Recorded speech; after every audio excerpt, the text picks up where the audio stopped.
Chapter 449 Changes in White Fog Canyon. After its discovery, only a few elite players had willingly explored White Fog Canyon's outer region. At this moment, however, players had flooded the area. The Warfire set equipment's appearance had even attracted players from other countries, and they all had rushed to the canyon to grind for the set, causing a sharp decrease in battle monkeys' numbers in the outer region. As a result, the danger had also greatly decreased. Moreover, the crimson-eyed battle monkeys in the outer area were only level 22. By now, many players in White River City had already reached level 20, while elite players had reached level 22 or higher. Hence, White River City's players had also come to the canyon to grind for the Warfire set equipment. Although the Warfire set equipment had an extremely low drop rate, to the degree that only a few pieces had dropped thus far, everyone was still determined to grind in White Fog Canyon. Their first reason was that of the high EXP from the canyon's monsters. As a result, they leveled much faster in the canyon than if they grinded monsters elsewhere. The second reason was that all monsters within the canyon possessed a fixed chance to drop the Warfire set equipment. Both the high EXP and the top-tier set equipment were sorely tempting to players. Even though the risk of grinding in White Fog Canyon was very high, players still rushed to the canyon in droves. Cloud, you really have a lucky touch. Other parties have not obtained anything over these past few days, yet we have 2 Warfire set pieces, a thinly built male ranger said as he looked at the red-haired beauty beside him. Laughing, he continued, I heard that the set's price has increased again. Now, someone's offering to buy individual pieces for 8 gold per piece. We can get 16 gold with the 2 we have. If we trade that for credits, that'll be 170,000 to 180,000. If we sell the set pieces for 180,000, we could get 30,000 each. That's more than 6 months of my salary. God's Domain really is the best place to make money. Another middle-aged cleric wearing mage robes exclaimed, You guys, all you can think of is credits. God's Domain only launched recently. Things will get even more intense later on. If we convert the gold coins into credits, we will suffer a huge loss. Even if we plan to convert them into credits, haven't you guys seen the messages on the forums? There are people who are willing to buy each Warfire set piece for 100,000 credits. 2 pieces mean 200,000. The shield warrior, Virtuous Cloud, laughed faintly. At this moment, she too was excited. During this period, many parties spent their time grinding monsters in White Fog Canyon. Even so, the Warfire set equipment rarely dropped. From the news they had heard, only 1 or 2 pieces dropped each day originally. Their party was on the brink of despair. However, after killing a level 24 special elite ranked armored battle monkey, a Warfire set piece dropped. The following day, after killing a group of crimson-eyed battle monkeys, another piece dropped. Instantly, they rose from the pits of hell to heaven. 1 piece was sufficient to recover their initial costs. With 2 pieces, they could make a fortune. With the gold coins they could earn, they could upgrade equipment. They could replace what they currently wore with some secret silver equipment. At that time, they could grind for the Warfire set equipment more efficiently. The new system upgrade is really a bastard. If the new combat system had not reduced our strength, we might have had a chance of claiming another set piece given a little time, the middle-aged cleric said. The other party members nodded, agreeing with the man's words. It was extremely difficult to use combat skills at the moment. Moreover, the newly implemented skill completion rate had left them speechless. Other than 1 or 2, their skills were all below 50%. They could only display less than 60% of their previous strength. Fortunately, White Fog Canyon was not as dangerous as it had been. Otherwise, they would have been in a lot of trouble. We can't do anything about the game system upgrade. Moreover, everyone else is in a similar situation, Virtuous Cloud consoled. Now that we have obtained 2 Warfire set pieces, as long as we sell them, we can replace our equipment with a few pieces of secret silver equipment. Everything will be fine once we upgrade our combat power. That's right. White River City is a good place to do that. Compared to our city, there is more high-quality equipment available here. I heard that the Star Street trading firm is even selling secret silver equipment.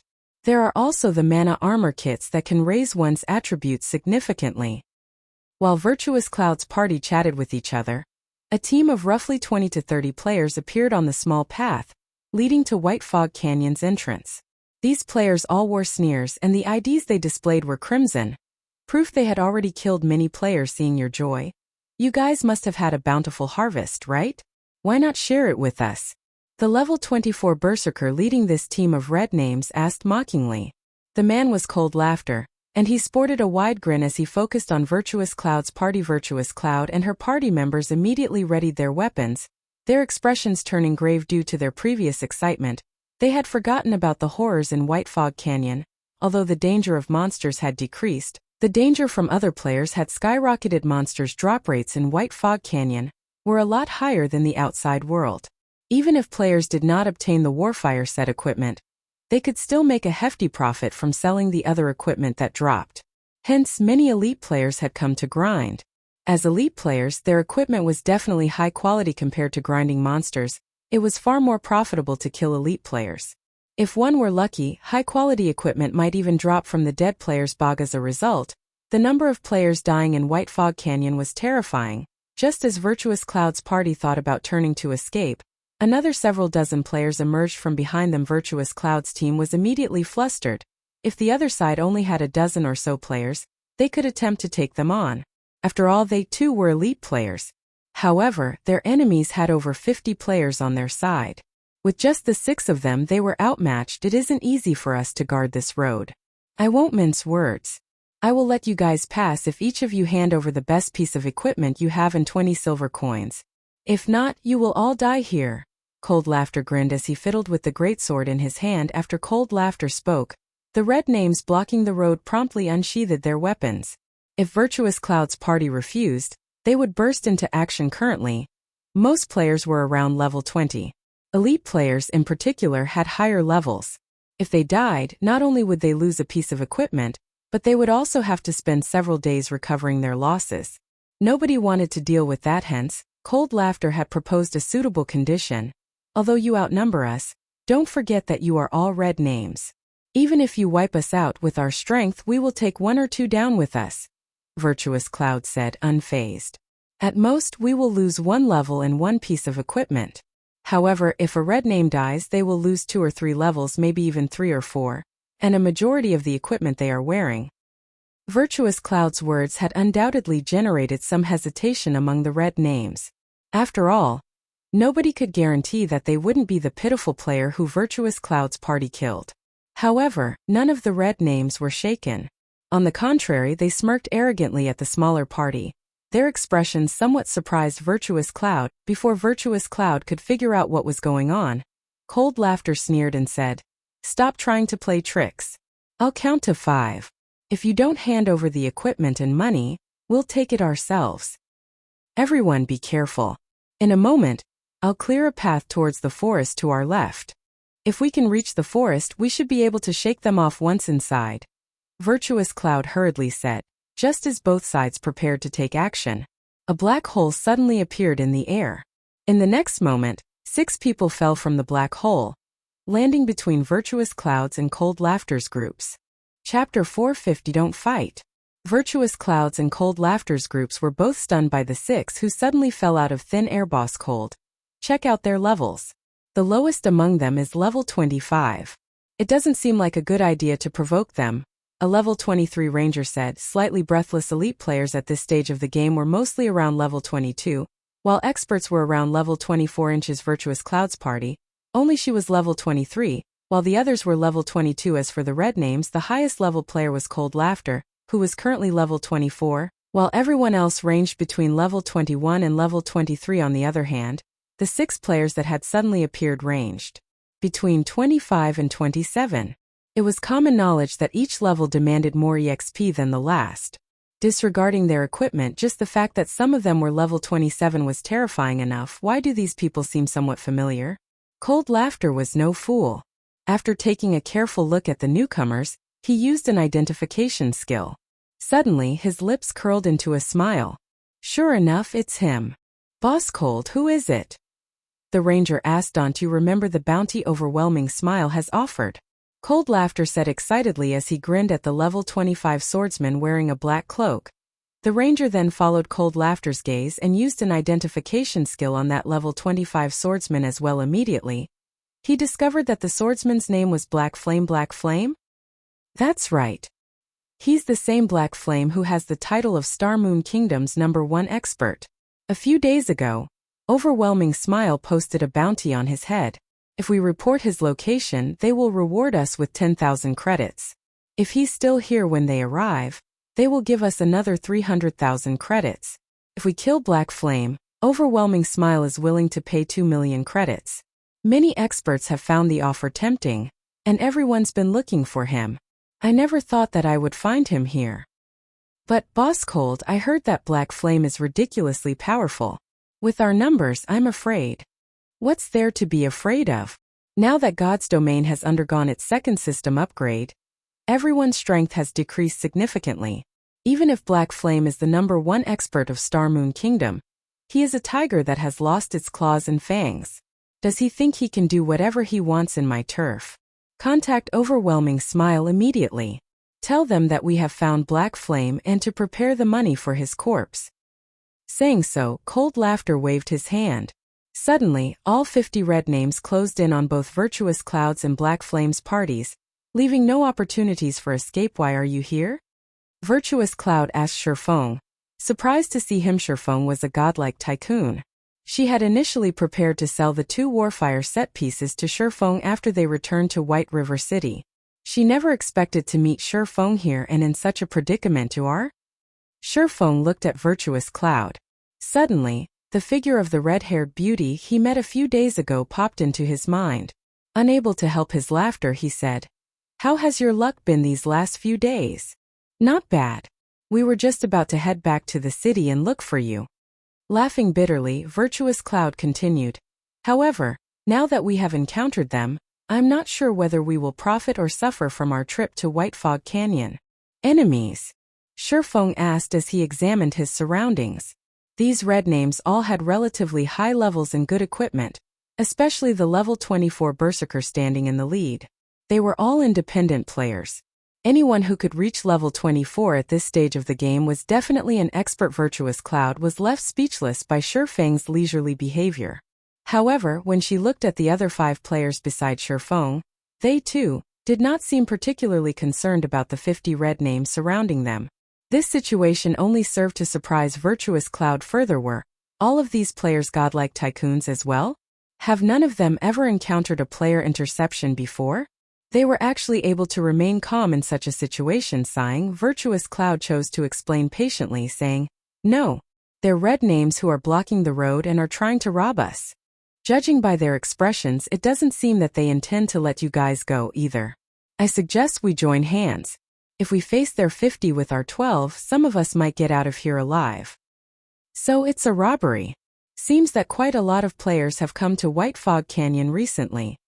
Although Shifeng had anticipated such a situation, he had not expected PvP to begin so soon. In the past, White Fog Canyon had become a gruesome war zone because everyone had discovered the value of Starfire Oregon. Teams of several hundred players, even some with over 1,000, would gang up on innocent players to steal what they could. 50? Blackie looked at the 50 red names surrounding them before excitedly saying, "I claim half of them. You guys can share the rest." "Oh, that level 24 Berserker looks like fun. I want him as well." "Don't even think about it. I still need to practice skills on someone," Fire Dance said, shaking her head. "Brother Black, how can you claim half for yourself? If Sister Fire Dance and Sister Aqua split the remainder, there won't be anyone left for me." Flying Shadow complained, "I also disagree." Aqua Rose nodded. Since the update, they had only practiced their skills on monsters. At the end of the day, monsters were only AI. They were far inferior to players. It was especially true for experts. However, as the Land of the Fallen Star was such a dangerous location, they didn't dare duel each other now. A perfect opportunity for them to test their skills against players had arrived. Moreover, these 50 red names were elite players. Watching Fire Dance and the others argue, Shifeng stepped forward and said, "Don't fight. Use your strength to compete. You will only have yourself to blame if you're not strong enough." Contempt filled Virtuous Cloud's heart as she watched the team bicker. What did these people consider the surrounding red names? Monsters to be easily slaughtered. In such a crucial moment, they still had the gall to joke around. As for the party members standing beside Virtuous Cloud, they became increasingly nervous under the red names' gazes, which grew colder with each passing second. Previously, these red names had expressed their ridicule. Now, however, there was only rage. Before Shifeng's party had arrived, these red names would have held back. After all, nobody wanted to die. It was especially true for red names. Now, however, this situation was all thanks to Shifeng and his party successfully angering these red names. How were they supposed to deal with these enraged red names now? You guys sure have guts. Even in the face of death, you still have the heart to joke around. Cold Laughter's expression turned grim as his eyebrows twitched. Throughout the many days he had hunted players in White Fog Canyon, this was the first time he had met anyone who dared to look down on them. Brothers, get rid of them. Chapter 451 Massacre. At Cold Laughter's command, the other red names exploded into action. Elementalists and Cursemancers started chanting. Rangers knocked their arrows, and shield warriors, guardian knights, and the other melee classes prepared to intercept any escape attempts. Black Flame, both our parties will open a path to our left. There's a forest in that direction, so it will be easy to lose them once we're inside. Virtuous Cloud hurriedly said as she raised her shield in preparation to take damage. Seeing that Black Flame's party members had such high levels, it was very unlikely that they would be weak. Although they were still outnumbered, 12 on 50 was still a lot better than 6 on 50. Not to mention, Black Flame's party was clearly stronger than her party. There was still a chance for them to break through the encirclement. However, before Virtuous Cloud had finished speaking, Fire Dance had already taken action using shadow steps. Fire Dance immediately appeared behind Cold Laughter. In an instant, her blood-red short sword slashed across the back of Cold Laughter's head. Cold Laughter had no hope against Fire Dance's speed. Before he knew it, a damage of -1,106 points appeared above his head, his HP instantly falling by 1/3. When Cold Laughter saw the other True Fire blade coming in for another attack, he was instantly afraid. Scram. Cold Laughter urgently used Whirlwind Slash, slashing his greatsword horizontally towards Fire Dance. Berserkers were known for their strength. In addition, Whirlwind Slash greatly increased the might of an attack by utilizing momentum. Even if Fire Dance had a higher strength, she couldn't defend against his attack. Dang. However, as if his greatsword had struck an immovable wall, the weapon stopped right beside Fire Dance, unable to advance. For a moment, Cold Laughter even felt his hands go numb. How? When Cold Laughter saw the blood-red short sword in Fire Dance's hand block his greatsword effortlessly, he could no longer hide his fear. Was this an assassin? This question echoed through Cold Laughter's mind. During Cold Laughter's brief moment of shock, Fire Dance twisted the True Fire blade in her hand, disengaging from Cold Laughter's greatsword and forcing the Berserker to retreat by a few steps. Fire Dance then swung her other arm, sliding the other True Fire blade smoothly into Cold Laughter's chest. Although Berserkers focused on strength, with the difference in equipment, Fire Dance's strength left Cold Laughter's in the dust. Despite her agility-focused class, this was the cruel reality of God's domain. Equipment spoke volumes. Class advantage was meaningless in the face of powerful equipment. Cold Laughter hurriedly tried to defend against Fire Dance's sword. However, the latter gave him no opportunity to do so. Shadow Strike. Suddenly, Fire Dance disappeared, her entire person passing through Cold Laughter and appearing behind the Berserker. Although Cold Laughter tried to turn towards the assassin, the damage of -3,426 points that appeared above his head had emptied his remaining HP. Immediately, Cold Laughter's vision began to gray. The battle had ended before it had even started. From beginning to end, Cold Laughter had not known what was happening. Wasn't she just an assassin who was 2 levels higher than him? Yet, he couldn't even put up a fight. Is the gap between players really that intense? Cold Laughter didn't understand. Fire Dance's appearance had shattered his past preconceptions. However, even if doubt filled the Berserker's mind, his body still fell to the ground. Only an instant had passed from the moment Fire Dance had taken action. The surrounding red names had only noticed Fire Dance's disappearance before she suddenly reappeared in front of Cold Laughter. In the next moment, Cold Laughter's body hit the ground. Their boss and the only expert in their team had died just like that. The consequences of death for a red name spoke for themselves. Not only had Cold Laughter dropped a majority of his equipment, but he would also lose at least 3 levels. Seeing this, the surrounding red names were scared stiff. So fast. Admiration filled Virtuous Cloud's gaze as she watched Fire Dance. No matter how one viewed Cold Laughter, he was not an ordinary player. The fact that he was level 24 and the leader of these elite players proved it. His dark red name also spoke of his countless player kills.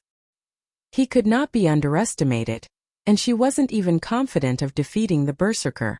Yet, Fire Dance had killed the red name in the blink of an eye. Meanwhile, After killing Cold Laughter, Fire Dance had not stopped. Spinning around, she dashed towards the enemy magical classes currently.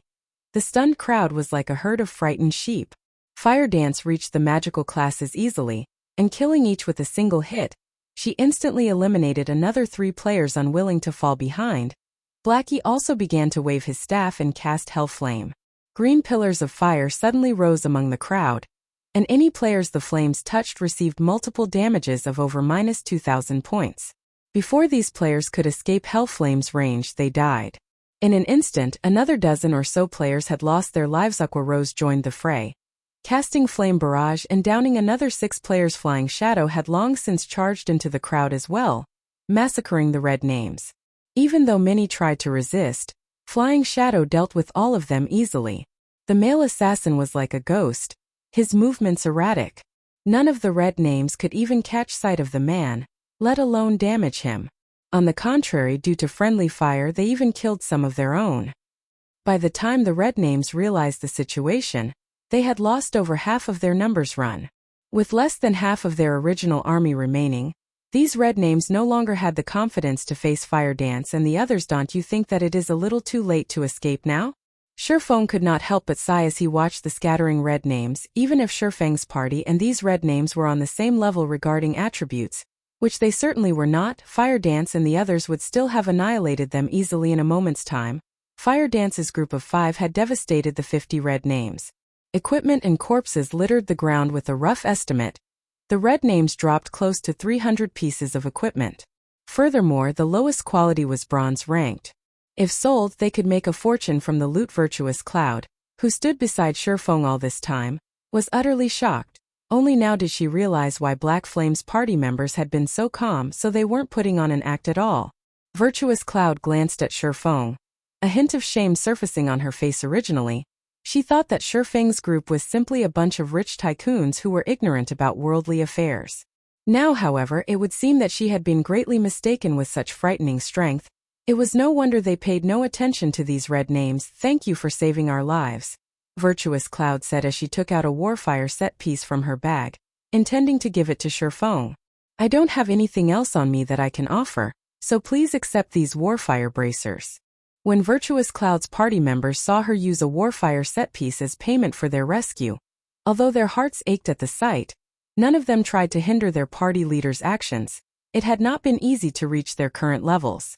If they died, not only would they lose a level, but every one of them would also have to lose a piece of equipment. Losing the Warfire bracers was more affordable. Moreover, Virtuous Cloud's decision could also allow them to forge a connection with an expert. This was a welcomed opportunity for all of them. Warfire bracers? Shurfeng had plenty of Warfire set pieces in his bag, enough to form 3 sets and more. He only lacked the Warfire bracers. Thanks, but you don't have to. Why not sell it to me instead? As we had previously agreed, I'll buy it for 10 gold coins. Saying so, Shurfeng traded 10 gold coins to Virtuous Cloud.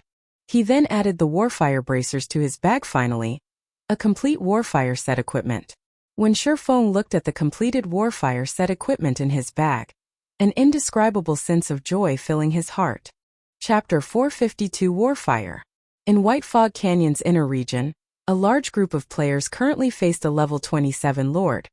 Although these players only inflicted around -100 damage with each attack, there were over 2,000 players attacking simultaneously. In the end, the Lord died, unable to withstand the barrage of attacks. Haha. What good luck. A level 25 fine gold weapon dropped.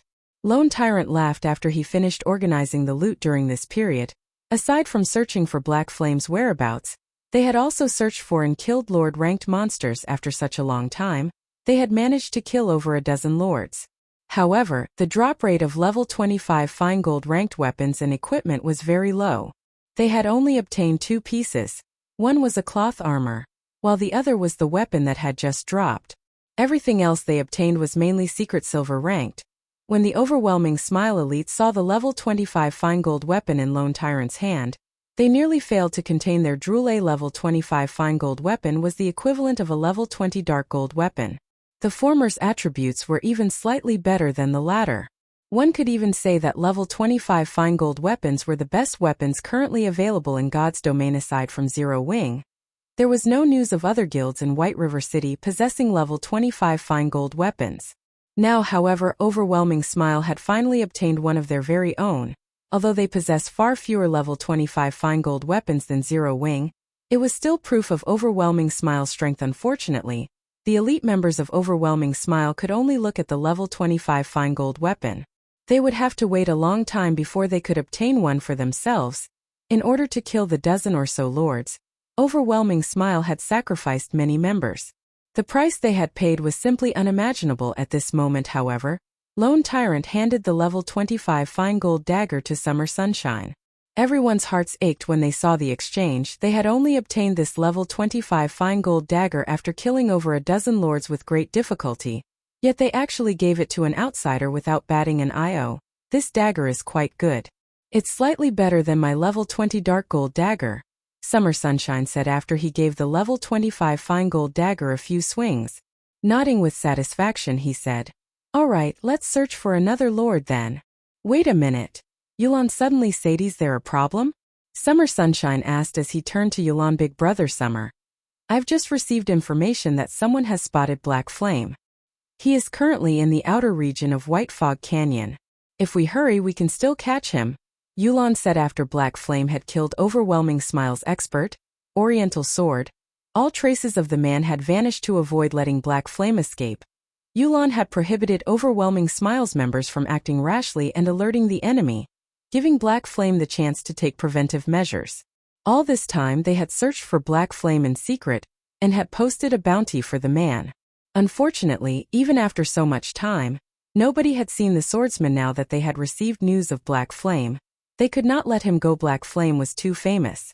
At this rate, Zero Wing would become increasingly difficult to deal with, and it would become very difficult for Overwhelming Smile to take control of White River City. He has finally shown himself. Good. Let's head over there immediately.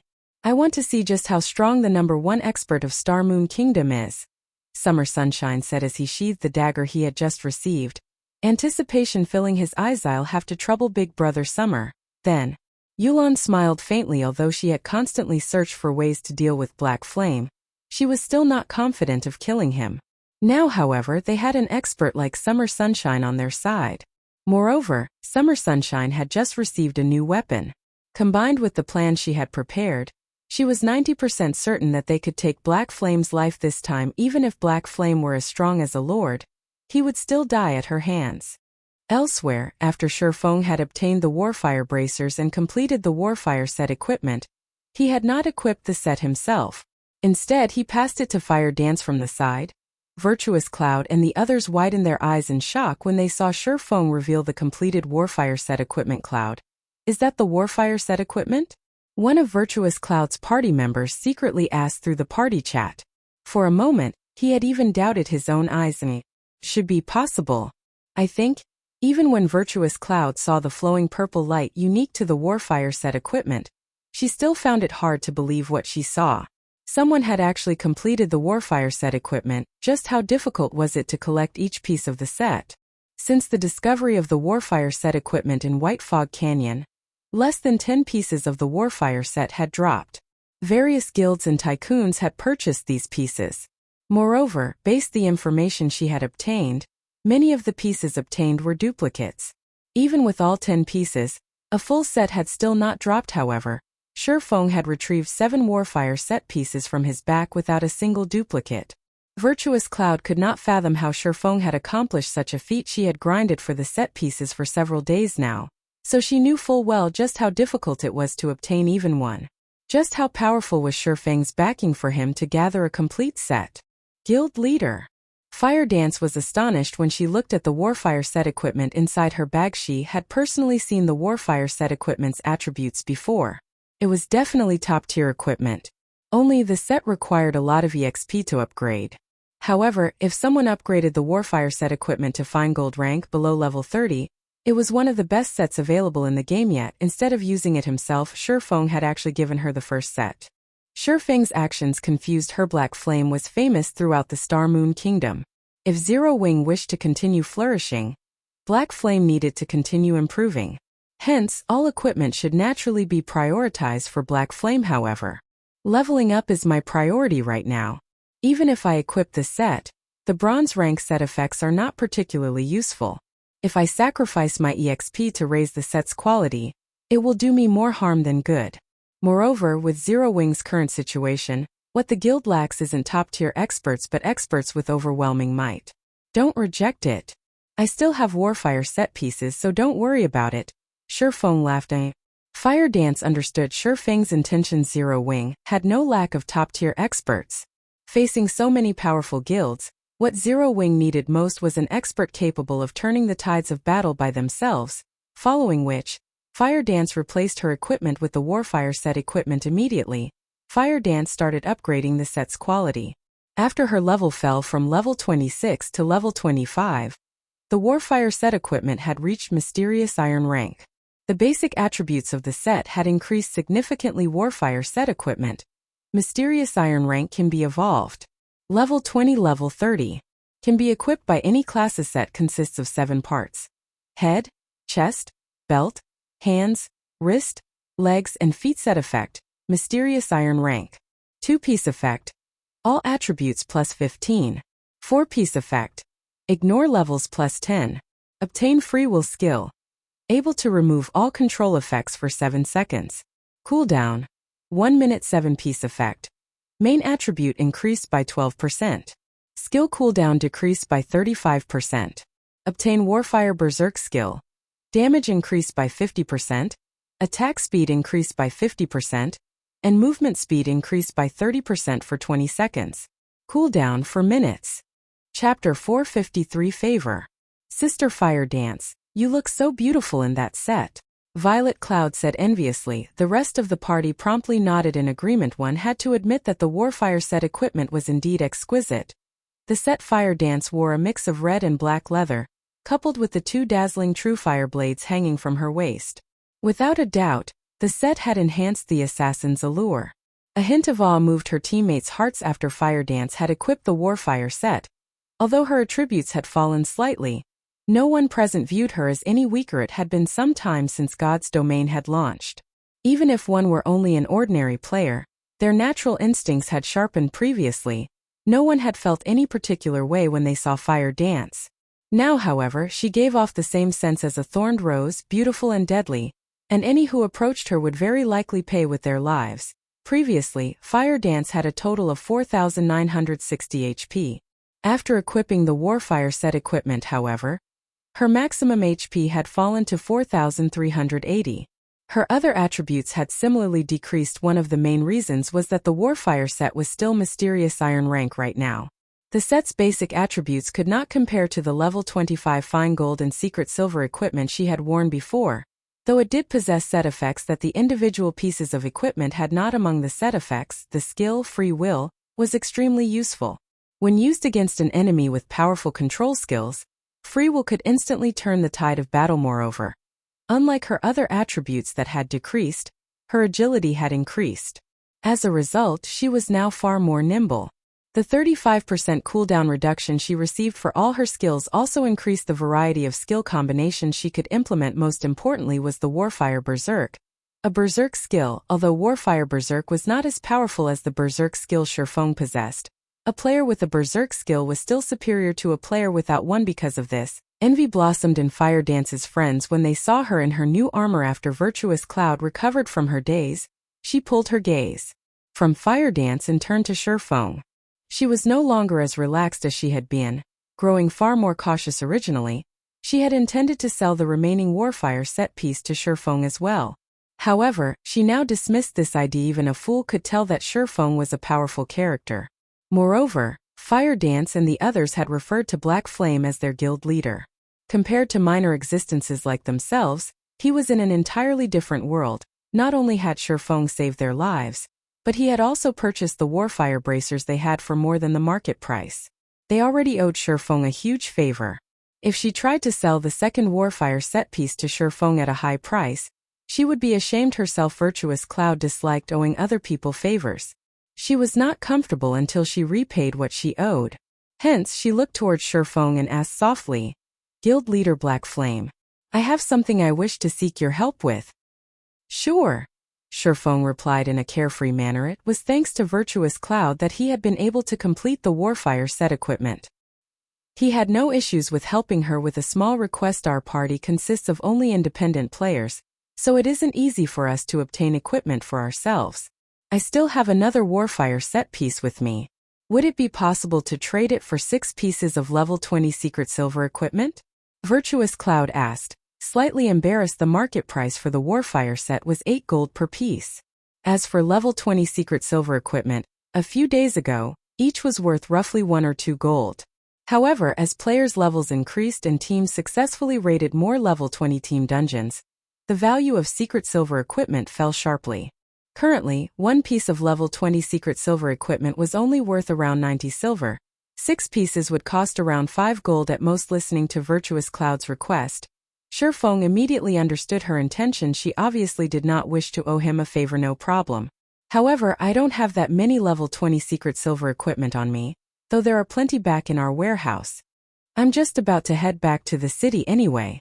Will one of you follow me to pick out the equipment? Shurfeng tried not to be a hypocrite. Since Virtuous Cloud wanted to avoid owing him a favor, he would not try to force her to accept his goodwill. I'll pass you the Warfire set piece first, then, Virtuous Cloud said as she happily traded a pair of Warfire boots to Shurfeng.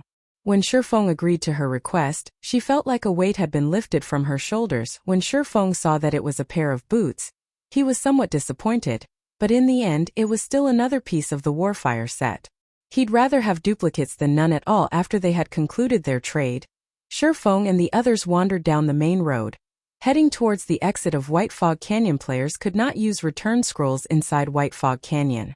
Hence, Shurfeng and the others needed to leave the canyon on foot before they could teleport back to the city. Shurfeng had reaped a massive harvest from his trip to White Fog Canyon this time. Not only had he obtained a large stock of Starfire ore, but he had also gained many Warfire set pieces. Most importantly, he had managed to snatch the Golden Stone Tablet. Seeing as the Golden Stone Tablet warranted even a Great Lord's protection, it had to be incredibly precious. Shurfeng suspected it was just as valuable as an epic item, if not more. Initially, Shurfeng had planned to begin researching the Golden Stone Tablet as soon as possible. However, when he thought about how he was still in White Fog Canyon and that Anubis's gatekeeper was still alive, he immediately suppressed his excitement. After all, there was no guarantee that the Great Lord would not follow him. Hence, Shurfeng intended to return to White River City before studying the Stone Tablet. Even if the gatekeeper showed up in White River City, it would not be a threat. Shurfeng might even take advantage of the opportunity to get rid of the gatekeeper. After all, White River City was under Weissman's protection, a Tier 4 Great Wizard. With just the strength of a Tier 3 class, the Anubis's gatekeeper could not run rampant in the city. Just as Shurfeng and the others were about to reach White Fog Canyon's exit, a group suddenly blocked their way. Virtuous Cloud and her team turned grim at the sight. There sure are a lot of people. Shurfeng could not help but laugh as he surveyed the surrounding forest. Several thousand players had hidden in the forest on either side of the road. Even with dulled senses, Shurfeng could still detect them. Guild leader Black Flame, Youlan greeted as she slowly walked out of the forest, smiling faintly at Shurfeng. Since you've discovered us, I guess we don't need to hide anymore. Everyone come out. Following which, swarms of players emerged from the surrounding cover, their numbers exceeding 2,000. Every player was an elite of overwhelming smile. These 2,000 elite players had blocked off the road leading out of White Fog Canyon, and they all emitted a cold killing intent as they glowered at Shurfeng's group. Compared to the red names who had assaulted them previously, these elite players had far better equipment. I wonder what business Overwhelming Smile has with me today? Shurfeng pondered aloud as he observed his surroundings, searching for a gap that he could take advantage of. In his current weakened state, it would be somewhat difficult to escape the encirclement of 2,000 elite players. Furthermore, he had his team to consider. Guild leader Black Flame must be joking, Youlan said as she watched her target carefully, finding the man truly interesting. Even against 2,000 Overwhelming Smile elites, his expression had not changed in the slightest. Previously, you killed over 100 of our guild members. If word of that gets out, we'll be a laughingstock. I've specifically sought out Guild leader Black Flame today to seek reparations. Chapter 454 Bloody Battle. Listening to Youlan's words, even a fool could tell that Overwhelming Smile had come to redeem their reputation. Miss Youlan, Are you suggesting that we start an all-out war? Shifeng blatantly asked regarding the matter with Oriental Sword. If Overwhelming Smile had not been the one to take action first, Shifeng would not have bothered with killing him. After all, Zero Wing currently wielded a relatively significant advantage in White River City. Although Overwhelming Smile's financial attack had been considerably powerful, it would not last too long. Even if Shifeng ignored it, Overwhelming Smile would soon self-destruct. The opposing guild understood the situation quite well. Their current goal was only to delay Zero Wing's development and cause some trouble. Their true aim was to consolidate the strength of the 5 cities surrounding White River City. After Underworld secured full control of those 5 cities, taking Zero Wing out would be effortless. Guild leader Black Flame, why must you put it like that? I have only come to demand justice for our guild's brethren. Why would I start an all-out war between our 2 guilds? Youlan said, chuckling. Demand justice? Shifeng could not help but laugh. You must think highly of me. You've actually brought 2,000 people to deal with me. Am I really that scary? I don't know about others, but I know full well what you are capable of. If I don't have this many allies around me, how could I possibly stand before you, the #1 expert of Star Moon Kingdom? Youlan said as she shook her head. If Shifeng had been alone, Youlan would have been certain that Shifeng could escape. He might even kill her before he fled. After all, he had done just that with Lone Tyrant. Now that so much time had passed, Youlan refused to believe that Shifeng had not grown stronger since Zero Wing was capable of offering top-tier equipment to even its ordinary members. As the leader of the guild, how could Shifeng's equipment be inferior? What are your intentions, then? Shifeng asked. As long as you let us kill you once, we will forget about this matter altogether. How about it? Youlan said. Neither of our guilds stand to benefit from an all-out war. In fact, such a situation will only allow other guilds to take advantage of us. I hope that you will consider your options carefully. Bah! Don't even think about it. Even if we die, we will not let our guild leader suffer such humiliation. Blackie and the others stepped forward in retaliation. Facing their current predicament, they had already prepared to fight to the death if news about Zero Wing's guild leader becoming a martyr spread. Zero Wing would become the laughingstock of God's domain. How was Zero Wing supposed to continue developing in God's domain then? I'll open a path in a moment. Escape if you can, Shifeng ordered his party as he unsheathed the Abyssal blade and the Purgatory's shadow, a cold glint flashing in his eyes. He then turned to Virtuous Cloud. Apologizing, he said, I really am sorry for dragging you into our guild struggles. However, if you are to clarify things with Overwhelming Smile, they should not touch you. After all, this is a matter between guilds. Independent players are innocent. Currently, Shifeng was still in a weakened state with all of his attributes reduced by 80%. Although he did not know what the outcome of today's battle would be, he swore that he would repay this debt of blood tenfold in the future. Guild leader, Black Flame, don't worry about it. Those red names should have killed us. How can we sit by and do nothing when you've been cornered? Virtuous Cloud stated as she raised her secret silver shield and walked to the forefront of the team. Virtuous Cloud's party members nodded in agreement as they readied their weapons. They were prepared to face the 2,000 elite players alongside Shifeng, an army of 2,000 elite players. Their silent stance in the distance was enough to frighten any ordinary player, much less the killing intent they emitted. When Virtuous Cloud and her party members saw Overwhelming Smile's battle formations, they paled. The pressure they felt from this army was far greater than any they had felt from red names in the past. Virtuous Cloud suddenly thought of the red names they had faced as nothing more than cute dolls. Against 50 players, they still had a chance to flee. However, against 2,000 players, only death awaited them. Since you insist on being stubborn, don't blame us for being rude. Youlan's lips unconsciously curled into a smile when she saw the stern expressions of Shifeng's team. Immediately, she made a wave with her hand. Kill them. Suddenly, the 2,000 elite players approached Shifeng and his allies slowly and orderly. Simultaneously, a gigantic black magic array emerged in the sky. Suddenly, the magic array released a black light that covered the sky before enveloping every player on the battlefield. Everyone's vision suddenly turned black, unable to see anything at all. After a brief moment of darkness, however, the players regained their sight and felt no discomfort whatsoever. Shifeng was suddenly shocked. This is the effect of the Tier 3 magic scroll Dead Zone. Any lifeforms exposed to the black light are silenced for 5 minutes. The scroll's effects also prohibit the usage of any tools. The players tensed when they heard the word silenced. Although it seemed as if Overwhelming Smile would suffer more from the silenced state than Shifeng, his team still had skills such as Blackie Stars of Light and Shifeng's Firestorm. With these two skills, they could obliterate waves of enemies. Not to mention, Shifeng's group also had many AoE attack magic scrolls now. However, they couldn't use any of them. Ha ha ha. Black Flame is dead for sure this time. Let's see if he can escape without skills or scrolls. Lone Tyrant rejoiced as he watched his guildmates slowly surround Shifeng. What a pity. I had originally thought I would get a chance to solo that Black Flame. However, I never expected that you still had such a trump card hidden. No wonder you are known as the female Zhuge. It seems that I won't have a chance to take him on. Summer Sunshine sighed as he shook his head. Big brother Summer, Black Flame is not so simple. In a moment we will still have to rely on you to get rid of him, Youlan said. She was not rash like Lone Tyrant. Before dealing with an enemy, she would always investigate them thoroughly and prepare for the worst possible scenarios. Although the situation seemed in Overwhelming Smile's favor, melee combat experts such as Shifeng excelled in situations in which both sides were silenced. If not for the fact that Youlan had her own melee genius, Summer Sunshine, she wouldn't have been as certain of Shifeng's defeat in that case. Let me have a go at him.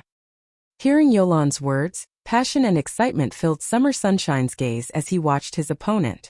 Finished speaking, he took a step forward before dashing towards the battlefield. Chapter 455. There isn't only one expert. After everyone had been silenced, only the physical classes could display any considerable combat power. The magical classes could only watch from the sidelines. Youlan had long since prepared for this. Among the 2,000 players from Overwhelming Smile, close to 2/3 were physical classes. Moreover, Overwhelming Smile's attack formation was well organized. Shield warriors and guardian knights led the attack, closely followed by the berserkers, swordsmen, and assassins. Rangers stood the furthest behind, launching a ranged attack. The road leading out of White Fog Canyon had suddenly transformed into an ancient battlefield. Advance towards the left. Shifeng took the lead and charged towards thinnest concentration of enemies. His and Virtuous Cloud's teams promptly followed. However, before Shifeng and the others had taken even a few steps, hundreds of arrows suddenly blotted out the sky. Virtuous Cloud's 3 magical class members were simply too weak in terms of agility and strength. Moreover, magical classes were usually not adept at dodging attacks, as they usually dealt damage from a safe distance. Hence, when the first wave of arrows rained down on them, the 3 party members immediately died and dropped a piece of their equipment. Stranger. Mouse. Roach. Virtuous Cloud's vision turned red after she watched her party members die. Glaring at the Overwhelming Smile members in front of her, she gripped her shield and charged forward. Die!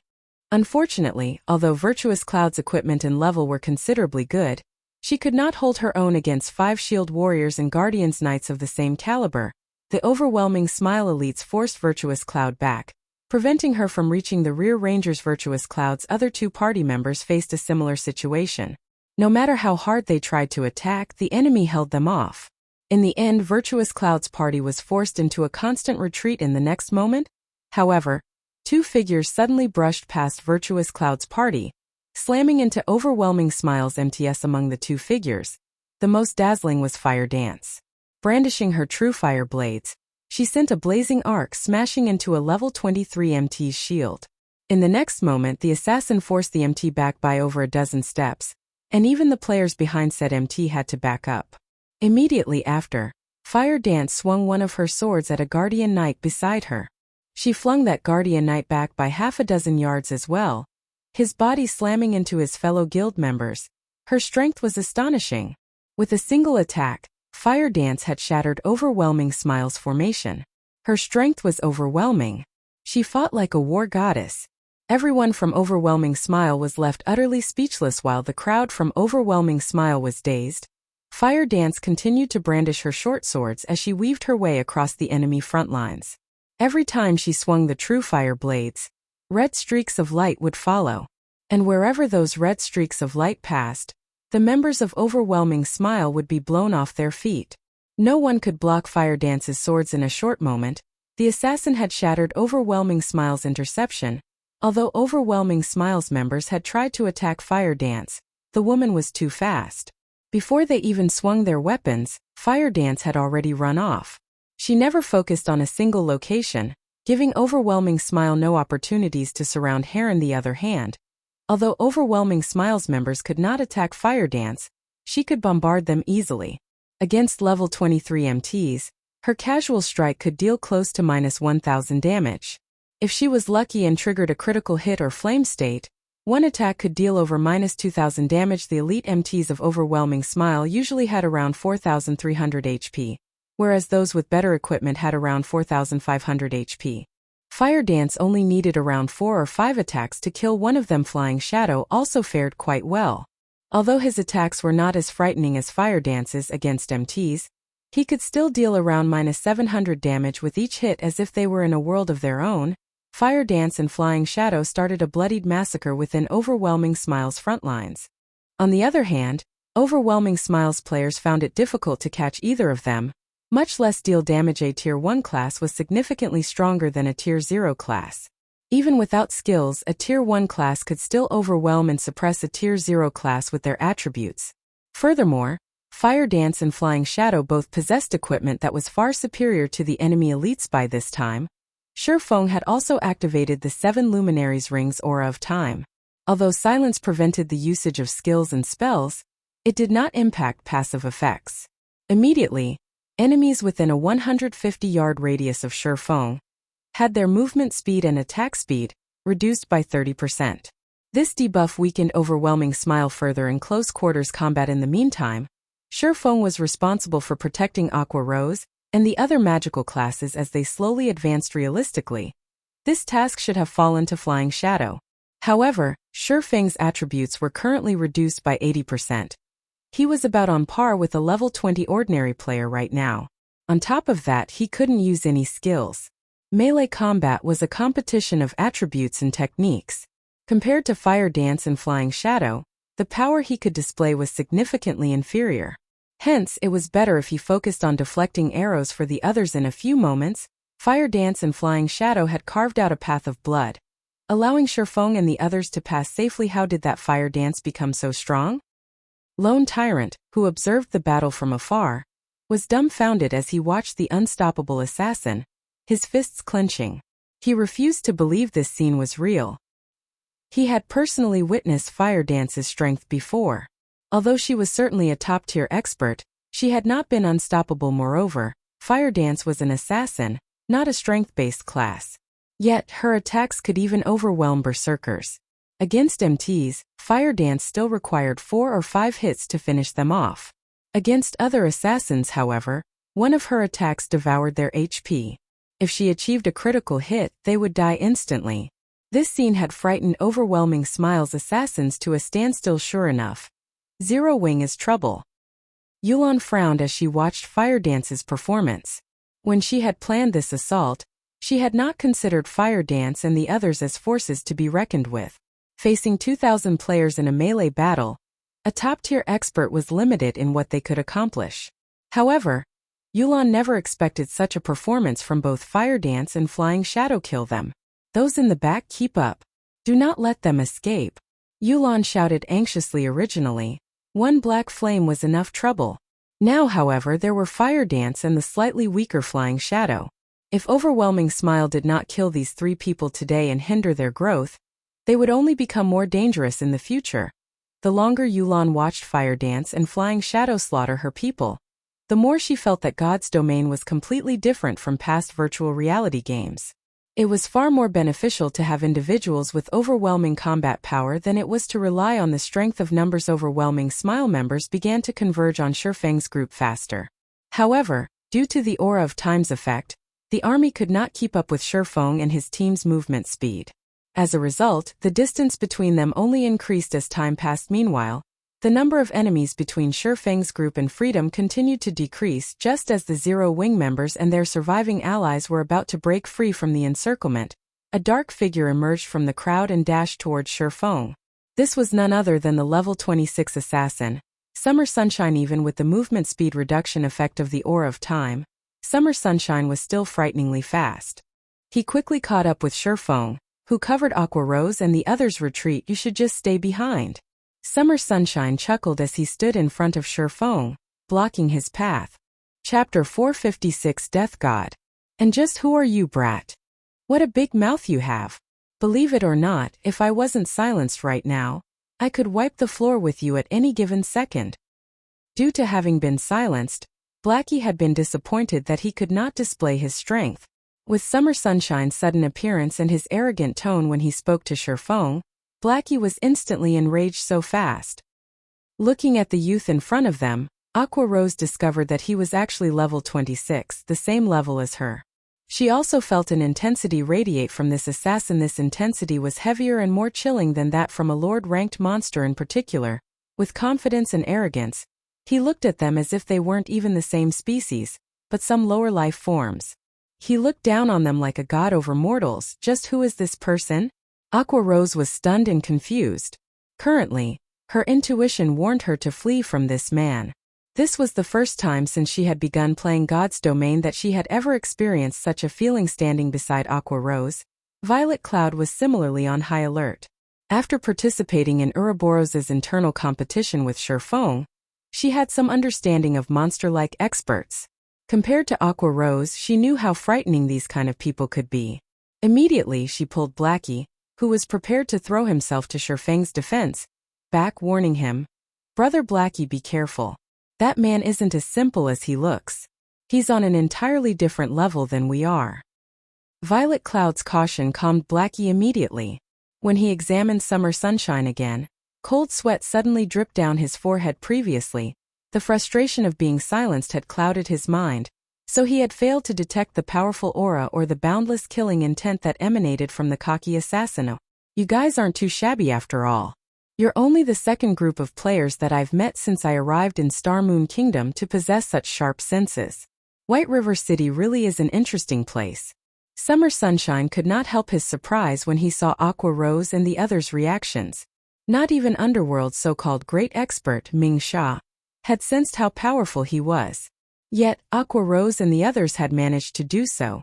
At least, this showed that they were slightly stronger than Ming Sha. Unfortunately, they were only slightly stronger. Summer Sunshine then pointed towards Shifeng, saying, "I'm not interested in you guys, so you can leave. He, however, has to stay." You. Though Blackie wanted to sling a flurry of curses, Shifeng quickly stopped him. "You guys can take off," Shifeng said, but Blackie understood Shifeng's current situation. To face the Great Lord ranked Anubis's gatekeeper, Shifeng had used a berserk skill. He was still in a weakened state at the moment, and his strength had been significantly reduced. Nothing good would come from soloing Summer Sunshine right now. "Can we not defeat him even though we outnumber him?" Virtuous Cloud asked with astonishment. She could not understand the Shifeng's party's current performance. They were experts who were capable of defeating 50 red names single-handedly. Yet now, a single assassin had stopped them in their tracks. Even if the magical classes could not join the fray, the three of them were still elite players. They could defeat a level 26 assassin easily if they worked with Black Flame. "You guys need to get going. If you waste any more time, the enemy will catch up." Shifeng waved his hand, rejecting Virtuous Cloud's proposal. Virtuous Cloud and the others had yet to reach that level, so they did not understand how frightening the youth before them was. Aqua Rose was also helpless. If they had not been silenced, they could have helped in this fight. In their current condition, however, they would be nothing more than cannon fodder to the assassin. Hence, taking the initiative, Aqua Rose said, "Let's go." Following which, Aqua Rose led her party members away. "Guild leader, I'll help you," Fire Dance said through the party chat when she noticed Summer Sunshine. "No need. Let Aqua Rose and the others away from here quickly. If anyone catches up, it will be very difficult to escape." Shifeng immediately rejected the offer. It was not because Shifeng did not believe in Fire Dance's strength. However, the youth named Summer Sunshine was not an ordinary expert. Rather, he was someone who stood at the peak of all assassins in God's domain. Death God Summer Sunshine. The reason he had the title of Death God was that Summer Sunshine had successfully become a Tier 6 class in the past. He was an existence that stood at the peak of God's domain. Summer Sunshine and Violet Cloud were different. Unlike the former, Violet Cloud had only begun to shine during the later stages of God's domain, eventually becoming a god and standing at the peak of God's domain. However, Summer Sunshine had stood at that apex since God's domain had launched. He was one of the few OP players initially. Shifeng had not believed the rumor about Summer Sunshine. Now that he saw the man in person, however, he believed it. Why is he participating in a battle between guilds? Based on the information Shifeng had obtained about Summer Sunshine in the past, the man had always been an independent player. He had never joined any powers and had never participated in struggles between powers. Now, however, he was actually helping Underworld. However, there was no point wasting his thoughts. The thing he needed to do right now was to escape. My attributes have been reduced by too much. Even though he is affected by the movement speed reduction of the Aura of Time, my speed should still be inferior to his. I need to figure out a way to shake him off. Shifeng had no intentions of fighting it out with Summer Sunshine right now. He was simply at too much of a disadvantage. If the fight dragged on for too long, the crowd of players from Overwhelming Smile would catch up. He definitely wouldn't be able to hold back the attacks of Summer Sunshine, and the elite players. While Shifeng was thinking up of a plan to escape, Summer Sunshine suddenly asked, "What? Trying to think of a way to avoid me in battle? I advise you to give up that idea and focus on our fight. I can tell that you are an expert who has also broken through that level. However, it will not be possible for you to throw me off." Saying so, Summer Sunshine took a step forward before abruptly vanishing. In the blink of an eye, he appeared right in front of Shifeng, and before anyone knew it, his snow-bright dagger was just several centimeters away from reaching Shifeng's chest. The entire process was simply too fast. How can he be so fast? Although Fire Dance was currently massacring the members of Overwhelming Smile, she had placed most of her attention on Shifeng's battle. When she saw Summer Sunshine's attack, her heart was filled with an indescribable sense of shock. Summer Sunshine's swiftness was different from ordinary swiftness. He used an attack method that allowed his speed to become extremely fast by abandoning all unnecessary actions. However, when Summer Sunshine's dagger was about to pierce Shifeng's chest, the latter suddenly vanished from everyone's sight. Where is he? Lone Tyrant, who was watching the battle from afar, asked in astonishment when he saw Shifeng suddenly disappear. Shifeng was definitely silenced. Thus he was unable to use any skills or tools. Yet, he had still vanished from Lone Tyrant's eyes. This was simply inconceivable. What's going on? Youlan similarly widened her eyes, her complexion turning extremely gloomy. Did he get away just like that? In reality, it wasn't just Youlan and Lone Tyrant who were shocked. Everyone on the battlefield was also shocked. While stuck in a situation where neither skills nor tools could be used, a living, breathing human being had actually vanished. No matter how one looked at it, this scene defied all common sense. Chapter 457: Fighting Against an Apex Expert. Aqua Rose also could not help her surprise when she saw Shifeng disappear. It wasn't just Aqua Rose who was confused. Even Blackie, who was standing beside her, was stupefied, not to mention Virtuous Cloud and her party, who had little knowledge regarding Shifeng. Everyone present couldn't use any of their skills, and the same went for their tools as well. Just what sort of method did Shifeng use to disappear from everyone's eyes? Moreover, unlike assassins who had to go through a short process before vanishing, Shifeng had taken only an instant to disappear completely. How could I forget that guild leader has this move? At this moment, Fire Dance suddenly recalled that Shifeng knew Void Steps. Aqua Rose and the others had never seen Shifeng use Void Steps before, so they did not know that Shifeng possessed such a card. As for Fire Dance, Flying Shadow and Violet Cloud, they had personally seen Shifeng use Void Steps before, so they knew how powerful this technique was. Even if Summer Sunshine was incredible, he would be rendered helpless in the face of this move. After all, an enemy that one could not see was quite frightening. Moreover, the attack method gave one no time to react at all. Even if Summer Sunshine removed all excess movements and increased his body's speed to the maximum, he still could not block Shifeng's sword. Meanwhile, traces of shock appeared on Summer Sunshine's face as he failed to locate Shifeng's figure even after he searched his surroundings. Suddenly, Shifeng appeared beside Summer Sunshine. The silvery gray abyssal blade also abruptly appeared at the assassin's waist, cutting across it. Although Summer Sunshine used everything he had to dodge and block Shifeng's attack, the time the abyssal blade had taken to cut him was simply too short. The abyssal blade had already struck him before he could even dodge or block, and damage of over -400 points subsequently appeared above his head. In just an instant, Summer Sunshine had lost close to 1/10 of his HP. However, Summer Sunshine had quick reactions. After being attacked, he counterattacked, his dagger suddenly striking at Shifeng's back with even greater speed. With the distance between them so close, there was simply not enough time for Shifeng to withdraw his sword and defend himself. In addition, Summer Sunshine's attack had no unnecessary actions, so his dagger moved at an extremely fast speed. Let alone now, even if Shifeng was not in a weakened state, he would still have great difficulty defending against this strike. In Shifeng's desperate attempt at dodging, the dagger missed its mark and only managed to scrape Shifeng's shoulder. Still, this single attack dealt over -800 damage to Shifeng, taking close to half his HP. Were quite good. You've actually managed to damage me. However, it seems that your attributes have been greatly weakened. I just attacked you once and you already lost close to half of your HP, Summer Sunshine stated in a carefree manner as he looked at his injured waist. That footwork of yours is amazing. However, you are bound to reveal yourself when you attack. Your one strike took away only around 1/10 of my HP. Even if I just exchange damage for damage, it will still be your loss 3 moves later, but since you were able to harm me, as a reward, I won't suppress you using my attributes. I'll let you see what real strength is. Summer Sunshine spoke in a very casual and overbearing tone. However, Shifeng did not think that Summer Sunshine was bluffing, because the moment the assassin finished speaking, the aura surrounding him underwent a complete change. Previously, he had still leaked out a little killing intent. Now, however, he completely sheathed it.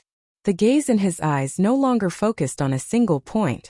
Instead, it was a gaze that took in everything in the surroundings, looking at everything objectively. This move was none other than Omnivision. However, compared to when Soaring Snake and the other amateurs used it, Summer Sunshine had mastered it to the realm of perfection, as expected of the death god of God's domain. Seems he won't be that easy to deal with. Shifeng had never fought against such a powerful character in the past. To be precise, he had not had the qualifications to do so. Although a Tier 3 Sword King was similarly very amazing in the eyes of ordinary players, in front of God-tier players, he was no different from an ant in the past. There was a saying that went around in God's domain: everyone beneath God tier was an ant. Without becoming a Tier 6 class, one would never know how frightening Tier 6 players truly were. The assassin standing before him was an expert that had always stood at the very peak of God's domain. Shifeng had never expected to fight such an expert. However, the past and the present were different. First and foremost, the Summer Sunshine before him right now had yet to become a God-tier expert. Meanwhile, Shifeng himself knew void steps and advanced footwork. Defeating Summer Sunshine and escaping was not necessarily impossible. As for escaping, looking at Summer Sunshine's speed, Shifeng knew escaping was not an option unless he defeated the assassin. In reality, there was another method he could use, and that was to execute void steps continuously. However, due to his attributes being reduced, the distance he could move each time was also greatly reduced. Moreover, using void steps multiple times in quick succession was mentally taxing. He would most likely lose consciousness before he could even run 100 or 200 yards away. It seems that I can only try to take care of him by continuously using void steps. Shifeng really could not think of a better idea right now. Melee combat relied on attributes and techniques. In terms of attributes, Shifeng was no match for Summer Sunshine at all. Hence, he could only try to gain victory through technique, since using void steps only once was not enough. Then he would use void steps twice in a row, once for attacking and once for dodging. After thinking up to this point, Shifeng immediately used void steps and dashed towards Summer Sunshine. Suddenly, Shifeng disappeared from everyone's eyes once more. A short moment later, Shifeng appeared beside Summer Sunshine once more, and the Abyssal blade was also sweeping towards the assassin's abdomen. Dang! Suddenly, the sound of metal clashing rang out, a dazzling spark appearing around Summer Sunshine's abdomen. Instead of landing on the assassin's abdomen, the Abyssal blade was actually blocked by his dagger. Immediately after, Summer Sunshine used his other dagger to strike at Shifeng's blind spot. Shifeng was shocked. However, with equally fast speed, he promptly used void steps and just barely dodged the dagger's attack. Everyone's hearts trembled when they saw Shifeng and Summer Sunshine exchanging moves. He couldn't have possibly seen through guild leader's footwork, right? Fire Dance could not help but be shocked. Void steps was an advanced technique that allowed Shifeng to easily defeat a chieftain. Yet, Summer Sunshine had seen through it after just 2 uses. Your footwork really is mysterious. Summer Sunshine chuckled lightly as he looked indifferently at Shifeng standing 4 yards away from him. Originally, when I first saw that footwork, I really did think that you had disappeared. However, when you used it the second time, I can say with certainty that you did not disappear. Only that footwork of yours forces my eyes to automatically ignore all information relating to your existence, which is why you seem to suddenly disappear from my eyes. Unfortunately, you've met me. If it were anyone else, they would really be rendered utterly helpless against you, without undergoing special training. That's right. Shifeng nodded, having no intention of hiding the mechanics of Void Steps. Although Void Steps was an advanced footwork, it was not invincible. In the face of a god-tier expert, it was nothing but a joke.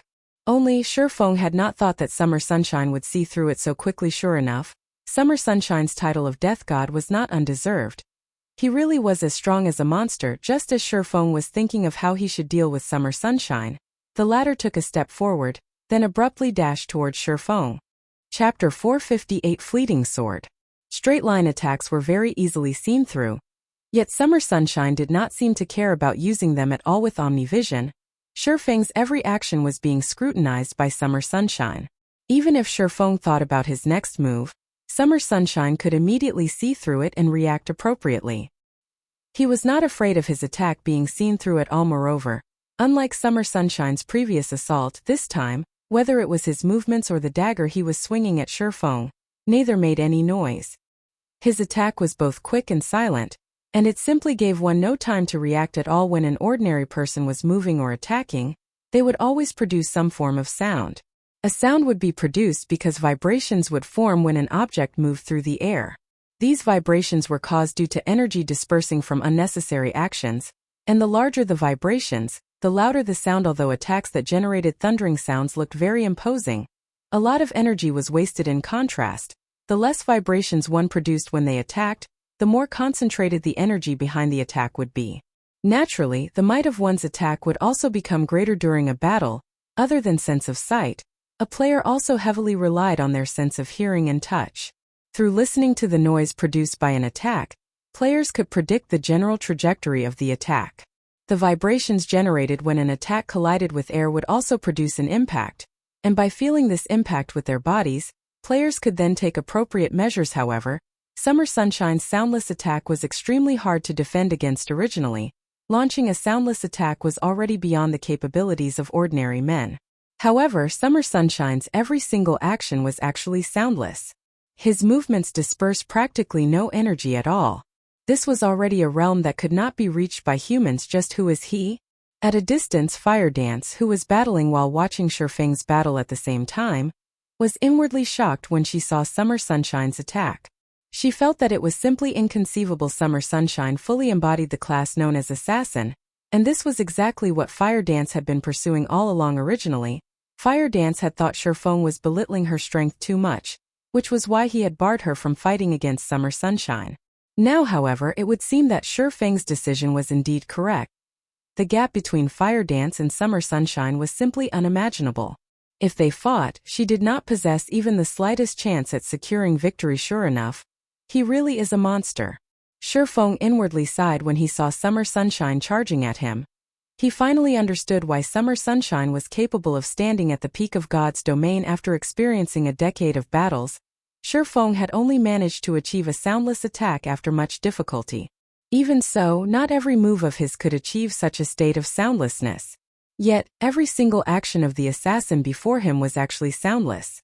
The gap between them was simply unfathomable. Shifeng knew that he was currently not a match for Summer Sunshine at all. If he was not silenced nor in a weakened state, he might possess a chance of contending against Summer Sunshine. If he had to rely on pure techniques, however, there was simply no chance for him to win. If this fight took place in reality, it was highly possible that Shifeng would have been defeated by Summer Sunshine in just a single move. Although Shifeng knew that he was not a match for Summer Sunshine, for reasons unknown, there was a sense of joy filling Shifeng's heart right now. Shifeng no longer held back. He used Void Steps again and charged at Summer Sunshine. Void Steps placed a severe burden on its user's mental power. At this moment, however, Shifeng couldn't care less. If he did not use Void Steps, then he would only last a few moves against Summer Sunshine. Since he was going to lose either way, he might as well take the final plunge after Shifeng disappeared.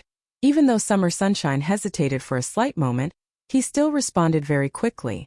With a twist of his feet, he suddenly swept the dagger in his hand to his side. Everyone was greatly surprised, confused at just what the assassin was trying to do. However, when the dagger was halfway through its course, sparks were generated as the weapon was abruptly stopped in its path.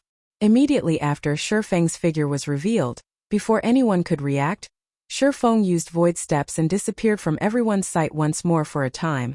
Everyone watched as Summer Sunshine continuously brandished his daggers, creating dazzling sparks with every swing he made. Those who were ill-informed would think that Summer Sunshine had gone insane. However, everyone present knew that the assassin was currently fighting Shifeng. Moreover, it was obvious that the Summer Sunshine currently held the upper hand in this fight. A battle of such level thoroughly stunned everyone present. Compared to this battle happening right before them, the videos spread on the forums showing the battles of experts were just complete and utter garbage presently. Everyone had even forgotten about their own battles. All their attention was focused on the battle between Summer Sunshine and Shifeng. This is bad. Fire Dance grew anxious when she looked at Shifeng, who was currently in battle. The strain void steps put on its user's mental power was no laughing matter. Previously, when Shifeng had used void steps multiple times against a chieftain-ranked monster, his spirit ended up in an exhausted state. Despite his HP still being full back then, he did not have the energy to even move his body. As the battle continued to drag on, Shifeng could feel himself almost reaching his limit. Suddenly, he pulled a distance away from Summer Sunshine. Really good. You are the first person capable of fighting against me for such a long amount of time. However, that move of yours should be placing a huge burden on your mental power, right? I wonder just how many more moves you can handle? Despite having gone through such an intense battle, Summer Sunshine still displayed a calm and indifferent expression on his face. Shifeng did not give a reply. At this moment, his complexion was deathly pale, and even speaking had become an extremely exhausting task. It seems that you don't have much energy left. Let's finish things then. Ever since entering God's domain, nobody has ever seen this move of mine, and you will be the first one to do so. Saying so, Summer Sunshine's expression turned serious. The killing intent he had kept hidden all this time suddenly exploded like a volcano, suffocating all those who felt it. Summer Sunshine was like a ferocious beast that had escaped its cage. In the next moment, his figure dashed towards Shifeng. However, when Summer Sunshine was halfway to reaching Shifeng, his body suddenly vanished. Immediately after, he reappeared behind Shifeng, his dagger tightly held in a reverse grip as he swung it down towards Shifeng's back. Suddenly, the spectators of the battle were stunned. Does he know void steps as well? Fire Dance said in shock. No, Violet Cloud said. That's second acceleration. Violet Cloud had previously witnessed Werewolf using second acceleration to attack many times before. Void steps was a footwork that caused the opponent to ignore the user's very existence. Even if the opponent was able to see the user, their brains would still categorize this information as useless and promptly ignore it. However, second acceleration was a trick used to fool a person's eyes. Overall, it was a technique inferior to void steps. However, Werewolf had used second acceleration on his attack, whereas Summer Sunshine had used second acceleration on his movements. It was clear that Summer Sunshine's technique was several levels above Werewolf. Meanwhile, Shifeng was feeling extremely weak. He was simply unable to block or dodge Summer Sunshine's soundless attack at this moment. Although Shifeng had discovered Summer Sunshine's attack, he was already close to exceeding his mental limit. His body felt extraordinarily heavy. Even if he tried to defend using the Abyssal Blade right now, it was simply impossible for him to keep up with Summer Sunshine's speed. Is this the end? The moment before the attack was about to hit him, Shifeng could not help but have such a thought. No, he definitely could not let it end here. He still needed to reach even greater heights. He definitely could not be defeated here. I need to block it. I must block it. My movements need to be faster. Much faster. At this moment, Shifeng was wholeheartedly trying to make his movements much faster and more precise.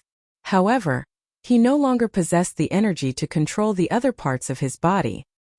He could only use the most conservative way he could think of to block Summer Sunshine's attack. At this moment, Shifeng's mind had already forgotten to think, his body forgetting to breathe. When there were only a few centimeters left between Summer Sunshine's dagger and Shifeng's body, The abyssal blade in Shifeng's hand suddenly slid into the Snowbright dagger. Dang.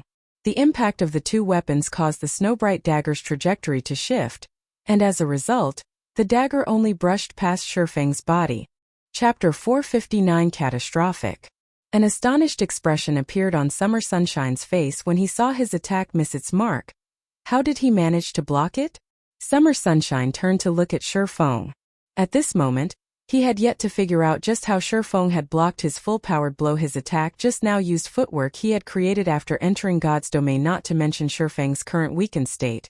Even if Shifeng were in peak condition, it still should have been impossible for him to block it at this moment. The spectating crowd was similarly shocked by the outcome of the exchange. The battle between Shifeng and Summer Sunshine had already exceeded everyone's understanding of the battles in God's domain. Meanwhile, the last scene only served to add to the confusion in everyone's minds. No matter how one looked at it, Shifeng was not in a good condition. Originally, Summer Sunshine was suppressing him.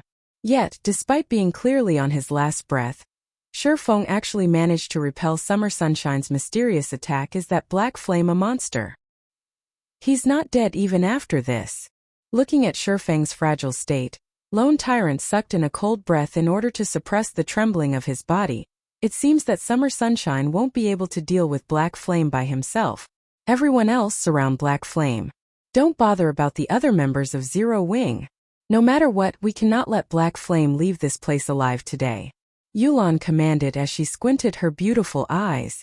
Although she had long since considered the possibility that Summer Sunshine might fail, that had only been a scenario of hers.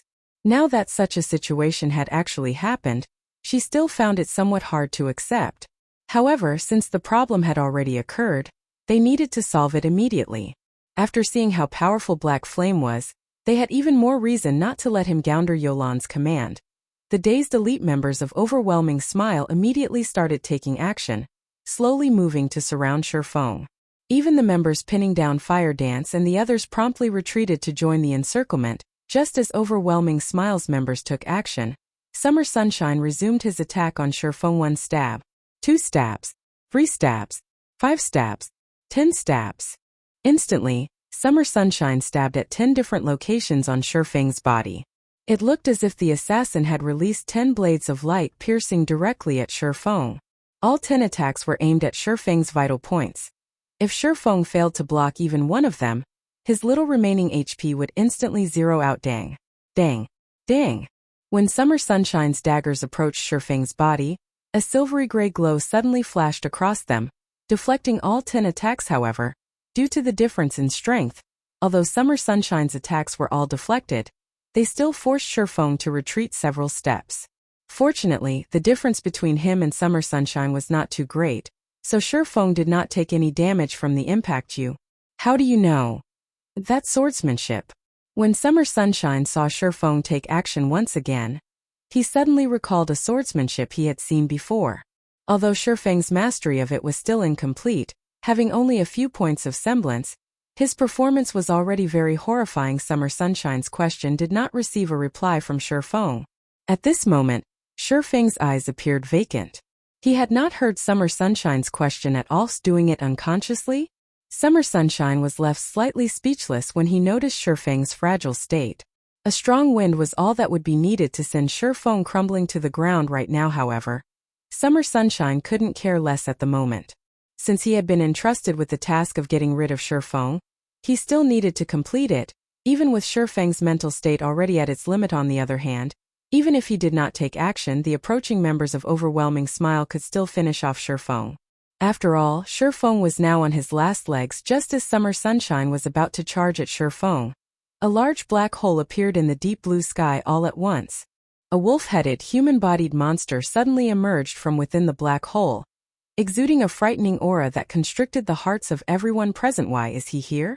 Fire Dance's complexion paled as she raised her head to look at the monster in the air. That wolf-headed monster was none other than the Anubis's gatekeeper. Only, at this moment, the gatekeeper was no longer level 30 but a level 35 Great Lord instead. His HP had also risen from 10 million to 15,000,000. When everyone present looked at the Anubis's gatekeeper, all of them were confused as to why a level 35 Great Lord would suddenly appear at this place. However, Shifeng's party members understood just why the gatekeeper would show up here. The golden stone tablet. The Anubis's gatekeeper had been guarding the golden stone tablet all this time. Now that Shifeng had stolen it, the Great Lord was naturally here for payback. It's over. We're truly finished this time. As if dealing with overwhelming smile was not enough, now one more Great Lord is added into the fray. Blackie had seen for himself how powerful a Great Lord was. Even after Shifeng went full berserk, the gatekeeper could still toy around with him as if he were a little boy. Not to mention, the gatekeeper's level had even received an upgrade now. Who knew how much stronger the Great Lord was? Although Blackie and the others sank into despair, the crowd from Overwhelming Smile was on cloud nine. Overwhelming Smile's main goal had been to raid the Great Lord of White Fog Canyon, only it was simply too difficult to approach the Great Lord inside the ruined shrine. The endless waves of goblins gave them no chance to raid the Great Lord at Allah. Great Lord? Lone Tyrant's eyes blazed. A field Great Lord was a fantastic opportunity for them to obtain an epic item. Everyone, retreat for now. Scouting parties, keep an eye on the Great Lord. Have all Overwhelming Smile members inside White Fog Canyon gather at my location. We cannot let anyone else have this Great Lord. Youlan was similarly feeling very excited. Although the Great Lord's level was somewhat high, God's Domain's second system upgrade had significantly weakened the effects of level suppression. It was not like they didn't have a chance at successfully raiding the Great Lord other than assembling the elite members of Overwhelming Smile inside White Fog Canyon. Youlan had also sent for the elite members present at other locations. The Anubis's gatekeeper suddenly howled all at once. A wolf's howl echoed throughout the entire White Fog Canyon, making all who heard it shiver in fear. Even the trees were trembling in the face of this howl. After the gatekeeper released his angry bellow, he turned to look at the crowd from Overwhelming Smile below him.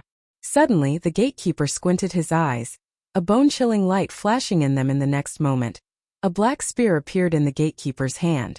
Silver flames abruptly emerged from the spear as the gatekeeper aimed the weapon at the crowd from Overwhelming Smile and threw it. Shio. The black spear easily rent the obstructing air and landed in the center of the crowd. In the next moment, a fiery inferno erupted into the air high enough to be clearly visible to every player in the outer area of White Fog Canyon. When the spear landed, all players within a radius of 40 yards died. Not a single one survived.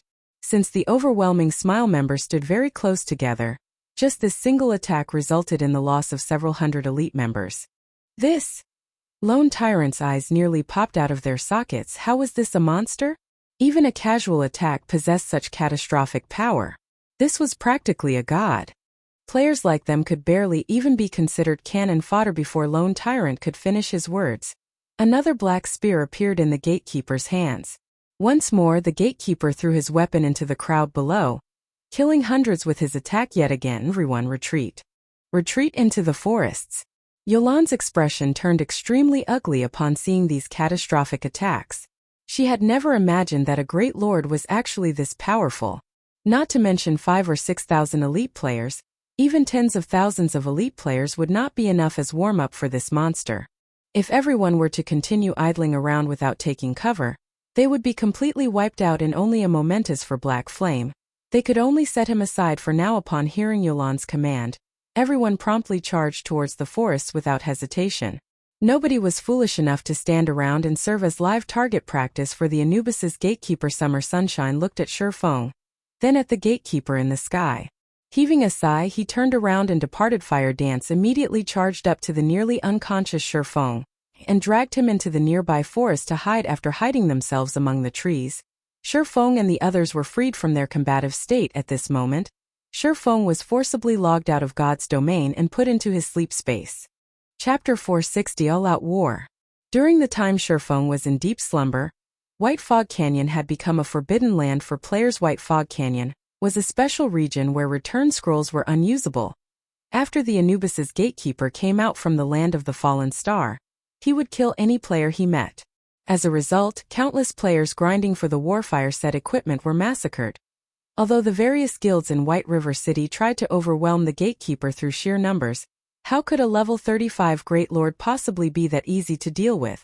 After receiving a few annihilation spears from the gatekeeper, the various guilds in White River City acknowledged their mistake and promptly withdrew from White Fog Canyon, no longer daring to take even half a step inside. At this moment, Everyone realized that, compared to the High Lords they had raided before, a Great Lord was on an entirely different level.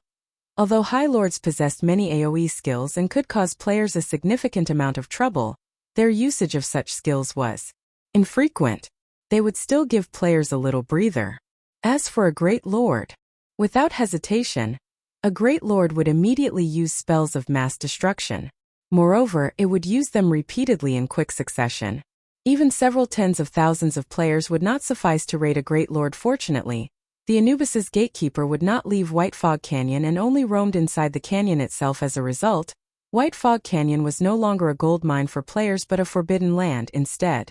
As for the players grinding for the Warfire set equipment, they all gave up on the enterprise. White Fog Canyon was originally a very dangerous place. Now there was even a roaming Anubis's gatekeeper inside the canyon. Any who met the gatekeeper only had death awaiting them. Moreover, the Warfire set equipment's drop rate was simply too abysmal. Many who were already entertaining thoughts of giving up had their resolves hardened with the appearance of the gatekeeper. However, the matter regarding White Fog Canyon was still insignificant because after the second system upgrade, it became somewhat easier to increase one's reputation in cities. Hence, the various guilds promptly started grinding for reputation. At the same time, they also began to secretly amass coins. As soon as they possessed sufficient reputation, they could go into high gear, purchasing real estate in the city and paving a path for their own development in the future. The various guilds throughout God's domain started waging a covert war as they all tried to earn coins. There was only a limited number of ways to earn coins in God's domain: obtaining it from the drops of monsters, quest rewards, trading with players, and selling junk to NPCs. Guilds' main method of earning coins would be through monster drops and quest rewards. However, for guilds without their own guild residences, the amount of coins they could earn through quest rewards was minimal, so monster drops became the fastest source of income for such guilds. As a result, areas with abundant resources became the competition grounds of guilds, leaving independent players with no opportunity to grind for coins at those locations. However, at this critical juncture, a jaw-dropping incident occurred in White River City. Two of the major guilds in White River City, Zero Wing and Overwhelming Smile, actually started an all-out war with each other. They even declared each other as hostile guilds through the system. As long as their members met out in the fields, a battle was bound to occur. Since the two guilds were hostile guilds, members of both guilds would not become red names when killing each other. Hence, the members of both guilds had zero hesitation over starting a battle with members of the opposing guild. While other guilds were silently developing themselves and grinding for coins, Zero Wing and Overwhelming Smile had suddenly launched an all-or-nothing war against each other. Of course, the other guilds in White River City could not be more joyful over this development. They all simply chose to sit back and watch from the sidelines, taking advantage of the situation at appropriate times. They could not help but hope that these two guilds would suffer a mutual demise after all. An all-out war like this would greatly affect both guilds involved. In just the first day since Zero Wing and Overwhelming Smile declared war on each other, thousands of members of both guilds had already died to each other out in the fields. Since these players were fighting for their respective guilds, both guilds had established a reward system. As long as their members killed a player from the opposing guild, the system would automatically record the achievement. Through these kills, members could receive contribution points. Moreover, the number of contribution points awarded would vary, depending on the position of the hostile guild's member killed. The higher the enemy's position was, the more contribution points awarded. Killing an enemy player who had killed many fellow members would also reward more contribution points. Contribution points could then be exchanged for guild points, and these guild points could be exchanged for items available inside the guild's warehouse. This was undeniably a competition between both guilds' background and financial prowess. Inside a bar in White River City, close to 100 players were drinking and chatting merrily. They discussed their personal harvests, matters regarding the secret pavilion's God's Domain experts list, and such topics. At this stage of the game, the bars throughout God's Domain had long since become the place for independent players to exchange information. Do you guys want to know why Zero Wing and Overwhelming Smile, two of the most powerful guilds in White River City, suddenly started an all-out war with each other? A level 20 ranger asked the female cleric seated beside him while drinking his beer. Do you know the reason? The cleric girl blinked her eyes, slightly skeptical about the ranger's words. Of course, I have a brother who is an elite member of Overwhelming Smile. He even personally witnessed the reason why both guilds started the war," the ranger youth said proudly. "I got a shock when I first heard about this incident from that brother of mine." "Can you tell me about it?" the female cleric asked with great curiosity. The ranger's voice was quite loud when he spoke, so the players inside the bar heard his words very clearly. At this moment, all of them perked up their ears as well. Zero Wing and Overwhelming Smile were the tyrants of White River City. With the two guilds warring with each other, the hostilities would greatly affect White River City as a whole. As inhabitants of White River City, the players were naturally curious about why these two major guilds would wage an all-out war against each other. Proudly, that ranger youth said. In reality, it was because Overwhelming Smile's members had come into conflict with Zero Wing's members. In the end, Black Flame had slaughtered Overwhelming Smile's 100-man team. In a fit of rage, the higher-ups of Overwhelming Smile secretly set out to kill the guild leader of Zero Wing, Black Flame. Back then, Overwhelming Smile had sent a total of 2,000 elite members. Overwhelming Smile had even invited the help of an extremely powerful expert. If not for the Anubis's gatekeeper showing up, Black Flame might have been killed back then. Having their guild leader encircled was a great humiliation for Zero Wing. Naturally, they would not let matters rest. In the end, they declared an all-out war with Overwhelming Smile. The players inside the bar felt that the ranger's words sounded logical. This was a matter of the guild's reputation. How could Zero Wing possibly concede this matter? Moreover, the hostility present between the two guilds was something long-standing. Obviously, after the encirclement this time, Zero Wing could finally endure Overwhelming Smile's antics no longer. I wonder which guild will come out victorious in this all-out war? I think that it should be Overwhelming Smile. The guild's main headquarters is based in Maple City. It also possesses massive financial support. Haven't you seen how excellent the benefits offered by Overwhelming Smile are? Just the monthly salary of the elite members is enough to make one drool. How could Zero Wing possibly compare? It should be Zero Wing. After all, this place is White River City. Zero Wing possesses a guild residence here. Moreover, there are plenty of experts in the guild. You can't imagine just how excellent the benefits provided by their guild hall are. Among them, the most welcomed is the private rooms. One can accumulate double EXP buffs by resting inside these private rooms. Moreover, Zero Wing's guild warehouse is the envy of every guild in White River City. There are plenty of level 25 equipment stored inside. Right now, many of the players who had defected to Overwhelming Smile regret leaving in the first place. For a time, everyone in the bar discussed the war between the two major guilds. However, a party of 6, seated at a corner of the bar, smiled contemptuously over this matter. It seems that Black Flame only amounts to this much. Leader, must we really go searching for him? A level 26 swordsman murmured. Search. Only after testing him would we know whether or not he qualifies. Chapter 461, Exceeding Potential. When the sun set, Shifeng had already been in deep slumber for over a dozen hours. The virtual gaming cabin inside the bedroom continuously let out a warning sound at this moment. The nutrient solution inside the virtual gaming cabin was already depleted. After the alarm of the gaming cabin rang for some time, the cover of the cabin suddenly opened. So tired, Shifeng opened his eyes and unwillingly climbed out of the virtual gaming cabin. He then took a look at the time. What? I've actually slept for 18 hours. Although he had exceeded his mental limit once again, it was not as severe as the first time. Even so, he had still slept for such a long time. Just what is going on here? After Shifeng woke up, his entire body felt drained. Even the nutrient solution he had refilled just a few days ago was completely exhausted. Normally, a full tank of nutrient solution could last a player 15 days. The previous time Shifeng had exceeded his limit, some solution still remained. Now, however, the tank was completely emptied. However, compared to the matter of the nutrient solution's depletion, his body's current condition was much more inconceivable for Shifeng. Not only was his body extremely weak, but he also felt a piercing hunger that he had never felt before. He was so hungry that he could eat an entire cow right now. Although Shifeng did not understand what was going on, he did know that, if he did not replenish his body's nutrients at once, he could very well faint from hunger. He immediately retrieved the 2 bottles of S-rank nutrient fluid he had set aside for his parents. At this moment, Feng could clearly tell that the hunger he was feeling did not come from his stomach. Instead, it was his body that starved of energy. Even eating a meal would not sate this hunger. What he needed to do right now was replenish the energy of the cells inside his body. Meanwhile, the S-rank nutrient fluids were the best solution for this problem. After removing the cap, Feng directly gulped down a bottle of S-rank nutrient fluid.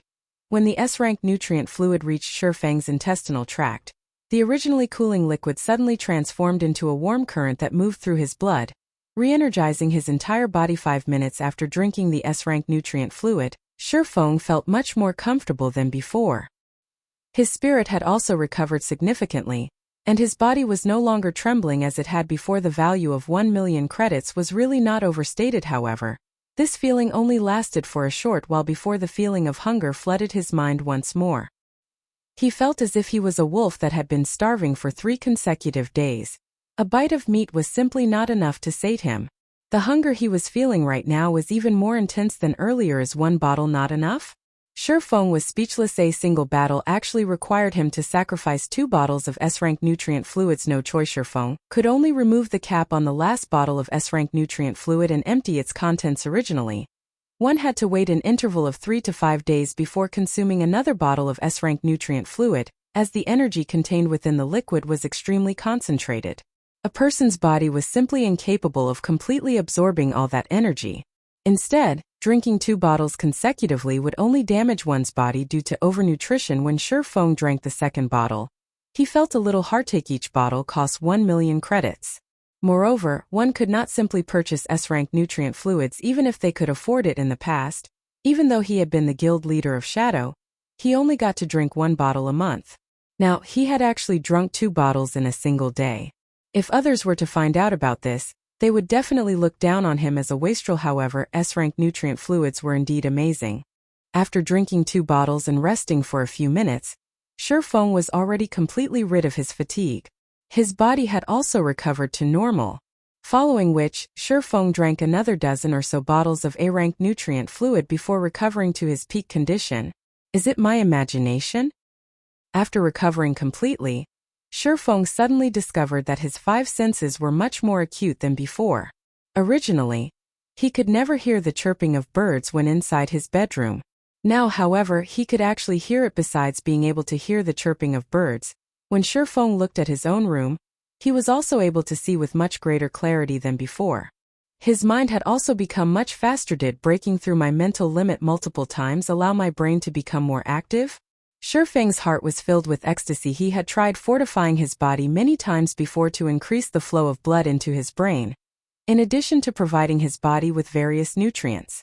He had done so to develop his brain's potential and boost its activity level, so that he could create his legacy in God's domain. Now, he had actually achieved a breakthrough.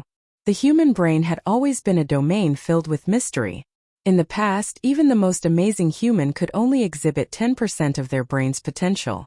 Advancements in technology had made developing the brain's potential possible, but it was extremely difficult to do so.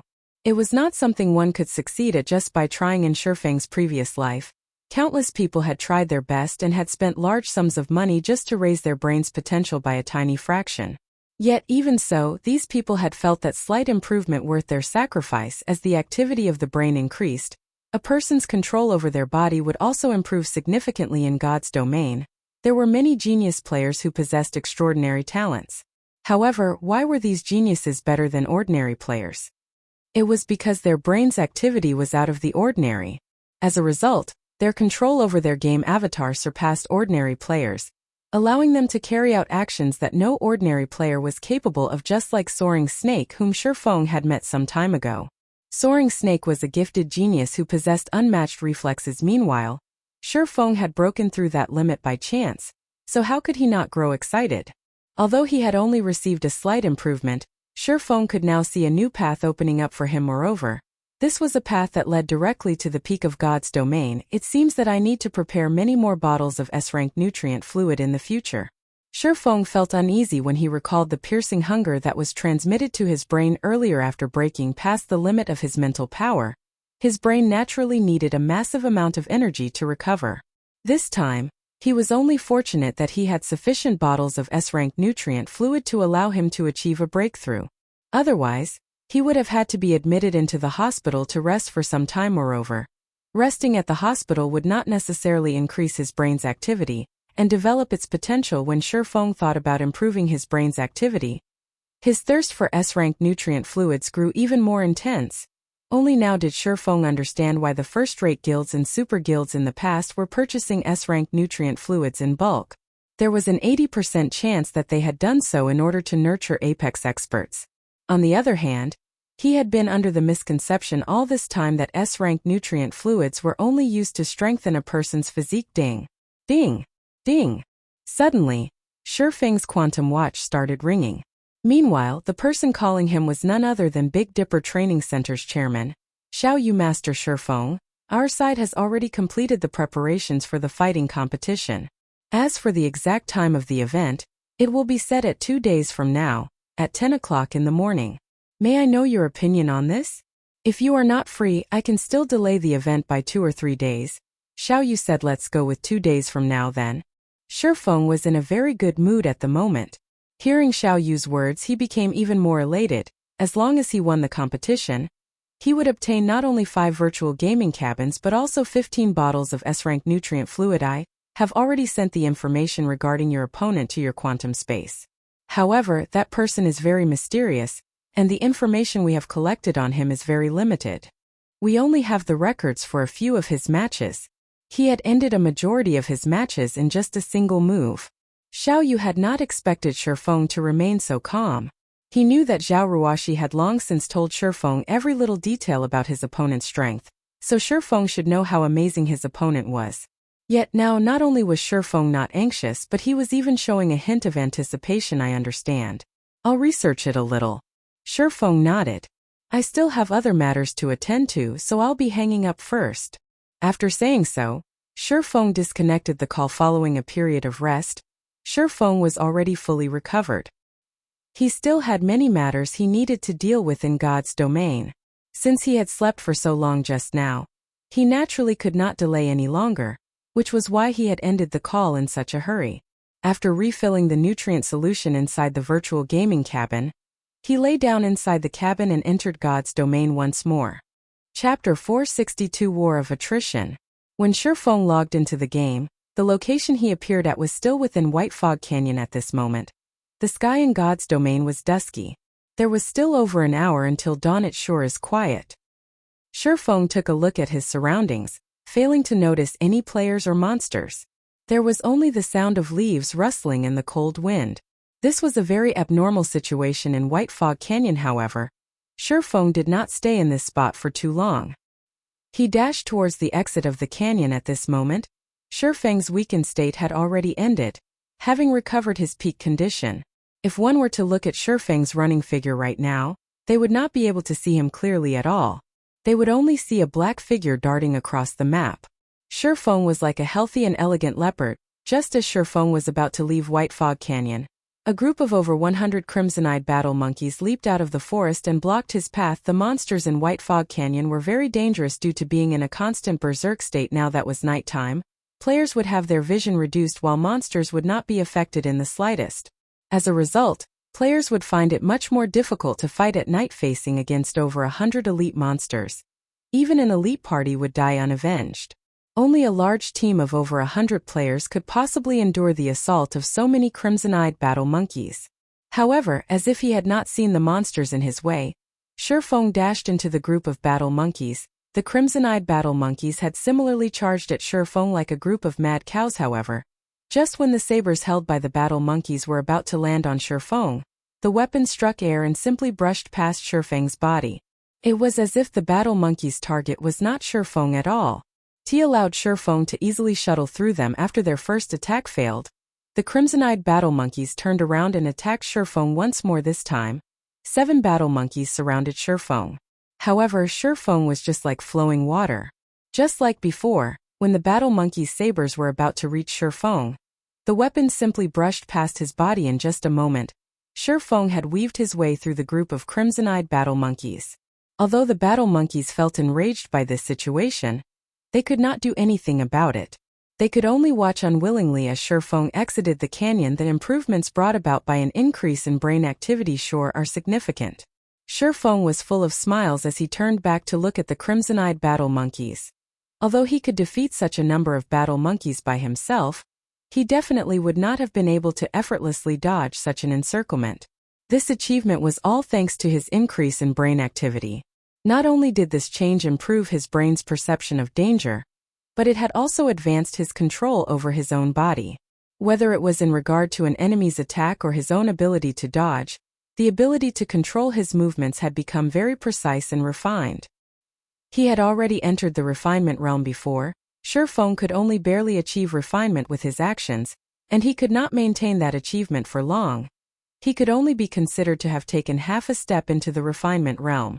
Even so, half a step was already an amazing feat. Meanwhile, he had now completely entered this realm, becoming much stronger than he had been before.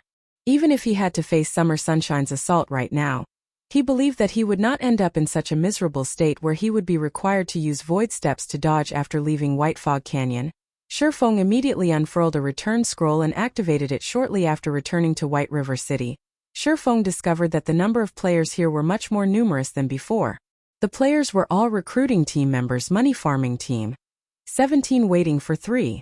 DDs are welcomed. Must be level 20 or above.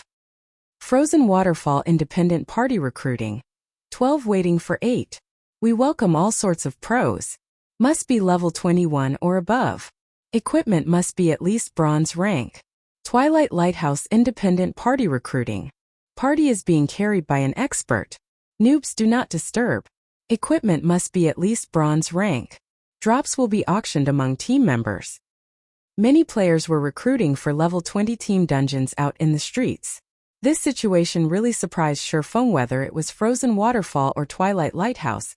Both were challenging 20-man team dungeons. Their difficulty was considered intermediate among level 20 team dungeons. Currently, even a normal guild team would not necessarily succeed when clearing one. Yet, there were actually so many independent teams recruiting for these dungeons. This situation truly confused Feng. He had gone offline for just one day. Just when did the independent players of White River City become so powerful? Aside from the shouts of recruitment by independent players, Feng also heard news regarding the all-out war between Zero Wing and Overwhelming Smile. Up to now, the losses suffered by both guilds had already exceeded 2,000 players. Moreover, the battles between both guilds were growing intenser as time passed. In the beginning, the skirmishes that occurred only involved dozens of players, before slowly growing into the hundreds. At this point in time, both guilds were already waging wars involving over 1,000 players. Zero Wing really is amazing. Their total kill count right now has already exceeded 5,000 players. Meanwhile, Overwhelming Smile has only managed to kill around 2,000 Zero Wing members. I know, right? I heard that Zero Wing's Assassin Fire Dance alone has killed more than 300 Overwhelming Smile members. Many players were done in by her, and she has even managed to kill Lone Tyrant, giving Overwhelming Smile a huge headache. Right now, her fame is no longer beneath Black Flame. Other than Fire Dance, there is also Flying Shadow, another assassin of Zero Wing. His kill count is just slightly below Fire Dance's. Right now, he has already killed more than 200 members of Overwhelming Smile. In addition, there are also Aqua Rose, Violet Cloud, Cola, Blackie, and so on. Every one of them has killed over 100 players already. Other than the core members of Zero Wing, there are also many rising experts in Zero Wing. Among them is a berserker called Shadow Sword. His kill count is over 50. I hear that he has even managed to exchange for a level 25 fine gold equipment with the contribution points he obtained. Even though Overwhelming Smile also has a large number of experts, why aren't they able to fight against multiple enemies by themselves like Zero Wing's experts? Just why are Zero Wing's experts so strong? You don't know? I hear that Zero Wing's core members have completed their class change and have become Tier 1 classes already. In terms of attributes and skills, they are much more powerful than us players who have yet to complete our class change. Even when facing a player with the same attributes and equipment, a Tier 1 player can still easily defeat half a dozen Tier 0 players. Moreover, I hear that Zero Wing has over 50 Tier 1 players. Overwhelming Smile is naturally unable to contend against Zero Wing. It can't be, right? I hear that the class change quest is absurdly difficult. It is practically impossible to complete it without reaching level 27 or 28. Many have tried before, but all of them had failed. Moreover, if one fails their class change quest, they will have to wait a very long time before they can challenge the quest again. Just how have so many players from Zero Wing completed their class change? The players holding discussions on the street marveled at Zero Wing's strength. At the same time, they had also received a glimpse of how powerful a Tier 1 class was. It was not something a Tier 0 class could compare to at all. When Shifeng heard these conversations, a faint smile appeared on his face. After so many days of effort, there were finally some results. Over 50 Tier 1 players could indeed play a huge role in a battle involving thousands of players. Unfortunately, with just 2 guilds battling against each other, wars involving thousands of players rarely occurred. A majority of the battles fought between the 2 guilds were merely small skirmishes that involved several dozen players. As a result, the potential of these 50-plus Tier 1 players was less than it could be. Moreover, when comparing the backgrounds and fundings of the 2 guilds, Overwhelming Smile was leaps and bounds above Zero Wing. Although Overwhelming Smile's death count was more than double Zero Wing's death count, Overwhelming Smile was supported by Underworld from behind. Their financial prowess was definitely more than a dozen times greater than Zero Wing's. Even if the compensation and rewards they gave was triple or quadruple of what Zero Wing gave, they could still afford to grind Zero Wing into dust. This was the reason why Shifeng had been unwilling to start an all-out war all this time, as doing so would be very detrimental to Zero Wing. Following which, Shifeng contacted Aqua Rose to get a more detailed understanding of the present situation. He then increased the contribution points awarded for killing enemy players, as well as increased the compensation of the guild members who died battling against the enemy. At the same time, he also made preparations to start raiding 50-man team dungeons and 100-man team dungeons. Guild leader, now that we have started an all-out war with Overwhelming Smile, if we increase the compensation and rewards, the expenses of the guild will increase by several times. If the war is extended, this amount will become astronomical. Moreover, the compensation and rewards we are currently giving out are already quite high. Even the guild members feel that they are good. There is simply no need for this extra spending. Aqua Rose knew that Shifeng was rich, but even so, money should not be wasted in such a way. It was especially true for the rewards given out.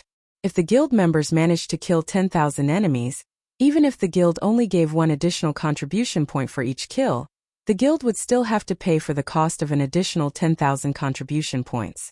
Not to mention, as the fighting continued, large wars would occur more frequently. At that time, the contribution points the guild would have to pay out would increase by several times. No problem. I'll figure out a way to deal with the matters regarding money, Shifeng said, shaking his head. The reason why he was increasing the amount of contribution points awarded was not for the purpose of exciting the guild members. Instead, he was doing so in order to hasten up the consumption speed of both sides. If it had been in the past, Shifeng definitely would not fight a war of attrition with Overwhelming Smile. Now, however, things were different. He now had a large amount of Starfire ore in his hands. He would let Overwhelming Smile know what it truly felt like to crumble apart. Chapter 463 Imperial Heirloom. I'll make the adjustments now then. Aqua Rose could only nod her head in reply upon hearing Shifeng's confident answer. Right. Have you compensated Virtuous Cloud and the others? Shifeng suddenly asked. After all was said and done, Overwhelming Smile had ambushed them because of him. He also still owed Virtuous Cloud 6 pieces of secret silver equipment. However, due to his short hibernation this time, he had not been able to bring them to make their selection. Of already brought them to the guild's warehouse to exchange for 10 pieces of level 20 secret silver equipment. However, there is one matter that you definitely won't be able to guess, Aqua Rose said, revealing a mysterious smile. What happened? Shifeng asked curiously. After Virtuous Cloud and her party saw our guild warehouse, they were downright stupefied. Originally, they were planning to return to the Black Dragon Empire to continue their development there. Now, however, the party has joined Zero Wing and should be carrying out some high-level guild quests at the moment. Aqua Rose replied. Aqua Rose was very optimistic about Virtuous Cloud's crew. An independent party attaining such high levels and good equipment was quite an amazing feat. Now that they had entered Zero Wing, it wouldn't be long before they became experts in God's domain. Though elite players were easy to find, experts were not. Now that Zero Wing was in an all-out war with Overwhelming Smile, it would be a long time before things settled down. After all, it was not possible for either side to defeat the other in one fell swoop. Moreover, battles between two warring guilds consisted mostly of small-scale skirmishes. Large-scale engagements occurred very infrequently. As a result, the importance of players with top-tier combat power grew even greater. If a large group of players took action together, they could easily be discovered as well as easily countered. However, if a party or an individual took action, they would be highly mobile. Hence, they would not be discovered so easily. If Zero Wing could form a party of experts and give a huge blow to Overwhelming Smile from time to time, they could easily force Overwhelming Smile into a passive state guild leader. Why don't we start raiding 50-man team dungeons now? Although the benefits we offer could attract quite a number of players to the guild, it is still not enough of an attraction for many independent experts. The things these experts seek are top-tier equipment and room for growth. Meanwhile, we can use the top-tier equipment we obtain from large-scale dungeons to attract these experts. Aqua Rose suggested after seeing the reactions of Virtuous Cloud's crew yesterday. Aqua Rose came up with this idea previously. She had also tried inviting Virtuous Cloud and her party to join Zero Wing, but they had been reticent. However, after seeing the large number of level 25 fine gold and secret silver equipment, as well as plenty of level 20 dark gold equipment, they made up their minds right away at that time. Aqua Rose had even considered displaying the two epic items inside their guild's warehouse. However, the epic items were Zero Wing's trump cards. It would be best if other guilds did not know about the existence of these items, so she had promptly dismissed this idea of hers.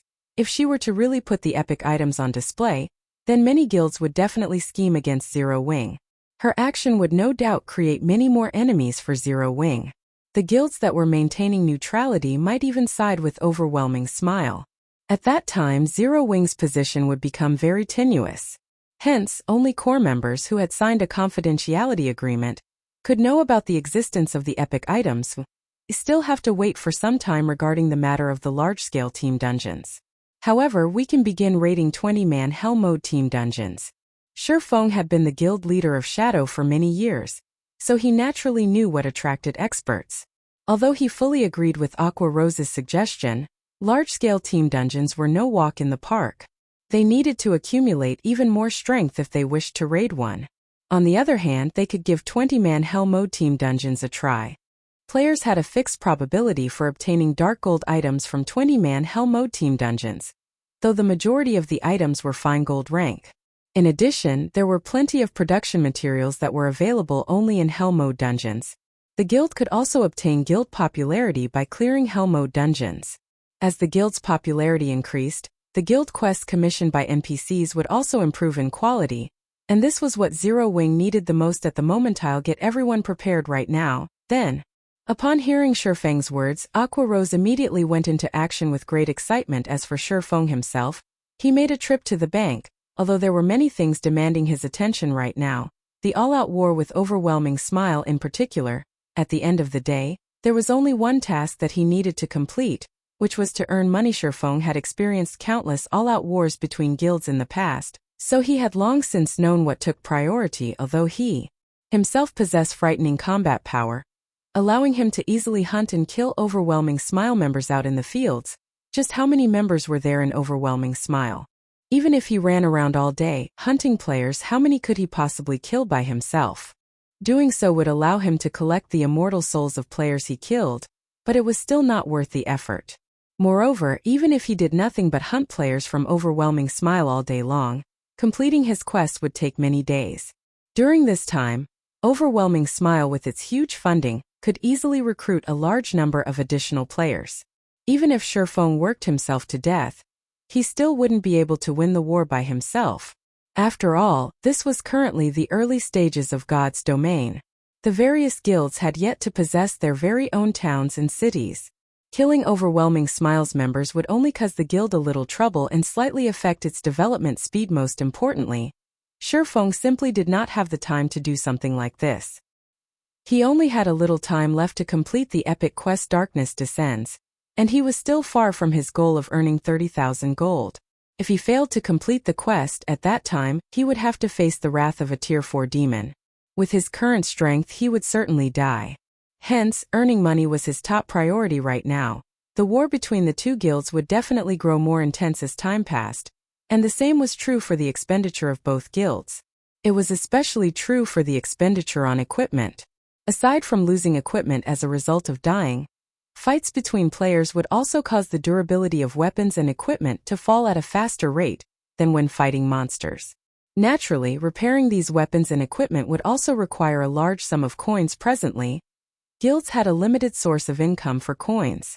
Guilds would only begin raking in large sums of coins once they possessed their own towns and cities during the middle stage of the game. Although Overwhelming Smile had large funding, having a large funding did not necessarily equate to having a large number of coins. This was where Shifeng's confidence came from. Half an hour later, Shifeng arrived at the bank. He then retrieved all the Starfire ore as well as the Philosopher's Stone from his warehouse. He also retrieved the Dragonscale set equipment forging design he had stored away all this time. At present, aside from the Warfire set equipment, the level 20 fine gold ranked Dragonscale set equipment was definitely the best set equipment available. It was naturally an item that all guilds would fight desperately to obtain. After Shifeng organized the items inside his bag, he suddenly noticed the golden stone tablet inside it. How could I have forgotten about this thing? Shifeng's mind had been occupied with too many things during this period of time, and he had completely forgotten about the golden stone tablet.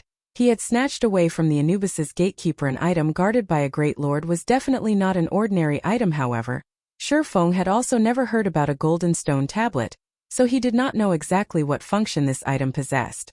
Glancing at it, he was unable to read its information. All that was displayed about the golden stone tablet was that it was an unknown item. Shifeng then used omniscient eyes and started appraising it.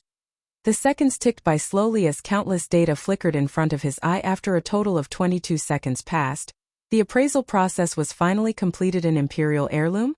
Shifeng muttered in disbelief when he read the information displayed about the golden stone tablet.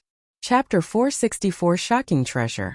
Shifeng could not help but tremble when he looked at the golden stone tablet inside his bag. God's domain was very large, and there were many kingdoms and empires within it. Naturally, these realms would go through growth and decline. Countless kingdoms and empires had disappeared into the long river of history by now, though they had already been forgotten by people. Some of these kingdoms and empires had left behind shocking treasures that were unknown to others in God's domain. These shocking treasures were called heirlooms. Heirlooms could be categorized into 4 different ranks. The first would be kingdom heirlooms. Just as its name implied, it was a treasure once owned by a kingdom of God's domain. First-rate guilds would fight tooth and nail for just one kingdom heirloom. In the past, there was even a super guild that had offered up a city with a population of over 1 million players in exchange for a kingdom heirloom. From this, one could just imagine the value of a kingdom heirloom back then. Although Shadow had become a second-rate guild and controlled 10 city-states, it did not even possess the qualifications to compete over a kingdom heirloom. Meanwhile, one rank above kingdom heirlooms were imperial heirlooms. An imperial heirloom was an heirloom left behind by a fallen empire of God's domain. Normally, the wealth of an empire was at least 3 to 5 times greater than that of a kingdom. The value of an imperial heirloom, naturally, was proportional in the past. A small unrated guild called Thunder Family had taken less than a year to develop into a first-rate guild. Back then, Thunder Family had shocked the entire God's domain in terms of experts or financial power. Thunder Family had possessed neither. Yet, it had still managed to develop into a first-rate guild in such a short amount of time. How could such a feat not shock others? Only after many different parties investigated the guild did they find out the secret behind Thunder Family's success. It turned out that Thunder Family had accidentally encountered an item called an Imperial Heirloom, and the guild had secretly developed itself at a rapid pace through this Imperial Heirloom. Thus, Thunder Family had managed to become one of the overlords of God's domain in less than just a year. From then on, everyone started searching for heirlooms out in the fields. Many wars were waged in God's domain because of heirlooms, and many guilds were completely annihilated because of heirlooms. In addition to imperial heirlooms, there were continental heirlooms, which were 1 rank higher, as well as world heirlooms, which were the highest-ranking heirlooms in God's domain. However, the last 2 heirlooms were only mentioned in the libraries of God's domain. As far as Shifeng knew, nobody had come upon either one in his previous life. Now that there was an imperial heirloom in his bag, how could Shifeng not be excited? Even as a reincarnator, Shifeng had to carefully plan, make countless preparations, encounter many miracles, and nurture a large number of experts in order to establish his very own virtual empire. Meanwhile, just a single Imperial heirloom had allowed a small guild to grow into a first-rate guild in less than a year, becoming the owner of a real empire. As for what treasures were hidden within an Imperial heirloom, Shi Feng was completely ignorant. After things got out of hand in the past, any who obtained an Imperial heirloom would put a tight lid on it, keeping all information about it a secret. In this life, Shi Feng would naturally also keep quiet about his possession of an Imperial heirloom. Hence, he immediately suppressed his excited heart as he considered where to carefully research the Imperial heirloom. After he was done organizing his bag, he made his way stealthily to the Starstreak trading firm and entered one of the forging rooms on the 4th floor. At this moment, the Starstreak trading firm had already become the #1 trading firm in White River City. The variety of items sold at its shop was matchless. As long as it was something the current players of God's Domain needed, the trading firm would sell it. Therefore, players who visited the Starstreak trading firm would have no need to visit any other shop. The trading firm's business was thriving, raking in large sums of money daily. Although many guilds had sought cooperation with the trading firm, all were promptly rejected by the firm's manager. Shi Feng had picked an unoccupied forging room at random and entered it. Interested to see just what sort of secret is contained within an Imperial heirloom, Shi Feng muttered as he retrieved the golden stone tablet from his bag and carefully placed it on the stone platform. Other than being named an Imperial heirloom, the golden stone tablet revealed no other information. Shi Feng was also clueless as to how he should operate an Imperial heirloom, so he had no choice but to slowly experiment with it. There were many drawings and runes engraved on the stone tablet. However, Shi Feng could not understand a single one of them. He quickly spent over half an hour researching the Imperial heirloom. But no matter what sort of methods he used, he failed to find even a clue to how to activate it. Despite the mountain of gold placed right in front of him, without the activation key, he could only stare helplessly at the Imperial heirloom. Thunder family from back then was able to discover the secret of the Imperial treasure, so why can't I? Frustrated, Shi Feng played around with the golden stone tablet in his hands. Is there still some other secret to the Imperial heirloom? It sounded logical when he thought about it. How could a great treasure capable of allowing an empire to thrive be so easily obtainable by players? If the activation of the Imperial heirloom were a quest, then the difficulty of this quest should be legendary. Runka legendary quest was definitely not something players could easily complete. Let alone a legendary quest. Right now, Shi Feng already had a huge headache over just an epic quest. I can only set it aside for now. I might encounter some clues in the future. Shi Feng thought optimistically. Everything was bound to be difficult at the beginning. With the Imperial heirloom now in his hands, what he needed to do next was to inquire around about it. There was bound to be a solution. Shi Feng then stored the Imperial heirloom and piled up the large amount of starfire ore he had on the floor. During this period of time, Zero Wing had harvested over 20,000 pieces of starfire ore. If sold at a price of 1 silver per piece, the total value of all this starfire ore would be over 200 gold coins. However, Shi Feng was going to convert them all into starfire essence right now. Originally, if players wished to refine starfire ore, they needed to hire an alchemist to refine the ore for them. Just a single refinement costs 1 silver coin. Moreover, the production of starfire essence was not guaranteed. However, there was a large possibility of obtaining 1 piece of starfire essence out of 2 pieces of ore. As a result, the market value of starfire essence was usually set at 4 silver coins per piece. Shi Feng, however, did not seek the services of an alchemist. After all, the philosopher's stone he possessed was much more powerful than any alchemist. In addition, not only did he not need to spend a single coin when using the philosopher's stone to refine starfire ore, but his odds of producing starfire essence were also much higher than those of NPC master alchemists. Following which, Shi Feng started refining the starfire ore 1 piece. 2 pieces. The refining speed of the philosopher's stone was very fast.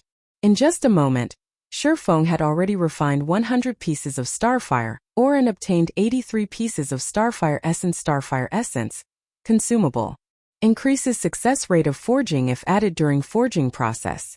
In addition, the more starfire essence added, the higher the success rate. The refinement rate is good as expected. When Shi Feng looked at the sparkling red gems scattered across the stone platform, an indescribable sense of joy filled his heart. The philosopher's stone was definitely worthy of being called a treasure of alchemy. By using it to refine all the starfire he had, he could save over 200 gold coins. Time passed little by little. Before he knew it, Feng had spent more than 7 hours refining all the starfire ore he had. In total, he had obtained 18,000 odd pieces of starfire essence. If converted to coins, the value of these starfire essences would be worth over 720 gold in just 7 hours. Feng had more than tripled the original value of the starfire ore. I can finally start forging now. Although Feng had spent in excess of 7 hours repeating the same task over and over, he did not feel bored or tired. On the contrary, he was filled with excitement right now. Just the thought of being able to mass-produce the dragon scale set equipment thrilled him greatly.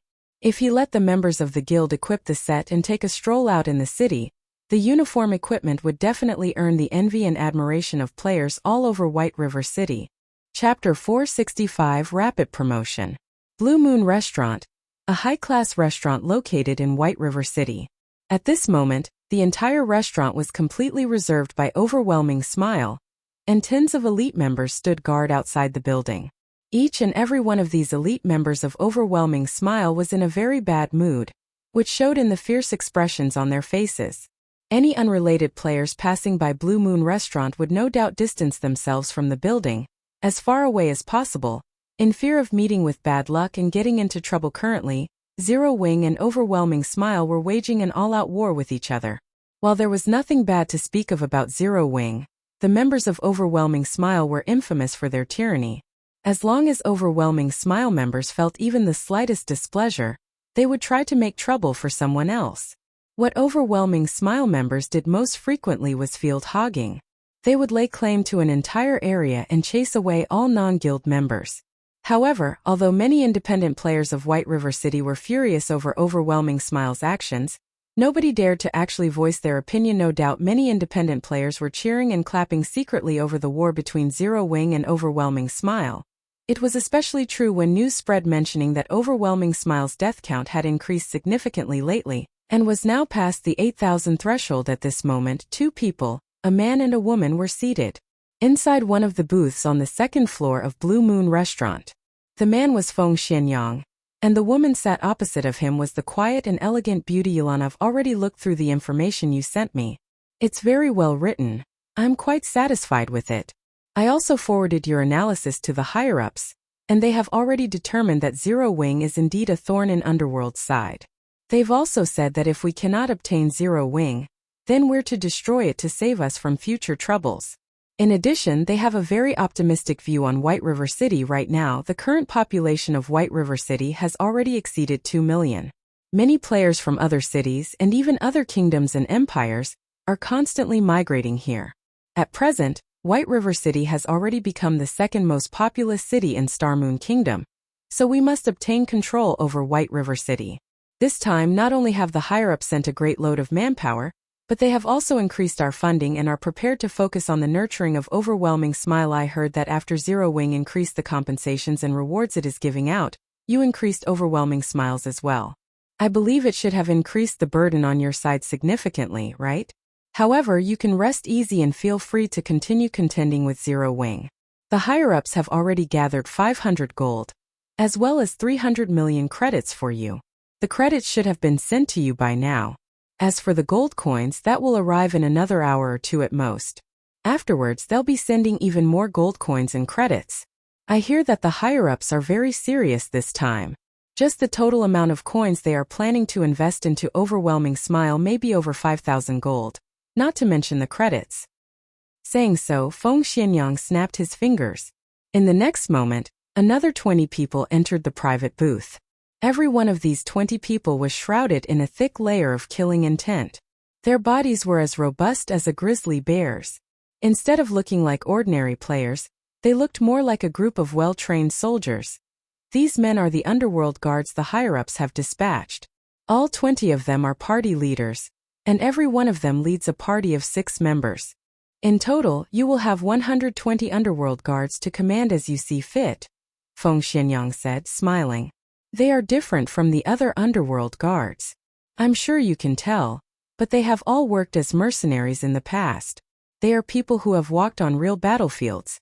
Is an Overwhelming Smile waging an all-out war with Zero Wing right now? As long as you have these underworld guards to assist you, those players who have never seen fresh blood will be easy pickings. Even if Zero Wing has more than 50 Tier 1 players, they will still be finished. I've already handed the men over to you. What they do next is up to you. Young Master Feng, rest assured, I definitely will not disappoint you.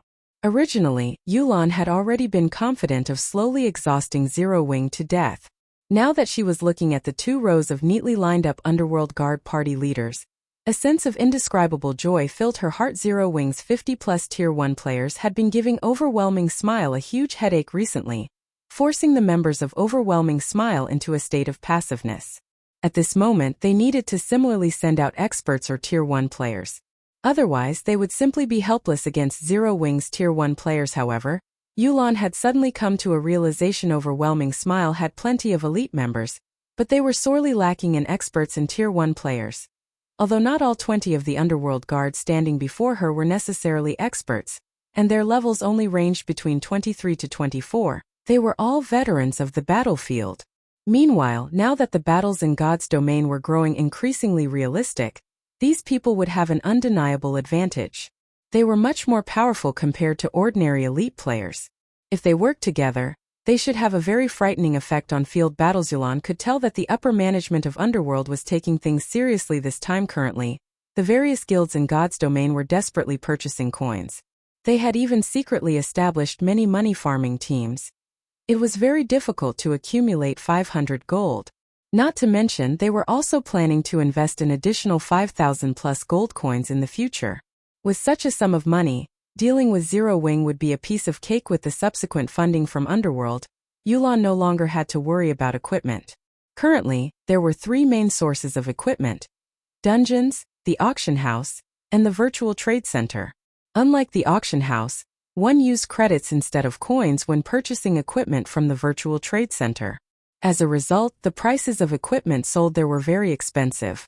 Even so, the wealthy did not mind doing their purchases through the virtual trade center. The first reason was due to the supply of weapons and equipment there being much more abundant. This was because, in order to earn credits, many workshops and players would post their items up for sale at the virtual trade center. The second reason was due to convenience. The currency of God's domain was not easily obtainable. Moreover, the trading procedures involved were very onerous. With such a large sum of credits, she could immediately fill up Overwhelming Smile's guild warehouse and rebuild the confidence of the guild members. At the same time, it would give Zero Wing immense pressure. Hence, on the same day Youlan received the funds from Underworld, she purchased weapons and equipment ranging between level 15 and level 20 from the virtual trade center in bulk. The quality of the items ranged from bronze rank to fine gold rank. In total, she bought over 5,000 weapons and equipment, greatly boosting Overwhelming Smile's morale. At the same time, she also raised the death compensation and kill rewards. Seeing this change, many more members of Overwhelming Smile were tempted to join in the field battles for a time. Overwhelming Smile's momentum in White River City surpassed Zero Wing's. However, as the guild leader of Zero Wing, Feng was completely ignorant about this occurrence. At the moment, he was focused on producing the Dragonscale set equipment and frantically raising his forging proficiency. Recently, Feng had been constantly busying himself with other matters. As a result, his forging proficiency had stagnated. Despite being the first person to become an advanced forging apprentice, he had long since fallen behind Cream Cocoa and the others. These future master forgers had already become true forgers. Meanwhile, Feng himself still needed a lot of forging proficiency before he could become a forger as well. It should be known that only 3,000 proficiency points were required to get promoted from an intermediate forging apprentice to an advanced forging apprentice. Yet, in order to advance from an advanced forging apprentice to a basic forger, 10,000 proficiency points were required. The amount required to rise a rank had more than tripled. Moreover, advanced forging apprentices did not receive proficiency points from producing common ranked items, resulting in a drastic reduction in promotion speed. Melancholic Smile and the other two had only managed to become basic forgers so quickly because of the basic strength and armor kit forging design Feng had provided them. In the future, however, even the basic strength and armor kits would not be able to help them with their promotions. Fortunately, the Dragonscale set equipment Feng possessed was different. Not only was it of a very high rank, but it could also provide him with bonus proficiency every time he succeeded in producing the set equipment. He also had the forging talent, Forging Genius, which had a fixed chance of giving him additional proficiency points whenever he succeeded in forging an item.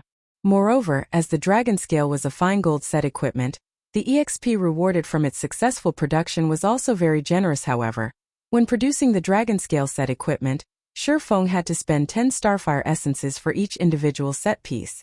Moreover, even with the help of the various support tools he possessed, his success rate was less than 25%. Even so, Shifeng was already very satisfied with this result. If it were anyone else producing the Dragonscale set equipment, let alone 25%, it would be a miracle if they even managed a 10% success rate.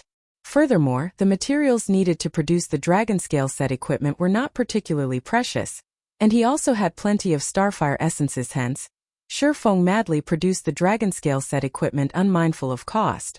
The more sets he produced, the more proficient he became. In addition, his increased brain activity also gave him an accurate grasp of the production process, allowing him to become increasingly faster and better at producing the Dragonscale set equipment as time went by. Shifeng never imagined that he would also have such a fortunate development. Finally, after investing more than a day's time, Shifeng managed to completely use up all his materials and had succeeded at producing over 100 sets. He was also promoted to a basic forger during this period of time, his promotion speed leaving one simply speechless. Furthermore, he had also leveled up to level 26. His leveling speed even faster than when he was grinding monsters at White Fog Canyon. Chapter 466. Dragonclaw set equipment. That should be about enough. Shifeng looked at his bag containing Dragonscale set equipment with satisfaction. Currently, God's Domain players did not have very high levels, with a majority being around level 20. Hence, level 20 equipment had already become more common. This was apparent from the large number of independent teams rating level 20, 20-man team dungeons even rating normal mode. 20-man team dungeons would drop plenty of mysterious iron equipment at the very minimum. There was even a certain probability that a mysterious iron set equipment would drop. Even ordinary players wore a few pieces of level 20 bronze equipment, not to mention veteran and elite players. It was no surprise if one ran into a player with a full set of bronze equipment. The equipment that guild's elite members wore was even more impressive. Unlike independent players, guilds would very frequently form teams to raid dungeons. Hence, the equipment available to guild's elites was far superior to what independent players had access to, and a majority of such elite members possessed at least a few pieces of mysterious iron equipment. The lowest quality equipment guild's core teams would wear at this point was level 20 mysterious iron rank. Normally, core members wore secret silver equipment. Only the top experts in a guild had the chance to equip level 20 secret silver set equipment, with a few pieces of fine gold equipment. To ordinary players, fine gold equipment was something they could only obtain in their dreams. Such items were out of their reach, and they could only fantasize about owning Onis for level 20 fine gold set equipment. Not even the upper management of guilds possessed a single piece. Level 20 fine gold set equipment would only drop from level 20 large-scale team dungeons. Not a single guild was ready to set foot in a level 20 large-scale team dungeon at this stage of the game. This was why everyone had shifted their focus to the Warfire set equipment, which dropped in the White Fog Canyon. Meanwhile, the level 20 Dragonscale set equipment was definitely one of the best level 20 sets available. Although it could not compare to a Warfire set equipment that had been upgraded to fine gold rank, if one equipped the entire set, they would still surpass the requirements to raid a level 20, 100-man team dungeon. The set would be of immense help to raiding large-scale team dungeons. Dragonscale set equipment, fine gold rank, level 20, can be equipped by plate armor. Classes set consists of 6 parts: head, chest, hands, wrist, legs and feet. Set effect: 2-piece effect. Ignore levels plus 10. Has a chance to trigger Fury effect when attacking, increasing damage by 20% for 6 seconds. 4-piece effect. Strength and endurance attribute increased by 10%. Defense increased by 20%. 6-piece effect. All skill cooldowns decreased by 20%. When attacking with a skill, there is a chance to trigger effect multiplier, increasing the skill's effects by 50%. Although the set effects of the Dragonscale set equipment could not compare to those of the Warfire set equipment, they were still enough to tempt both guilds and players. Originally, Shifeng had intended to equip the Dragonscale set equipment himself. However, a level 20 fine gold set equipment was only as strong as a level 25 secret silver set equipment. Currently, he had several pieces of level 25 fine gold equipment and level 25 dark gold equipment. Combined, they were far superior to the Dragonscale set equipment. Hence, Shifeng gave up on the idea. However, after Shifeng had spent over a day forging and produced the 105th set of Dragonscale set equipment, by some stroke of luck, he had triggered the Black Steel Insignia's attribute increasing effect. As a result, the Dragonscale set equipment had upgraded by an entire rank, becoming a level 20 Dark Gold set equipment. Now it was equivalent to a level 25 Fine Gold set equipment. Shifeng was overjoyed. After the Dragonscale set equipment had upgraded, it was no longer called Dragonscale. He had now created a Dragonclaw set equipment. This was also the only Dark Gold set equipment Shifeng had ever produced. Dragonclaw set equipment, Dark Gold rank. Level 20. Can be equipped by plate armor. Classes set consists of 6 parts. Head, chest, hands, wrist, legs and feet. Set effect. 2-piece effect. Ignore levels plus 15. Has a chance to trigger Fury effect when attacking, increasing damage by 40% for 6 seconds. 4-piece effect. Strength and endurance attribute increased by 15%. Defense increased by 30%. 7-piece effect. All skill cooldowns decreased by 30%. When attacking with a skill, there is a chance to trigger effect multiplier, increasing the skill's effects by 100%. Aside from the fact that the Dragonclaw set equipment's basic attributes could overshadow even level 25 Fine Gold set equipment, the set effects had massively improved. The Dragonclaw's set effects were only slightly inferior to the Fine Gold ranked Warfire set equipment. Only the Warfire set was more suited for PvP, whereas the Dragonclaw set was more suited for raiding dungeons in God's domain. Experts would normally prepare multiple sets of equipment for themselves, and every set had different purposes. At the very minimum, experts would prepare a set for PvP and a set for dungeons.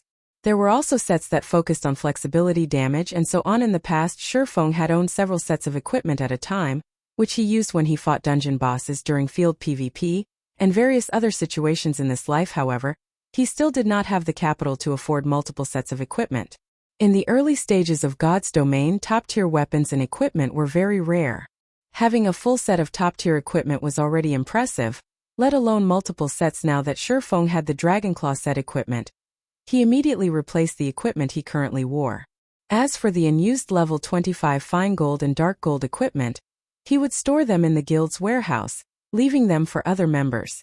As for the level 25 Flame Boots, however, Shifeng kept them for himself. If he encountered an extremely fast enemy, he could use them to replace the Dragonclaw boots temporarily.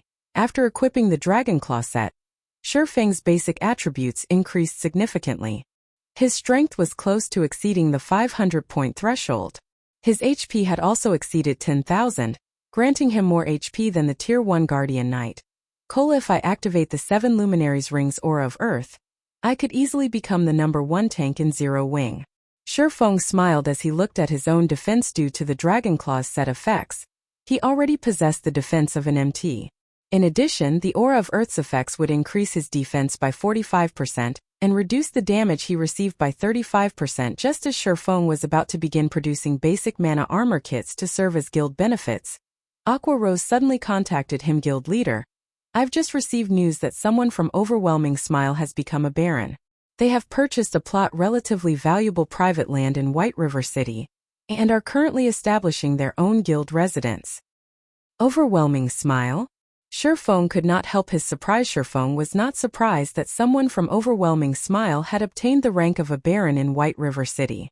After all, after the second evolution of God's domain, it became much easier to earn reputation in cities. Moreover, due to the appearance of Zero Wing's guild residence, the various guilds had long since turned their focus to grinding for reputation. It was natural that someone would have become a baron by now. However, purchasing a plot of private land and establishing a guild hall required a lot of money. Private land, in particular, was a huge headache. Shifeng had only managed to obtain the Purple Sun Mansion due to a quest reward, saving him a ridiculous amount of gold coins. However, Overwhelming Smile could afford to purchase private land, and even had the money to proceed with building a guild hall immediately. Even the cheapest plot of land in White River City cost over 1,000 gold. Adding in the cost of the cheapest guild hall, Overwhelming Smile would need to spend at least 1,500 gold. Although it had become much easier to earn coins, even a first-rate guild would need over a week to accumulate so much money. Moreover, purchasing coins in bulk through the virtual trade center would cause the price of coins to soar. How many credits would one need to purchase so many gold coins? Since when had Overwhelming Smile become so wealthy? Chapter 467 Sweeping God's Domain. Aside from establishing a guild residence, Overwhelming Smile has also recruited a team of experts. These experts have been ambushing our teams and killing many of our members. Some of our Tier 1 members have encountered them before, and although they were no match for our members in a one-on-one battle, those experts are well trained and coordinate with each other flawlessly. With 3 people working together, they can finish off one of our Tier 1 members quickly. We estimate that Overwhelming Smile has over 100 of these experts, and has scattered them across various leveling areas. They randomly appear and kill our members who are questing or leveling, causing us tremendous losses. Although we have invested a lot of time and manpower into hunting these experts down, we have come up with nothing.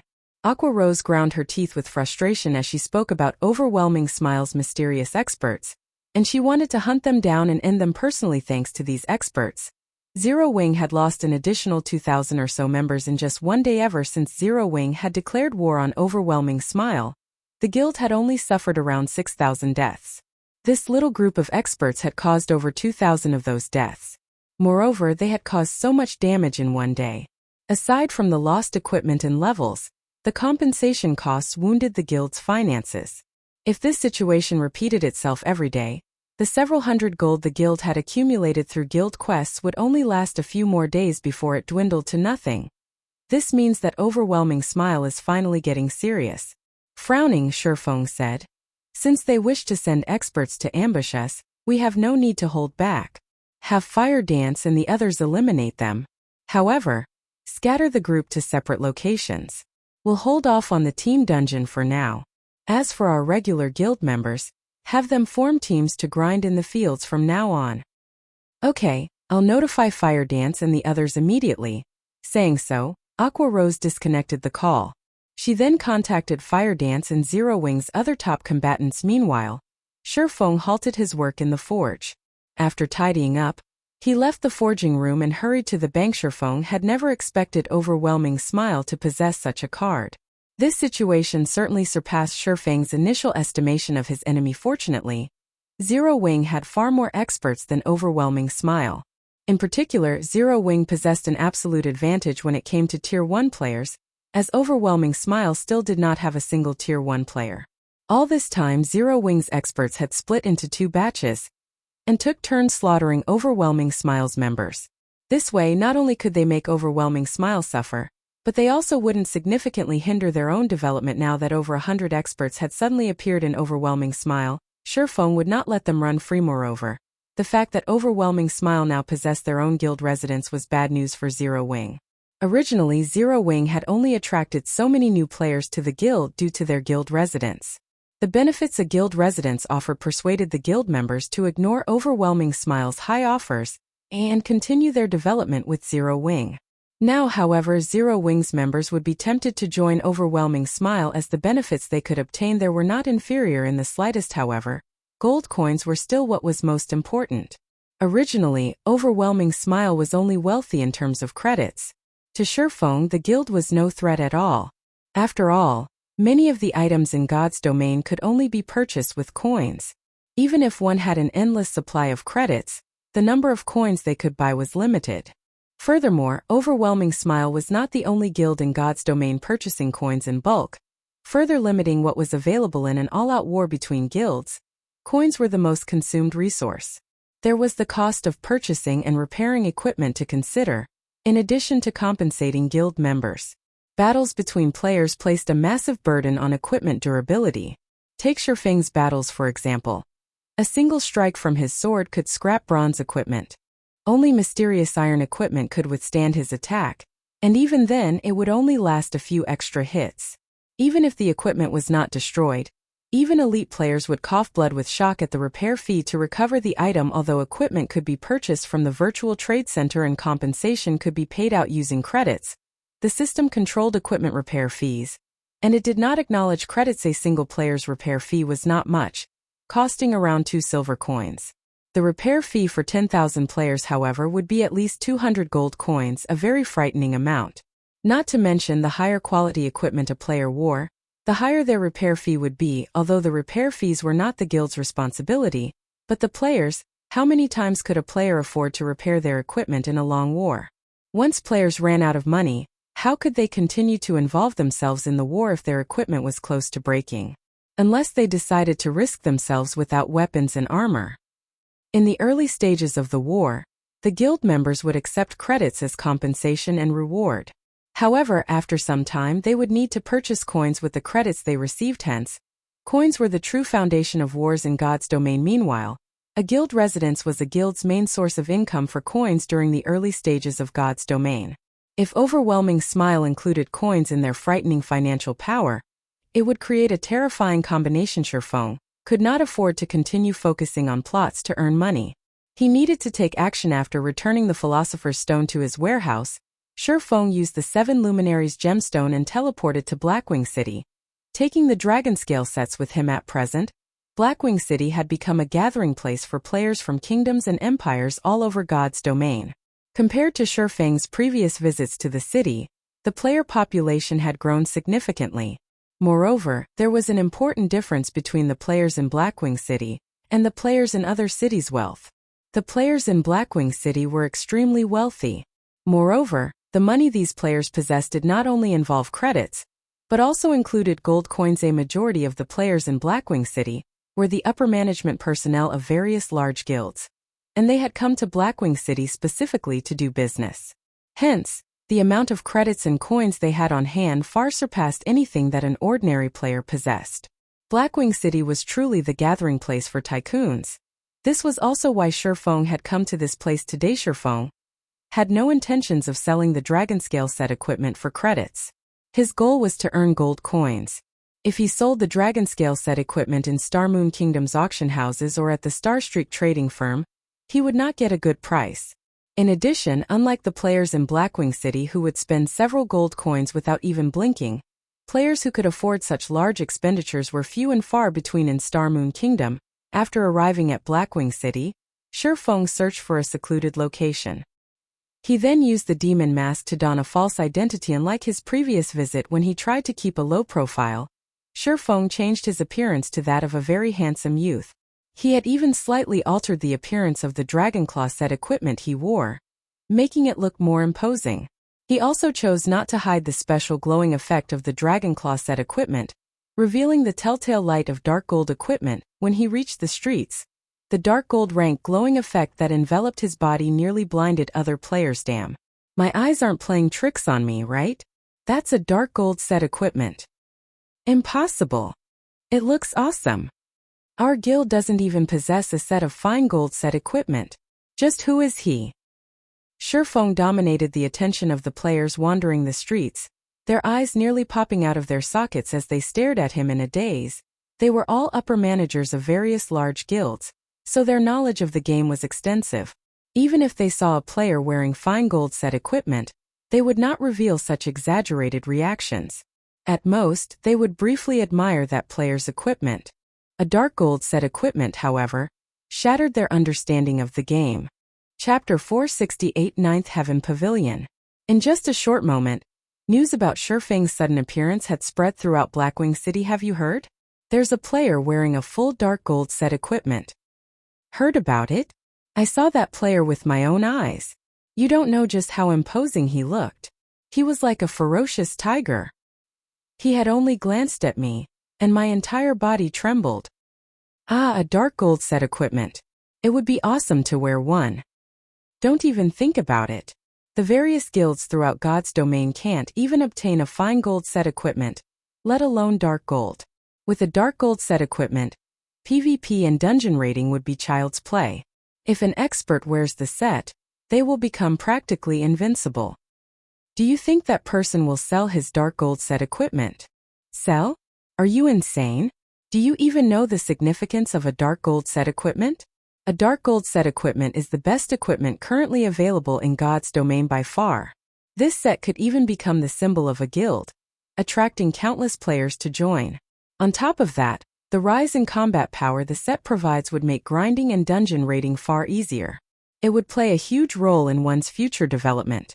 If it were up to me, I would rather sell my house than sell my dark gold set equipment. I guess you're right. If purchased with credits, a dark gold set equipment should be worth at least 2 million. Including its ability to increase a guild's influence, it is worth more than a single house located in the city center. The players occupying the streets and alleys of Blackwing City discussed Shifeng. They envied and admired his dark gold set equipment. Before, many of them had dreamed of equipping a fine gold set equipment themselves. Yet now, someone actually wore a dark gold set equipment. No, to be precise, someone ran around Blackwing City while wearing a house. While players talked about Shifeng, the various guild representatives in Blackwing City overworked themselves as they followed Shifeng, while reporting back to their respective guilds. Currently, they no longer had the serenity befitting an upper manager of a guild as their anxiety was on full display. This has worked out quite well. Shifeng revealed a faint smile as he glanced at the various guild representatives behind him. Although he was in Blackwing City, it would not be so easy to sell out of the Dragonscale set equipment quickly soon. Shifeng found a high-class restaurant and rested for a moment before Shifeng could get comfortable. A few players abruptly sat across from him. These players were all level 25 and above, and their equipment was at least secret silver rank. One could easily tell that these were not ordinary players. They would be the center of attention on the streets of any other city. However, they could not compete with Shifeng. Shifeng's dark gold set equipment was as dazzling as the sun, and one would find it difficult not to notice. What business do you have with me?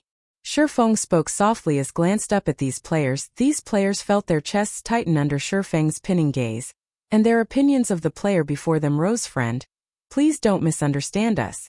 This humble one is called Swallow 9. We noticed your extraordinary bearing, and that you wear a full dark gold set equipment, so there is certainly no need to discuss your strength. We have also noticed that you are an independent player. We few are the representatives of major guilds, and we want to extend invitations to our guilds. The one who spoke was an elegant middle-aged man with a thin figure. On his chest, the man wore the guild emblem of a super guild, the Ninth Heaven Pavilion. Compared to the other representatives before Shifeng, it was obvious that the power supporting Swallow 9 was far more extensive. If first-rate guilds were the princes and princesses of the virtual gaming world, then super guilds were emperors and empresses. Whether regarding financial powers, influence, or history of super guilds, first-rate guilds could not compare to any of them in God's domain. A first-rate guild was capable of controlling the majority of a kingdom's territory. A super guild, however, possessed the capacity to control one or two empires' territories. One could just imagine how massive the gap was between the two. Meanwhile, Ninth Heaven Pavilion was a rather ancient super guild. Before the appearance of God's domain, they had been the overlords of several dozen large-scale virtual reality games. They had long since created a gigantic virtual empire for themselves. However, due to the appearance of God's domain, many virtual reality games had lost their markets. Thus, the Ninth Heaven Pavilion focused their investments on God's domain. Meanwhile, the fact that the middle-aged man before Shifeng was the guild representative of the Ninth Heaven Pavilion spoke volumes of his abilities. I'm waiting for someone. I also have no interest in joining any guild, so please leave. Shifeng expressed his impatience, going so far as to reveal a trace of killing intent. Shifeng's strength allowed him to face a lord as an equal. After going berserk, he could even overwhelm a lord-ranked monster. After living in God's domain for a time, players' intuitions had improved somewhat. Even ordinary players could vaguely sense things such as killing intent, let alone elites and expert players. If Shifeng casually released a little killing intent, he could inflict a suffocating fear onto an ordinary player. The feeling was more intense for elites and experts who could sense killing intent with more clarity. So strong. Swallow 9 was inwardly shocked. Although Shifeng had not taken any action, he could feel how powerful Shifeng was. The swordsman before him was definitely not an ordinary expert, and he was someone who could rival even the top powerhouses in the Ninth Heaven Pavilion. If factoring in his equipment, the top powerhouses of the Ninth Heaven Pavilion might not even be a match for Shifeng in a one-on-one fight. However, this revelation had only served to excite Swallow 9 further. Friend, if you are not willing to join, why don't we become friends? Swallow 9 did not mind Shifeng's killing intent at all. Smiling, he said, with such strength, I believe that you must have a lot of weapons and equipment that you do not need. I am willing to purchase your items 20% higher than market value. How about it? The other representatives had nodded in agreement. Though they were not as calm and carefree as Swallow 9, they had never thought, even for a second, that Shurfeng would join their guilds. Experts of this level normally had quirky personalities and would never submit. Meanwhile, joining a guild meant accepting someone else's control. Shurfeng would not agree to such an invitation. However, seeing that Shurfeng was an expert capable of possessing a dark gold set equipment, he should have many other top-tier weapons and equipment. Even if Shurfeng did not possess an extra dark gold set equipment at the very least, he should have a stock of dark gold or fine gold ranked items. Such items were extremely difficult to purchase. It was common knowledge that top-tier equipment could not be bought from the market. Even top-tier workshops would keep such equipment for themselves. They definitely would not sell it. If one wished to obtain such equipment, they could only rely on themselves. However, it was easier said than done now that they had encountered such a rare opportunity. Naturally, they could not let it get away. You wish to buy my items?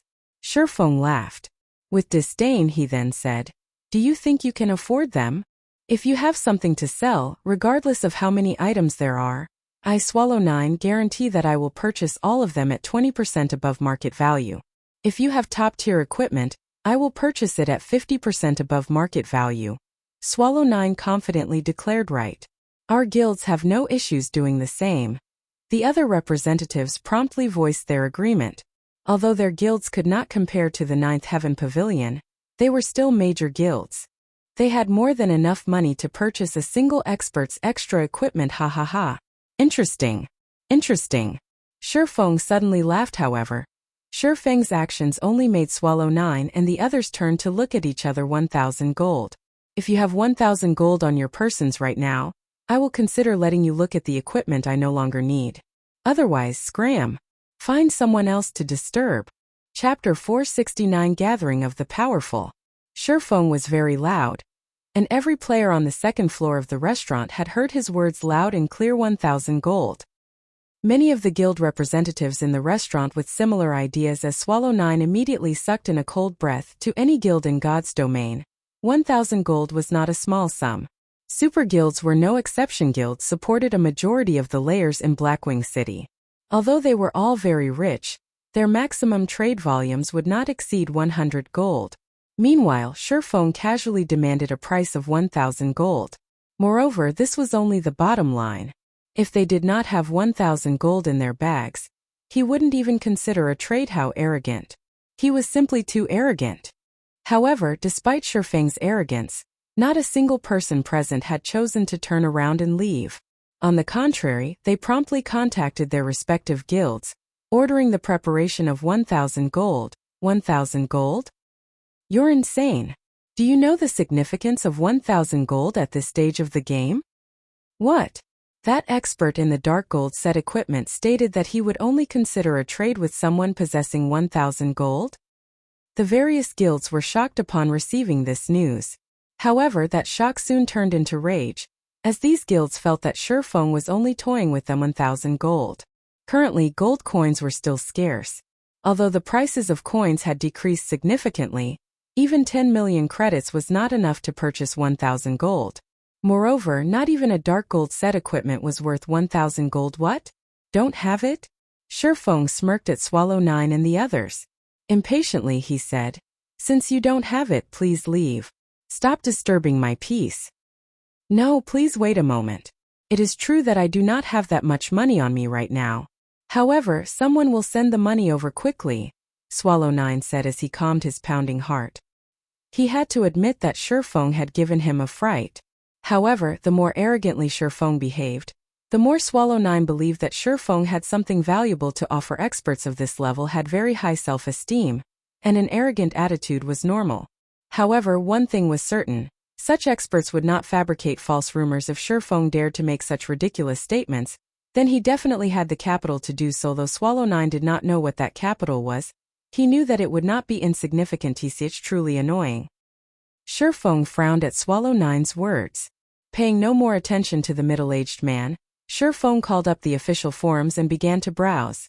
Everything was going according to plan. Moreover, shortly after he had stated his price of 1,000 gold, a post about him had set the official forums of God's domain on fire.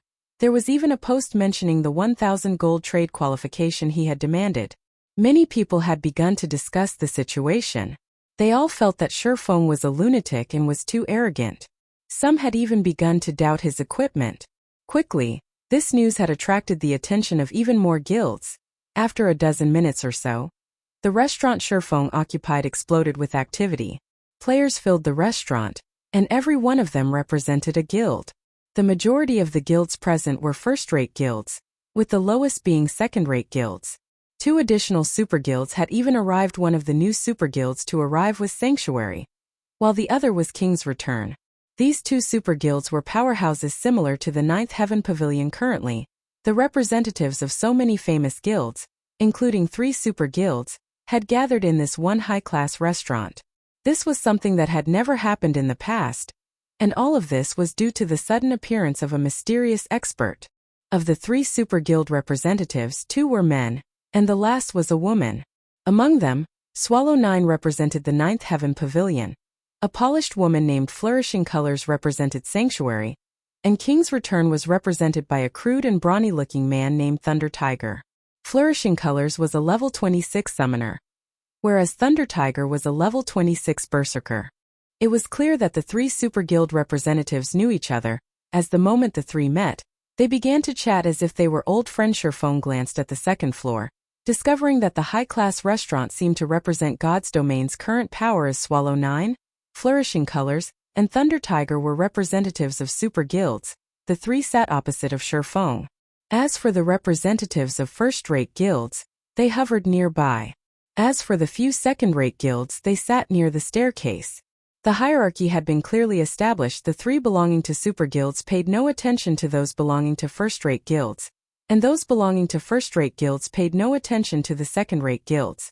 The representatives present only spoke to those on the same level as themselves. If Zero Wing attended this gathering, its representative would most likely have to stand at the restaurant's entrance after half an hour. Swallow 9 finally spoke of, "He put together my 1,000 gold. Please take a look," Swallow 9 said as he smiled at Shifeng. He then placed his coin pouch on the table. Although the coin pouch was only the size of a fist, this was only an illusion. Regardless of how much money it contained, the coin pouch would retain the same size. Moreover, a player's coin pouch was bound to them, and nobody could steal it. However, others could still check the amount inside with the owner's permission. Brother Expert said that one would qualify to trade with you, so long as they have 1,000 gold. I happen to have 1,000 gold with me. Please check it for yourself, Brother Expert. Thunder Tiger similarly placed a coin pouch on the table. I have the same. Flourishing Colors smiled faintly as she too revealed her coin pouch. For a time, the various guild representatives on the second floor promptly presented their coin pouches to Shifeng, allowing him to inspect them as the crowd waited for Shifeng's inspection.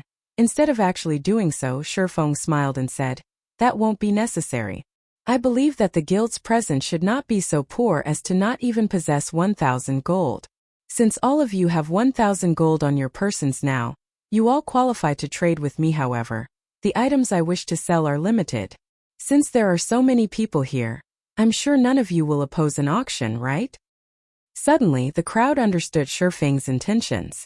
This was a public auction. If so, the items would definitely be sold far above market value. Realizing the truth of the matter, everyone's expressions darkened. "Of course, you can also choose not to buy my items. I won't force those who are unwilling." Shifeng yawned. Slowly, he said, "If anyone is not interested, you are welcome to leave." Yet, even after Shifeng's declaration, not a single representative turned to leave.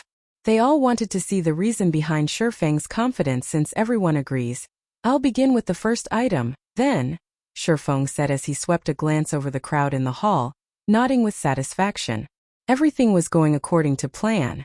What happened next would depend on how these people would compete. Hearing Shifeng begin the auction, the crowd grew tense. Even Swallow 9, Thunder Tiger, and Flourishing Colors, the representatives of 3 super guilds, focused on Shifeng's every move. In the next moment, Shifeng took out a piece of equipment from his bag.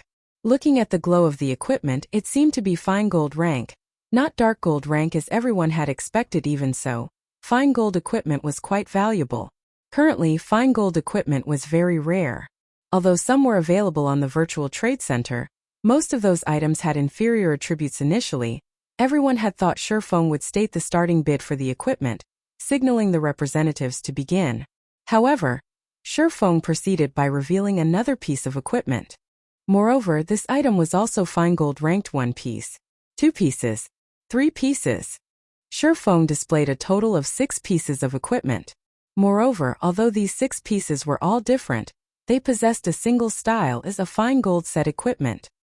The crowd was stupefied when they saw the dragon scale set equipment on the table. They even wondered if their eyes played tricks on them. Though large guilds had several pieces of dark gold equipment, not even the super guilds possessed a fine gold set equipment. Yet, an unknown expert like Shifeng had one. Chapter 470 Strong Appearance. Both the appearance and attributes of the dragon scale set equipment were far more powerful than ordinary fine gold equipment. Furthermore, one had to consider the set effects when Shifeng placed the dragon scale set equipment on the table.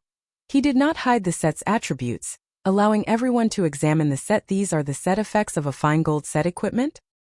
The effects of this dragon scale set are insane. It could rival the effects of that rumored Warfire set. I've seen the effects of the Warfire set before. Warfire is more suited for PvP, while this dragon scale is suited for dungeon raiding. It is what guilds need most right now. The crowd was dumbfounded after reading the dragon scale set equipment's information. Aside from how important the ignore levels effect was to players right now, the fury effect alone could raise their damage to a whole new level. There were also the strength and agility attribute increases, both of which were the most important attributes to any physical class overall. Every set effect of the dragon scale set was very useful to a physical class. If equipped, a player's combat power would instantly rise by 2 or 3 levels. It was frightening. You've seen the equipment for yourselves. The bidding will start at 100 gold, with a minimum bid increment of 1 gold. Shifeng chuckled. He then announced, "You may begin."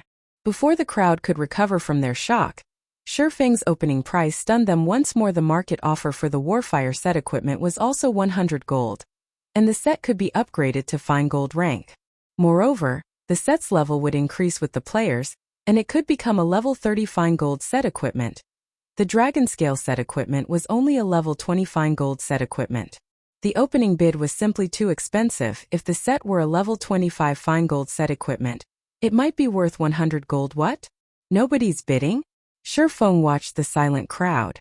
Leisurely, he said, "Since nobody wants to buy it, then our trade comes to an end. We don't have anything to talk about, so let's dismiss this issue." Even after Shifeng said this, the various guild representatives stood as still as stone, showing no intentions of leaving. Right now, they were like a pack of hungry wolves that had meat placed before them. How could they leave without a bite? "Brother expert, your price is somewhat high. If it were the set you wear right now, I would pay double." "That's right.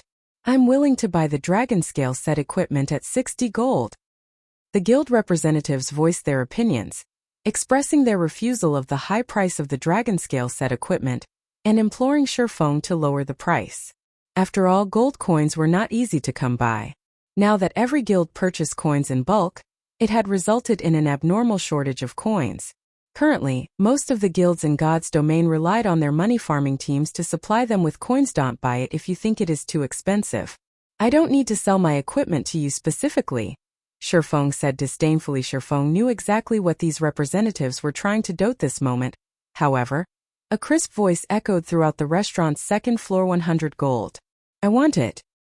Immediately, everyone's attention shifted towards the person who placed the bid, discovering a bright and attractive beauty. Moreover, the majority of the equipment this beauty wore was fine gold rank, and the staff strapped to her back even emitted the glow unique to dark gold items. Isn't she Aqua Rose of Twilight Echo? I seem to recall Aqua Rose having left Twilight Echo. I believe she joined a small unknown guild. Her actions had caused quite the commotion. That's right. I remember it as well. Many guilds had tried to recruit her. Unfortunately, she rejected all of the offers, insisting on joining a small guild instead. At that time, many had sighed at her choice. How could she possibly achieve anything in a small guild? Twilight Echo even expressed that, as long as Aqua Rose acknowledged her mistakes, they would gladly welcome her back. Unfortunately, she refused. After not hearing anything about her for so long, I thought she had quit God's domain. It is somewhat unfortunate. However, based on her current appearance, it seems that she is getting by quite well. She even wields a dark gold weapon. No matter what was said or done, Aqua Rose is very talented and powerful. With the nurturing of a small guild and some luck, it isn't exactly impossible to obtain level 20 fine gold and dark gold equipment. However, she probably won't grow beyond that. After all, a small guild is still a small guild. The crowd instantly fell into a discussion about Aqua Rose. She was quite famous in the virtual gaming world, and like the snow goddess, she had been nicknamed the Rose Goddess.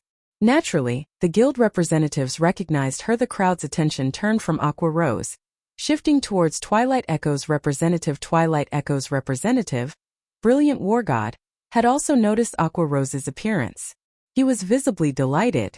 It was especially true when he heard everyone's evaluation of the woman. Ever since he had suffered defeat at Shifeng's hands, due to the punishment from the system, his leveling speed had slowed to a crawl.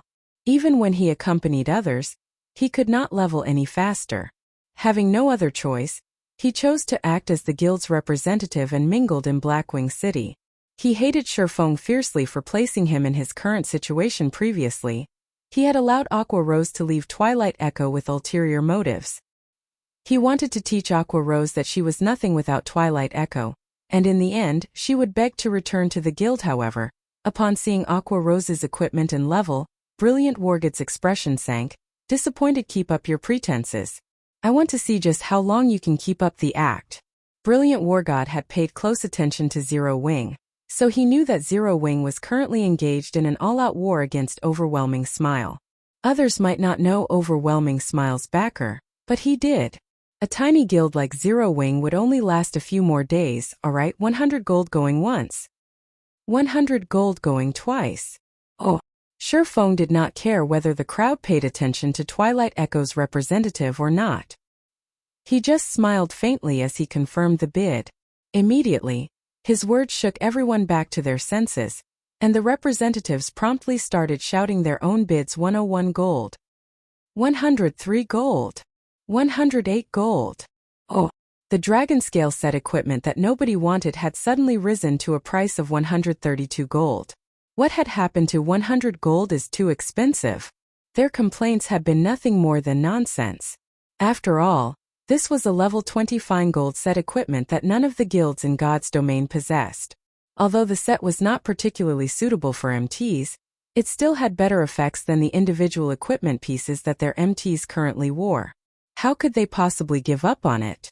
When Thunder Tiger placed a bid of 132 gold, the crowd began to hesitate. 150 gold. Aqua Rose calmly rose the bid. The crowd turned to look at each other, shocked. Even to a large guild, 150 gold was not cheap.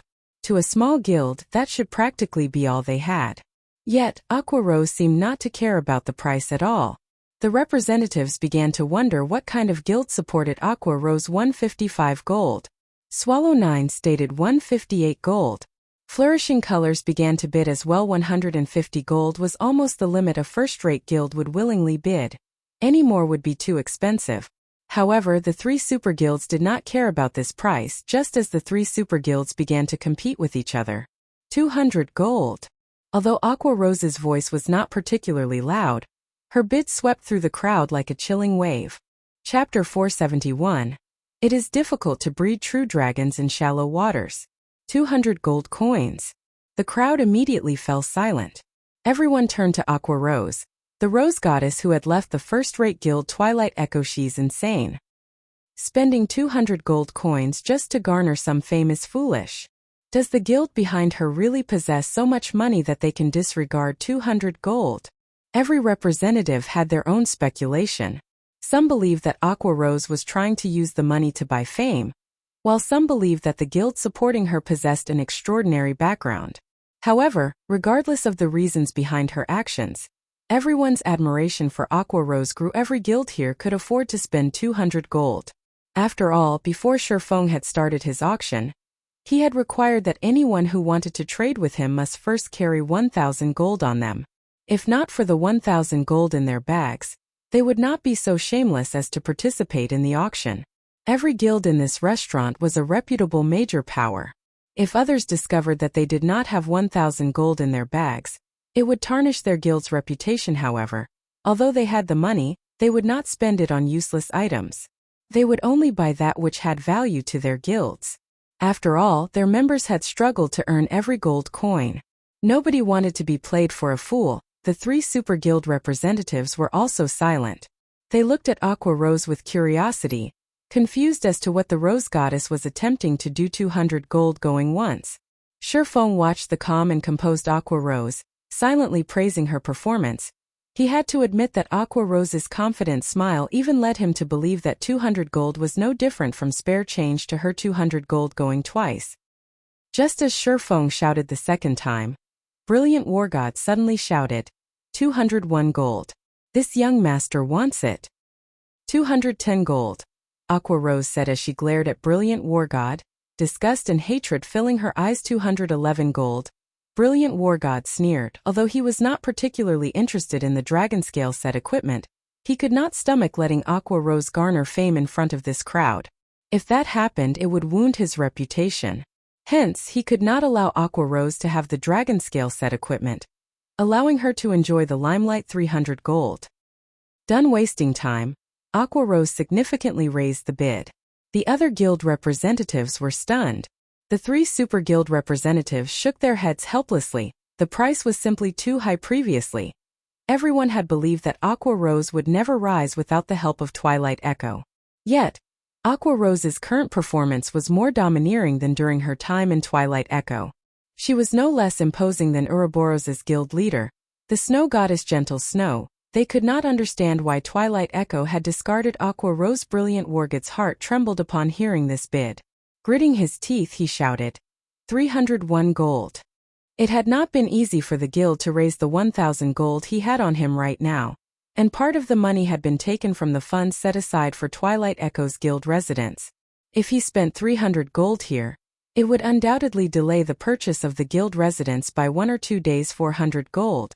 Aqua Rose shouted without flinching. She then shot Brilliant War God a disdainful look. None of these representatives were fools. They could tell that, rather than purchasing an item, Brilliant War God and Aqua Rose currently competed via wealth. However, when they saw Aqua Rose's resolve as she called out a bid of 400 gold, they could not help but admire the Rose Goddess. Just what kind of financial power did she possess to ignore 400 gold? You! Seeing Aqua Rose's contemptuous glance, Brilliant War God had never felt such humiliation. Suddenly he gritted his teeth and shouted, Aqua Rose! Don't even think of taking what's mine. So what if you've bid 400 gold? I bid 500 gold. 500 gold going once. 500 gold going twice. Oh! As Shurfeng announced the price, Brilliant Wargod's anxiety grew. He was deeply afraid that Aqua Rose would place an even higher bid. At that time he would have to raise his bid even further. Only when Shurfeng shouted the third time did Brilliant War God reveal a victorious smile. He then shifted his gaze towards Aqua Rose, smirking at the woman with pride. 500 gold. Shurfeng said as he walked up to Brilliant War God, placing the Dragonscale set equipment in front of the man. He did not care about whatever thoughts occupied Brilliant Wargod's mind. When the crowd watched Brilliant War God hand over 500 gold in exchange for the Dragonscale set equipment, envy, admiration and disdain filled their hearts. However, they admitted that the Dragonscale set equipment was currently the only level 20 fine gold set equipment available in God's domain. Although it was somewhat foolish to spend 500 gold, once they had the Dragonscale set equipment, the profits they could reap with it might exceed 500 gold. Thinking up to this point, the various guild representatives felt somewhat regretful. Why had they not competed over the set? What if they could gain far more than 500 gold with the use of this set? After obtaining the Dragonscale set equipment, a sense of indescribable joy filled Brilliant Wargod's heart as he watched the silent Aqua Rose. However, before he could ridicule the woman, Shurfeng suddenly spoke again. Let's begin the auction for the second item. Then, the auctioned item is another Dragonscale set equipment. Like before, the starting bid is 100 gold with minimum increments of 1 gold. Saying so, Shurfeng placed another Dragonscale set equipment on the table. How? Why do you have a second? Brilliant War God felt his heart shatter when he saw an exact copy of the dragon scale set equipment he had just purchased. Who said I only had one set? Shifeng rolled his eyes at Brilliant War God before proceeding with the auction. Brilliant War God's elation deflated when he saw Aqua Rose's laughing expression. He even had the thought of killing himself. When the crowd saw the second dragon scale set equipment on the table, they all glanced at their fellow representatives. Nobody had expected Shifeng to have a second set. The regret that they had felt immediately vanished. They had somewhat admired Brilliant War God for spending 500 gold to purchase the first level 20 fine gold set equipment in God's domain. Now, however, that admiration turned into ridicule. 150 gold. I bid 155 gold. Previously, everyone had felt that 100 gold was too expensive. Now, however, multiple guilds simultaneously began the bid with 150 gold. However, just like before, Aqua Rose immediately dashed everyone's hopes by bidding 200 gold. This time, the three super guild representatives did not hesitate as they shouted higher bids. Items of rarity were expensive. It was especially true during the early stages of God's domain. Just a single piece of equipment could significantly affect the future development of a guild. Not to mention a fine gold set equipment. In the end, Aqua Rose purchased the second dragon scale set equipment at 280 gold. The many guild representatives envied and admired her. Simultaneously, they also could not help but acknowledge that Aqua Rose was really amazing. Even after leaving Twilight Echo, she was still so well off. One could just imagine how capable she was. On the other hand, Twilight Echo had been so blind as to chase Aqua Rose out of the guild. As everyone admired Aqua Rose, interest in her guild also began to grow. It was difficult to breed a true dragon in shallow waters. Aqua Rose was undoubtedly a true dragon. No ordinary guild would be good enough to catch her eye soon. Shifeng took out the third dragon scale set equipment, rendering the crowd utterly speechless. They had even started to suspect that the dragon scale set equipment was some kind of common good that could be purchased anywhere. However, nobody complained. On the contrary, they all were elated because they had another chance to compete. Shifeng had never mentioned how many sets he had on hand. What if this one was the last? Hence, everyone gritted their teeth and placed their bids. In the end, Swallow 9 won the third set for 291 gold, following which, Shifeng revealed the fourth set, which Sanctuary's Flourishing Colors won for 303 gold. Thunder Tiger of King's Return won the fifth set for 322 gold, whereas a first-rate guild purchased the sixth set for 337 gold. Initially, everyone had believed that Shifeng would reveal the seventh set.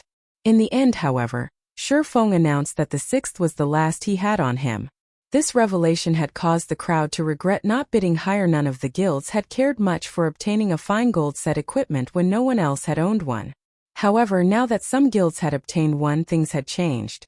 It was highly possible that due to the dragon scale set equipment, these guilds would take the lead in conquering level 20 large-scale team dungeons.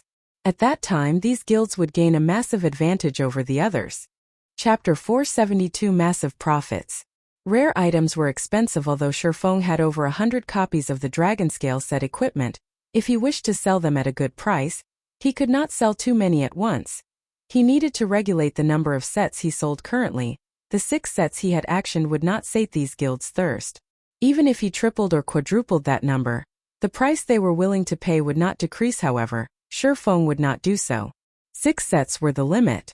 If he sold any more, it would lead to everyone to believe that the dragon scale set equipment was easily obtainable.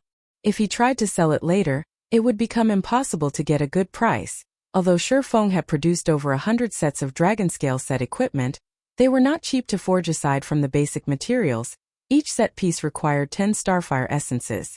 One dragon scale set equipment cost more than 10 gold to produce.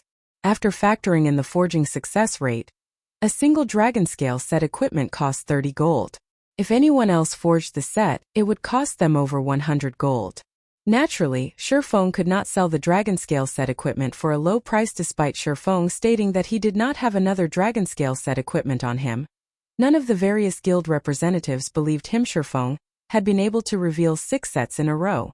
No matter how one looked at it, Shifeng must have found a special channel to obtain the dragon scale set equipment. Unfortunately, only he knew his source. However, they could do nothing if Shifeng insisted that he had run out of stock. Many of the representatives who had failed to purchase a set for themselves struggled with their reluctance to accept the situation. On the other hand, Aqua Rose's appearance had incited a heated discussion. The crowd was quite curious about the guild behind Aqua Rose. Even first-rate guilds like theirs had to hesitate before finally deciding to bid for the Dragonscale set equipment, their hearts aching at the expense. The guild behind Aqua Rose, on the other hand, was actually willing to spend so much gold just to purchase a Dragonscale set equipment. It was really surprising. After the auction concluded, Shifeng did not linger in the restaurant. Instead, he left and searched for a hotel to rest and change his appearance using the demon mask once again. Sure enough, there are quite a number of people following me. Shifeng glanced at the players inside the hotel's lobby. The moment he came downstairs, these players had promptly turned to look at him. No matter what was said or done, the Dragonscale set equipment was a level 20 fine gold set equipment. The various guilds' desire for the Dragonscale set equipment was self-evident. Even if he did not sell the set in bulk, it's difficult to avoid attracting attention. These guilds would naturally try to discover the origin of the Dragonscale set equipment. If these guilds learned that the Dragonscale set equipment originated from Zero Wing would become a target. It was already troublesome enough dealing with one overwhelming smile. If other first-rate guilds and super guilds joined the fray, Zero Wing would be cut off from its path of survival. Currently, unlike other guilds that branched out to various cities and kingdoms, Zero Wing developed itself solely in White River City. In general, the guild was only famous in Star Moon Kingdom. Outside of Star Moon Kingdom, it was simply another unknown guild to these first-rate guilds and super guilds in Blackwing City. Zero Wing was not even a speck of dust. It was not worthy of their attention in the least. No lion recognized the ants beneath its feet. Shifeng could cope in White River City, while facing one overwhelming smile. However, Zero Wing would end up in an extremely precarious situation should the many large guilds present move against it. This was also why Shifeng had called Aqua Rose. The first reason was to hike up the price of the Dragonscale set equipment. The second was to avoid attracting these large guilds' suspicion when the set appeared in Zero Wing. You guys have fun waiting here. Then Shifeng smiled faintly as he left the hotel. From the moment he entered the lobby to the moment he left, none of the trackers paid him any mind. After leaving the hotel, Shifeng immediately hailed a horse carriage and rode it to the Blackwing auction house. Other than holding the weekly large-scale auctions, the Blackwing auction house was also a hub for players to sell their items. However, the items sold here were only available through the Blackwing auction house. These items would not be available elsewhere. Although the sales scope was very narrow, Blackwing City's main role was to act as a trade hub. Guilds and players from various kingdoms and empires preferred to sell their items in the Blackwing auction house, as it was far more lucrative to sell them here than it was to use their respective auction houses. Upon his arrival at the Blackwing auction house, Shifeng placed 80 sets of the Dragonscale set equipment up for sale without hesitation. He sold the sets in batches, selling only 2 or 3 sets at a time at intervals of around 1 hour. Meanwhile, the starting bid he set was 200 gold. After Shifeng finished his tasks, he left Blackwing City. However, shortly after Shifeng's departure, the Blackwing auction house exploded. It's actually the Dragonscale set equipment. It can't be, right? Someone is actually selling the Dragonscale set equipment on the auction house. The price is high. That person set the starting price at 200 gold. Players who frequented the Blackwing auction house drooled when they saw the Dragonscale set equipment. Who knew how many items they had to sell to afford the price tag of this set equipment? News of the situation swiftly spread throughout Blackwing City. Previously, due to Shifeng auctioning the Dragonscale set equipment, information regarding the set had long since flowed between the various large guilds. Moreover, the fact that the 3 super guilds had each purchased a Dragonscale set equipment had placed a significant amount of pressure on the first-rate guilds, increasing their desire to own one for themselves. However, since Shifeng no longer sold the sets, they could only dream of owning one. Now that they had received news of more sets being available, they had to compete for them. For a time, the Dragonscale set equipment's price increased rapidly. In a short moment, the bids had risen from 200 gold to 280 gold. In the end, the first 3 sets of Dragonscale set equipment in the Blackwing auction house had sold for 316 gold, 324 gold, and 328 gold. In an instant, Shifeng had made a massive profit. However, Shifeng knew that this was only the beginning. The competition between the various large guilds was intense. It was of utmost importance to have a strong MT. Although the Dragonscale set equipment was not particularly suitable for MTs, the set effects could increase an MT's strength significantly. This alone was enough to drive the large guilds crazy over the set. Hence, the price of the Dragonscale set equipment would only increase from this point forward. Meanwhile, all of these gold coins secretly flowed into Shifeng's pockets, with none the wiser. The speed at which he currently earned money far surpassed the Starstreak trading firm. However, this could not be helped. The Starstreak trading firm's scope of operations was limited to White River City and the few surrounding cities. Meanwhile, Blackwing City catered to players across all of God's domain. Even a dozen Starstreak trading firms could not compare to the Blackwing auction house. During Shifeng's visit to Blackwing City, Overwhelming Smile had not sat idle.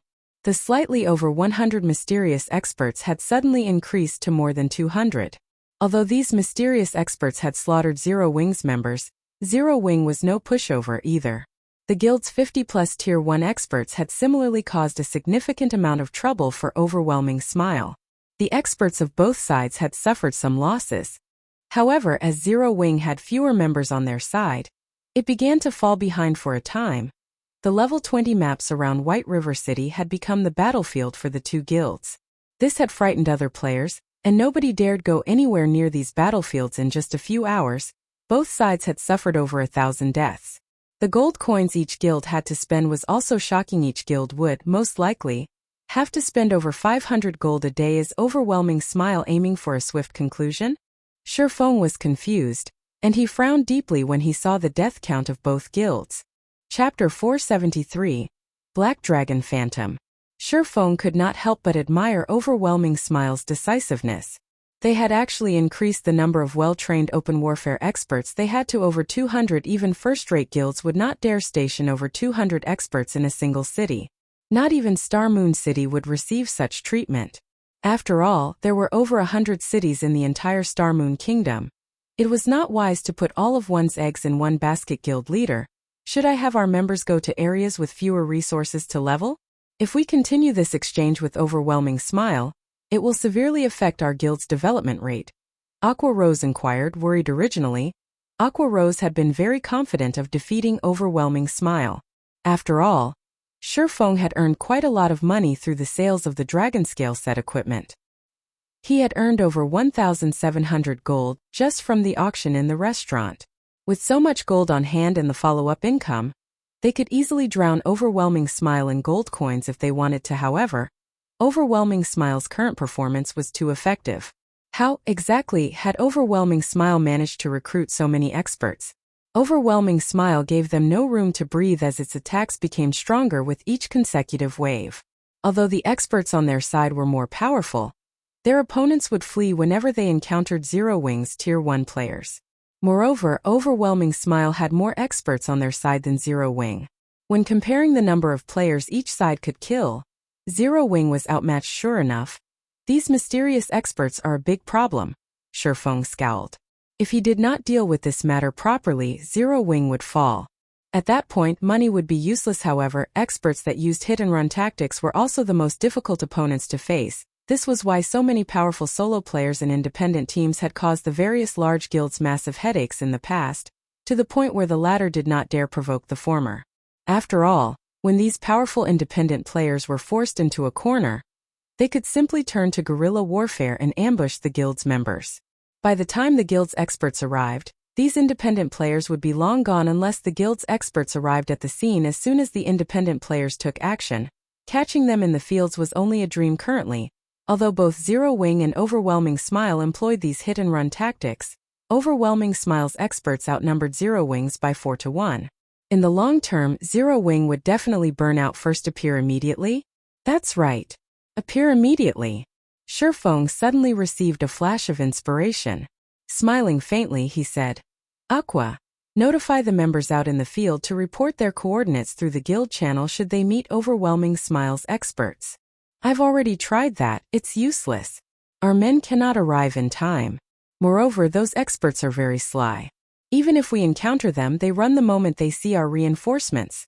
Aqua Rose said, shaking her head. Give the order and leave the rest to me. Shifeng chuckled. Anyone else might be helpless in this situation. At most, he could join the hunting parties and slaughter Overwhelming Smile's members. How could he possibly be more efficient alone than Overwhelming Smile's large number of experts? However, he had the 7 Luminaries ring. As long as his target was within 40,000 yards, he could easily arrive at the first sign of trouble. I understand. Although Aqua Rose was confused about Shifeng's intentions, since he had given the order, he must have his own countermeasures before. When she had worried over the lack of guild funds, Shifeng had suddenly revealed so many sets of Dragonscale set equipment.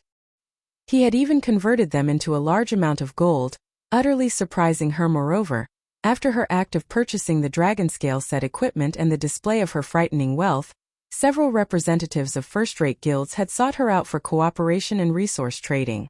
Unknowingly, Zero Wing had obtained another channel for earning gold coins. Shifeng's single move had taken care of her worries in one fell swoop.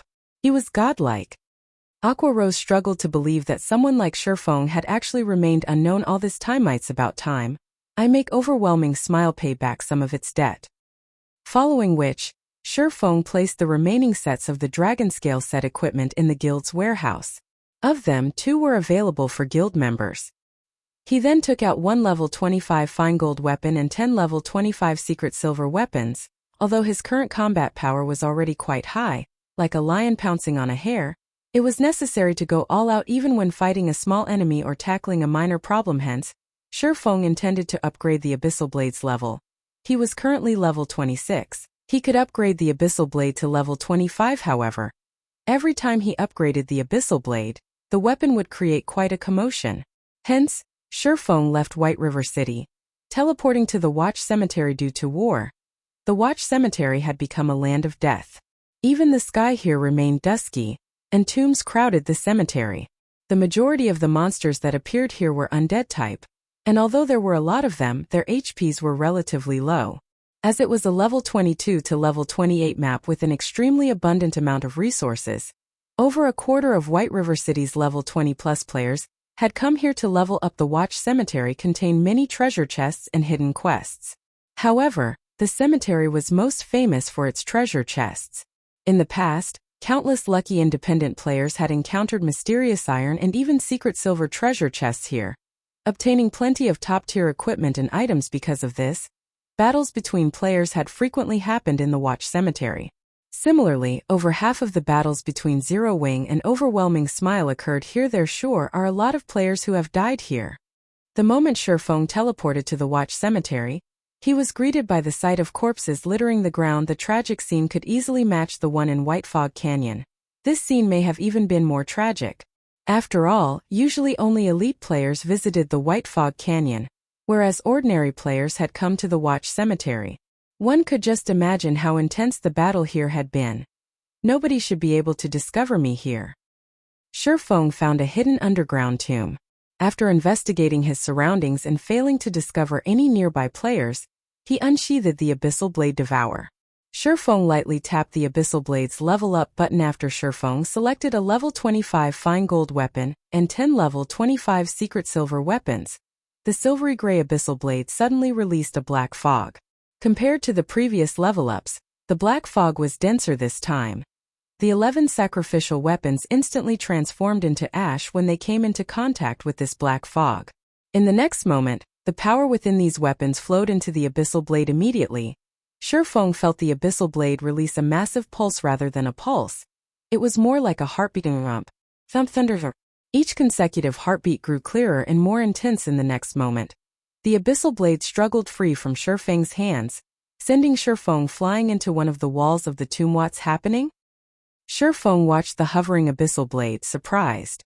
This was the first time he had encountered such a rejection. As the pulses grew more intense, the tomb began to tremble. Suddenly, a large boom resounded as the entire underground tomb collapsed and vanished, revealing the dark gray sky above. Soon after, the Abyssal Blade fragmented and transformed into a massive pitch-black heart. Along with the heartbeat, the phantom of a massive black dragon emerged. The black dragon was over a dozen meters tall, and its bone-chilling eyes focused on Shifeng. Suddenly, it spread its maw and released a thundering roar. Chapter 474 Abyssal Upgrade. The black dragon's roar shook the sky, loud enough that anyone nearby would notice it. What a powerful roar. A high-level monster must have spawned somewhere nearby. We'll be rich if it's a chieftain. Let's go and take a look. We can't let others snatch it from us. When a team of over 20 players a short distance from the tomb noticed the black dragon's roar, they finished off the monsters they currently faced and rushed over to the tomb. The Watch Cemetery was a land of treasures, and one could even discover a treasure chest by accidentally falling into a hole. However, powerful monsters were rare in the Watch Cemetery, and normally, these monsters lingered near treasures. This had already become a publicly acknowledged trend. This monster's roar alone was already so powerful. No one who heard it would risk missing this opportunity. At the same time, many other teams who had heard this frightening roar also ran towards the tomb and Shifeng at the epicenter of the roar. However, one man and one dragon stared each other down.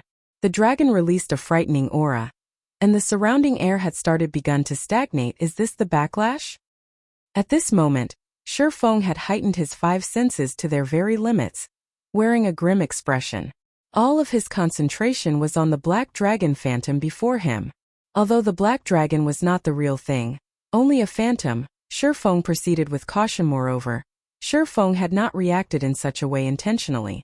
His response had been an unconscious decision. The chilling killing intent in the phantom's gaze was so intense that Shifeng was breathless. He had never felt anything like this before. Even against a great lord, Shifeng had never encountered the backlash of a magic weapon before. He had also never heard about what exactly occurred during a backlash. However, seeing that so many top-tier experts had fallen to it in the past, a magic weapon's backlash was no trivial matter. A single mistake and Shifeng might end up with a crippled character. This was also why every player had to consider their options carefully when they obtained a magic weapon. While Shifeng prepared to face a powerful enemy, the black dragon's phantom only pinned Shifeng with its crimson eyes. It had not attacked. "You're not going to strike?" Shifeng was slightly surprised. Although Shifeng had not taken any measures to deal with the Abyssal Blade's backlash, his brain activity's improvement had allowed him to reach the refinement realm. With the techniques he had learned, he was already more powerful than he had been in the past, so he was confident that he could deal with the backlash. The black dragon's phantom suddenly revealed a human-like sneer, deep disdain filling its eyes as it glared at Shifeng, following which the phantom vanished, leaving behind only a pile of ruins and the Abyssal Blade, which buried its blade in the ground. At this moment, the Abyssal Blade had recovered its original black color, and was now thoroughly pitch black. There was a faint layer of black smoke surrounding it, and no one could see the weapon during the dead of night. Is this not the backlash? Shifeng examined the Abyssal Blade, disbelief coloring his expression. Sure enough, the more I level up the Abyssal Blade, the more powerful the black dragon becomes, and the weaker the suppression becomes. Shifeng walked over and pulled the Abyssal Blade from the ground. He then checked the attributes of the magic weapon. Abyssal Blade. One-handed sword. Magic weapon. Attack power plus 423. All attributes plus 36. Attack speed plus 12. Ignore levels plus 12. Attacks have 45% chance to cause 200% damage, 20% chance to cause 300% damage, 20% chance to induce Doom Curse, reducing all attributes by 40% for 35 seconds. If Wielder belongs to any swordsman-related class, all skill levels plus 3 increase free ability points received for every increase in level by 2 points. Equipment level 25 can be upgraded. Devour 10 level 30 fine gold weapons and 1 level 30 dark gold weapon to upgrade to level 30. Can be evolved. Unknown. Additional skill 1. Phantom Kill. Instantly creates a doppelganger. You can control this doppelganger. Doppelganger will have 70% of original body's attributes and all skills.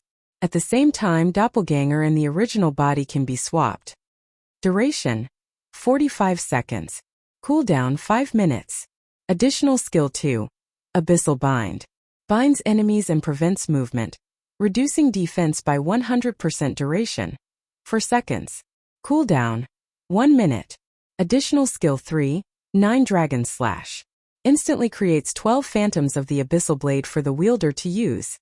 Each phantom sword is capable of dealing up to 45% damage. Duration: 30 seconds. Cooldown: 5 minutes. Additional skill 4. Dark Violent Dance.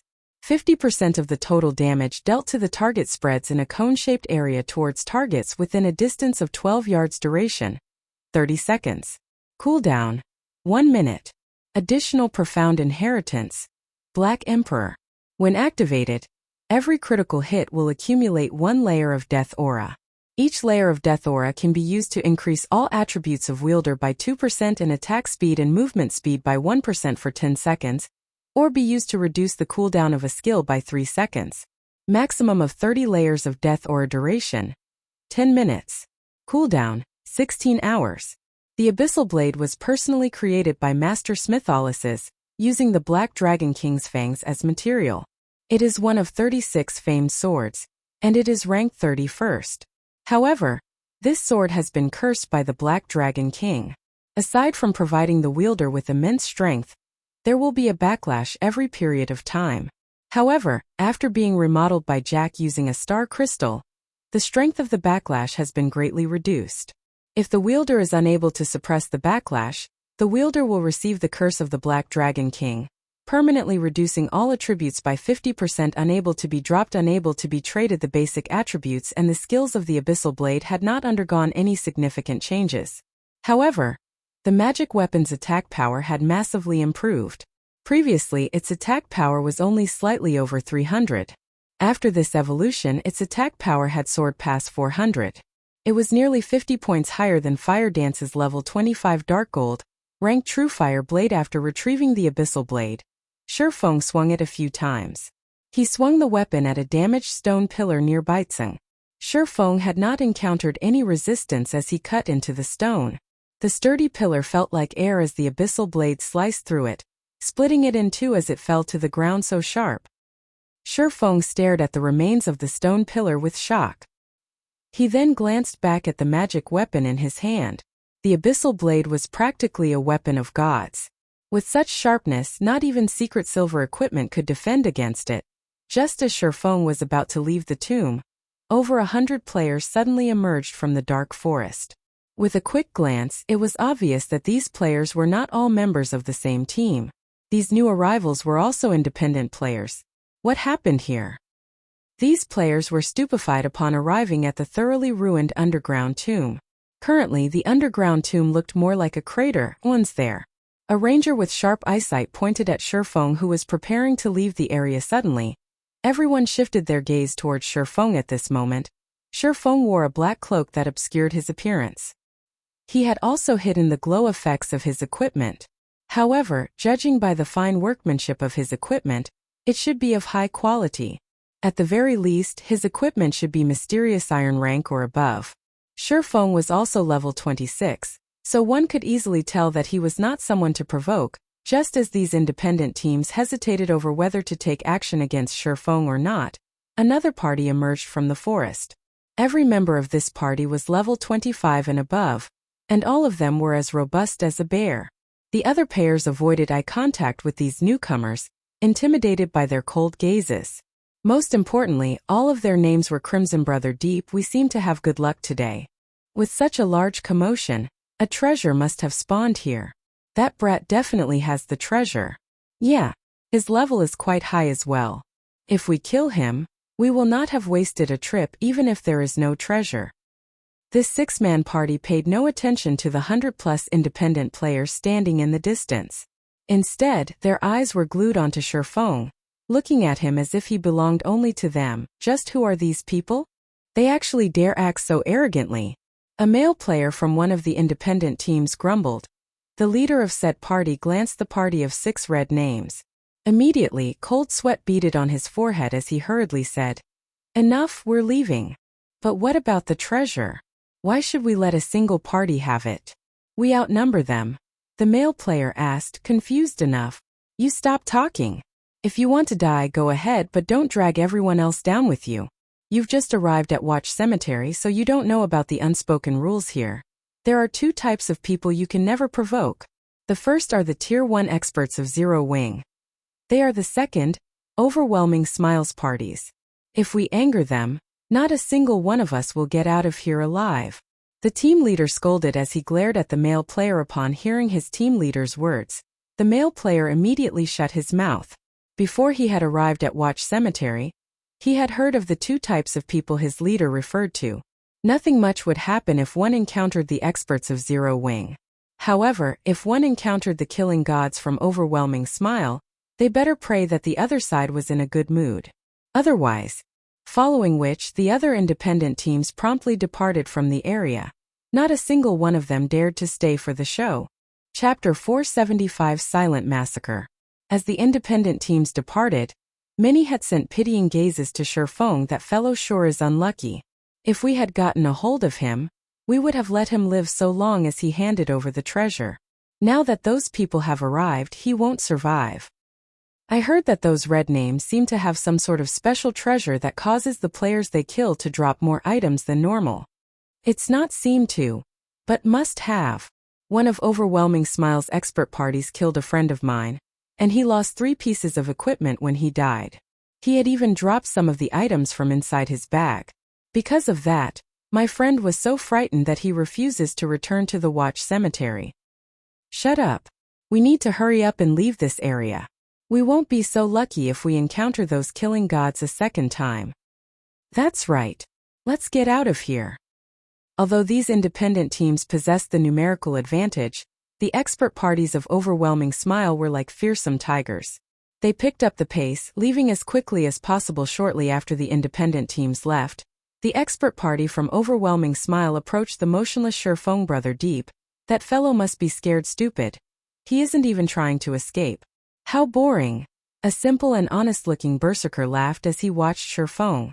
And here I thought that we had encountered a somewhat powerful player that can use for exercise. Killing noobs has become really boring. Enough, little whistle. Don't think that I don't know what's going through your mind. You just want to test out your new battle axe. Since this player has a fairly high level and is traveling alone, he should be relatively skilled.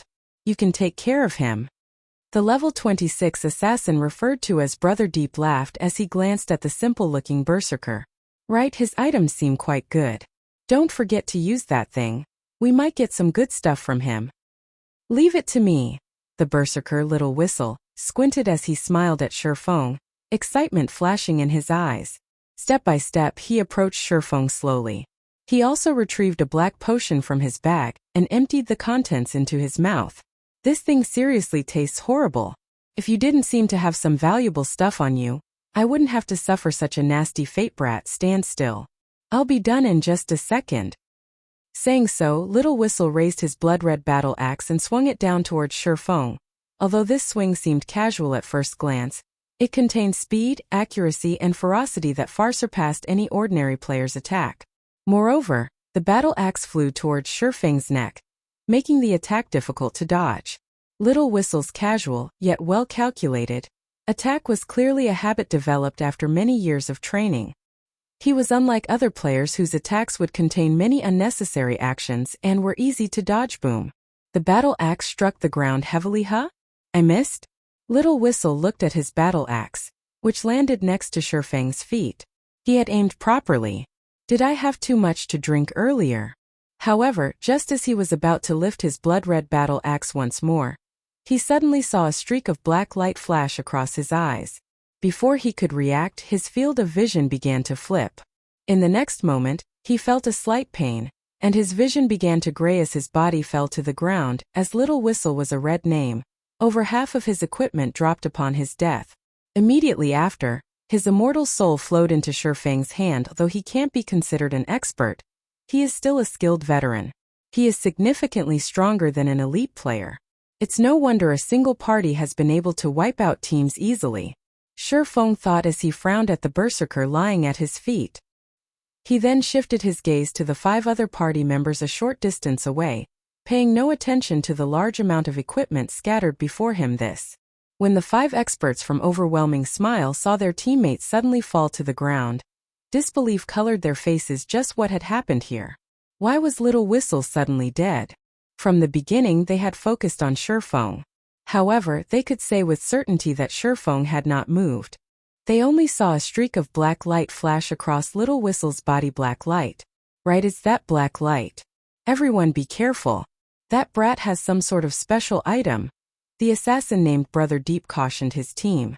He immediately activated stealth and melded with the darkness. The other 4 party members responded by unsheathing their weapons. Watching Shifeng's every action, they had finally understood that they had encountered a slightly more difficult foe. If they did not respond properly, they might lose their lives without even knowing how they died. However, while they watched Shifeng, they discovered that the swordsman had suddenly disappeared. Where is he?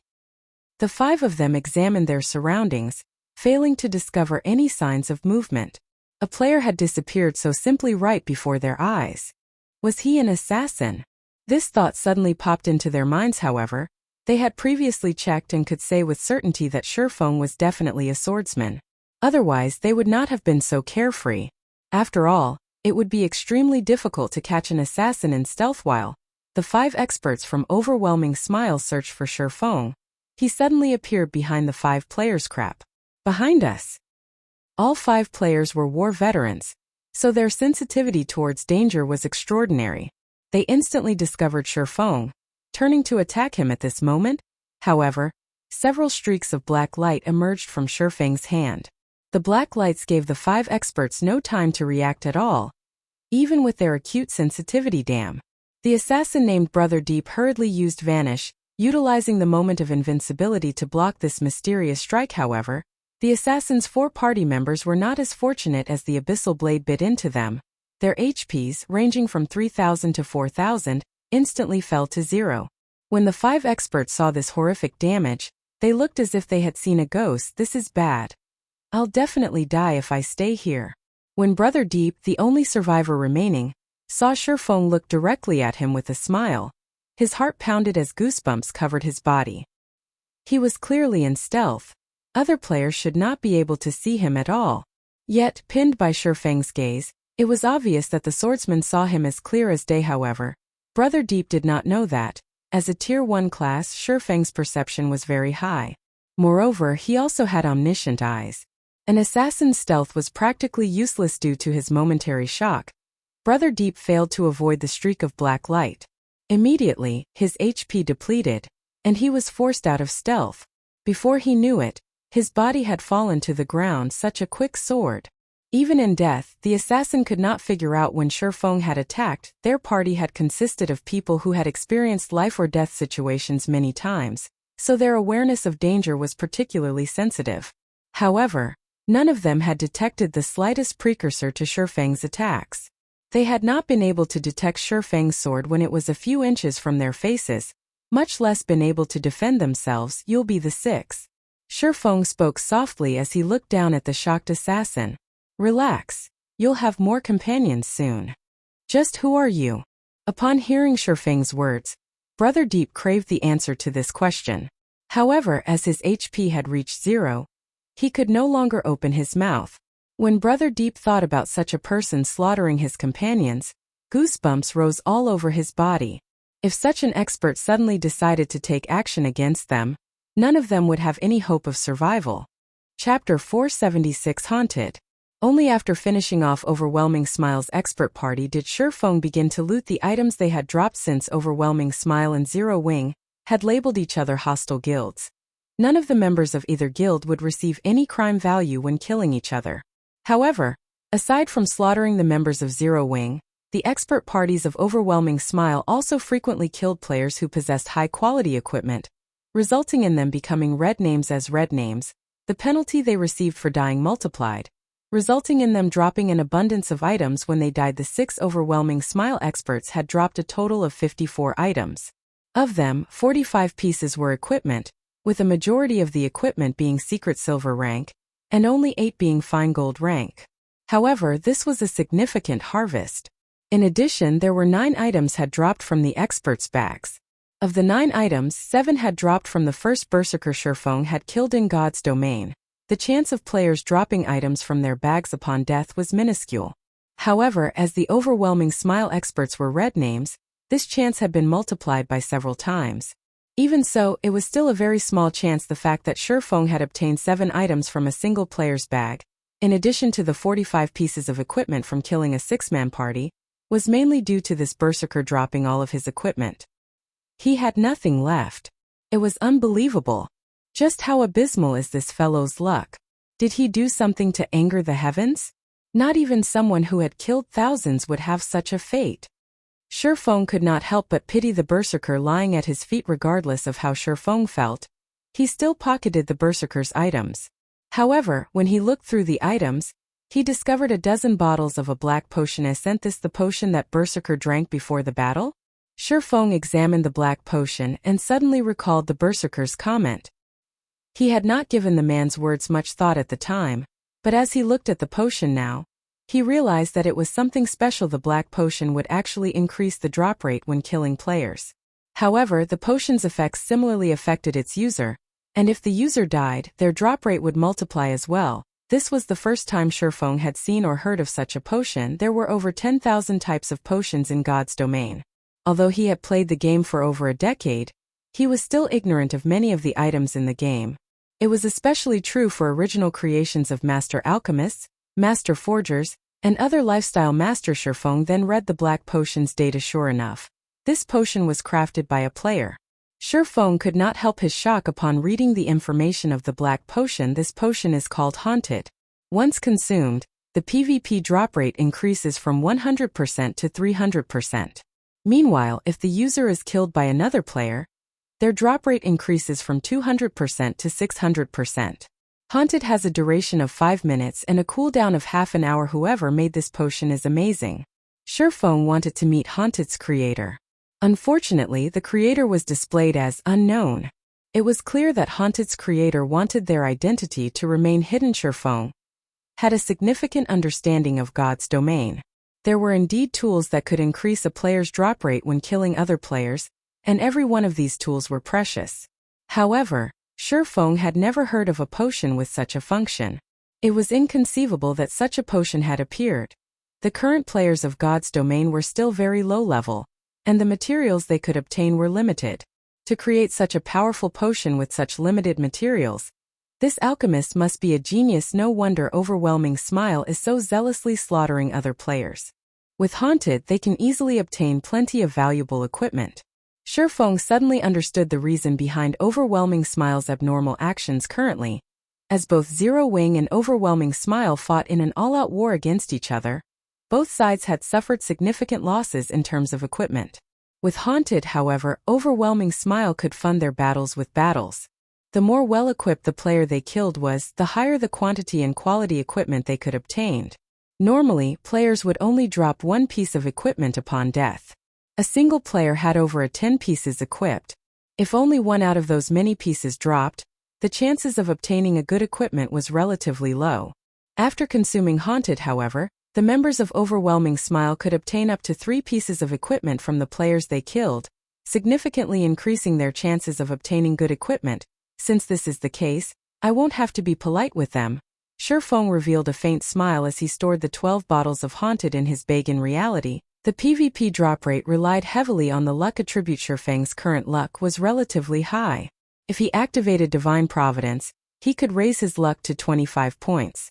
If Shifeng killed an ordinary player, even without consuming Haunted, it was almost certain that player would drop 2 or 3 pieces of equipment. Moreover, there was a relatively high chance for those 2 or 3 pieces to be the best pieces said player wore if he included the effects of Haunted. Considering the situation, Shifeng began to search through the guild channel, looking for any guild members in Watch Cemetery who had encountered an ambush. Perfect. You'll do. After a moment, sure enough, some members had reported through the guild channel that Overwhelming Smile's experts had ambushed them. They were in the Watch Cemetery. Immediately, Shifeng input the coordinates into the 7 Luminaries ring and activated space movement. He then jumped into the spatial crack that appeared before him. In one of the gravel-filled prairies of the Watch Cemetery, a team of over a dozen players ran desperately for their lives. As they ran, the ranged classes on this team attacked the 6 robust-looking players pursuing them. If this happened anywhere else, it would confuse any onlookers. The side with more players actually fled from the side with less players in the Watch Cemetery. However, nobody would find this scene surprising because the side with less players consisted of bloodthirsty lunatics with astonishing strength. Moreover, this party of lunatics consisted of only melee classes. There was not a single ranged class in their party. Damn, why aren't any of my attacks hitting them? One of the escaping male elementalists grumbled, dismayed as he watched the distance between his team and their 6 pursuers decrease. Hold on for a little longer. The Tier 1 experts of our guild are heading towards us right now. A level 24 ranger, the leader of the team, tried to encourage his team members as he attacked with a frostbolt. Everyone on the team nodded to their team leader's words. Newfound hope blooming in their hearts. The group of overwhelming smile experts behind them was simply too powerful. Before they had realized they were being ambushed, 4 of their team members had died. Although they tried to retaliate, the experts dodged or blocked most of their attacks. Only a small number of control skills had any effect. Unfortunately, none of those skills were fatal. As soon as the battle had begun, they had sent out distress messages through the guild channel, reporting their current location. Fortunately for them, one of their guild's Tier 1 expert parties was only a short distance away from them. They would be safe as long as they could reach that Tier 1 expert party. Everyone stop! The ranger shouted when he saw a cloud of cold air rising from the ground in front of them. Before any of them had noticed, another party had appeared. Moreover, the shield warrior standing in the lead was currently using a magic scroll. Unfortunately, the ranger's command was too late as a gigantic icicle suddenly emerged from the ground. The icicle struck the players at the forefront of their team, a damage of over -1,000 points appearing above their heads. Simultaneously, frost shrouded their bodies, massively reducing their movement speed. Were he finished? Despair filled the ranger's eyes as he stared at the massive icicle in front of them. They had barely survived the pursuit of a single party of experts. Now that another party had appeared, blocking their path, they no longer had any hope of escape. Ha ha ha! Come on! Keep running! I want to see how far you can get. One of Overwhelming Smile's experts sneered upon seeing the Zero Wing team's predicament. At this moment, however, a spatial crack appeared in the air, and a human figure suddenly emerged. Oh, it seems that I am quite lucky today. After Sherfong landed, he swept a glance over the 2 expert parties from Overwhelming Smile, a faint smile appearing on his face. Chapter 477 Youlan's Worries. In White River City, shortly after Overwhelming Smile had established its guild residence, the street outside the guild residence was already packed with players hoping to join the guild. Over 10,000 players waited for their evaluation, far surpassing Zero Wing's guild recruitment currently. Overwhelming Smile offered 3 to 4 times more benefits than their rival. In addition, Overwhelming Smile had already become the unshakable overlord of Maple City. Now that Overwhelming Smile had its own guild residence, its momentum was unstoppable. As a result, many independent players who had observed the situation from the sidelines had decided to take action in White River City. Zero Wing only had 3 advantages. The first was the presence of Black Flame, the #1 expert of Star Moon Kingdom. There were also plenty of experts in Zero Wing, making the guild a good place to seek guidance and improve oneself. The second was the guild residence. Members of Zero Wing could receive a large number of high-level guild quests, allowing them to level up and earn money easily. The fact that members could accumulate a double EXP buff while resting in the guild residence was also quite attractive. The third was Zero Wing's guild warehouse. A lot of top-tier equipment was constantly available for guild members to earn. These items were not available outside of Zero Wing, however.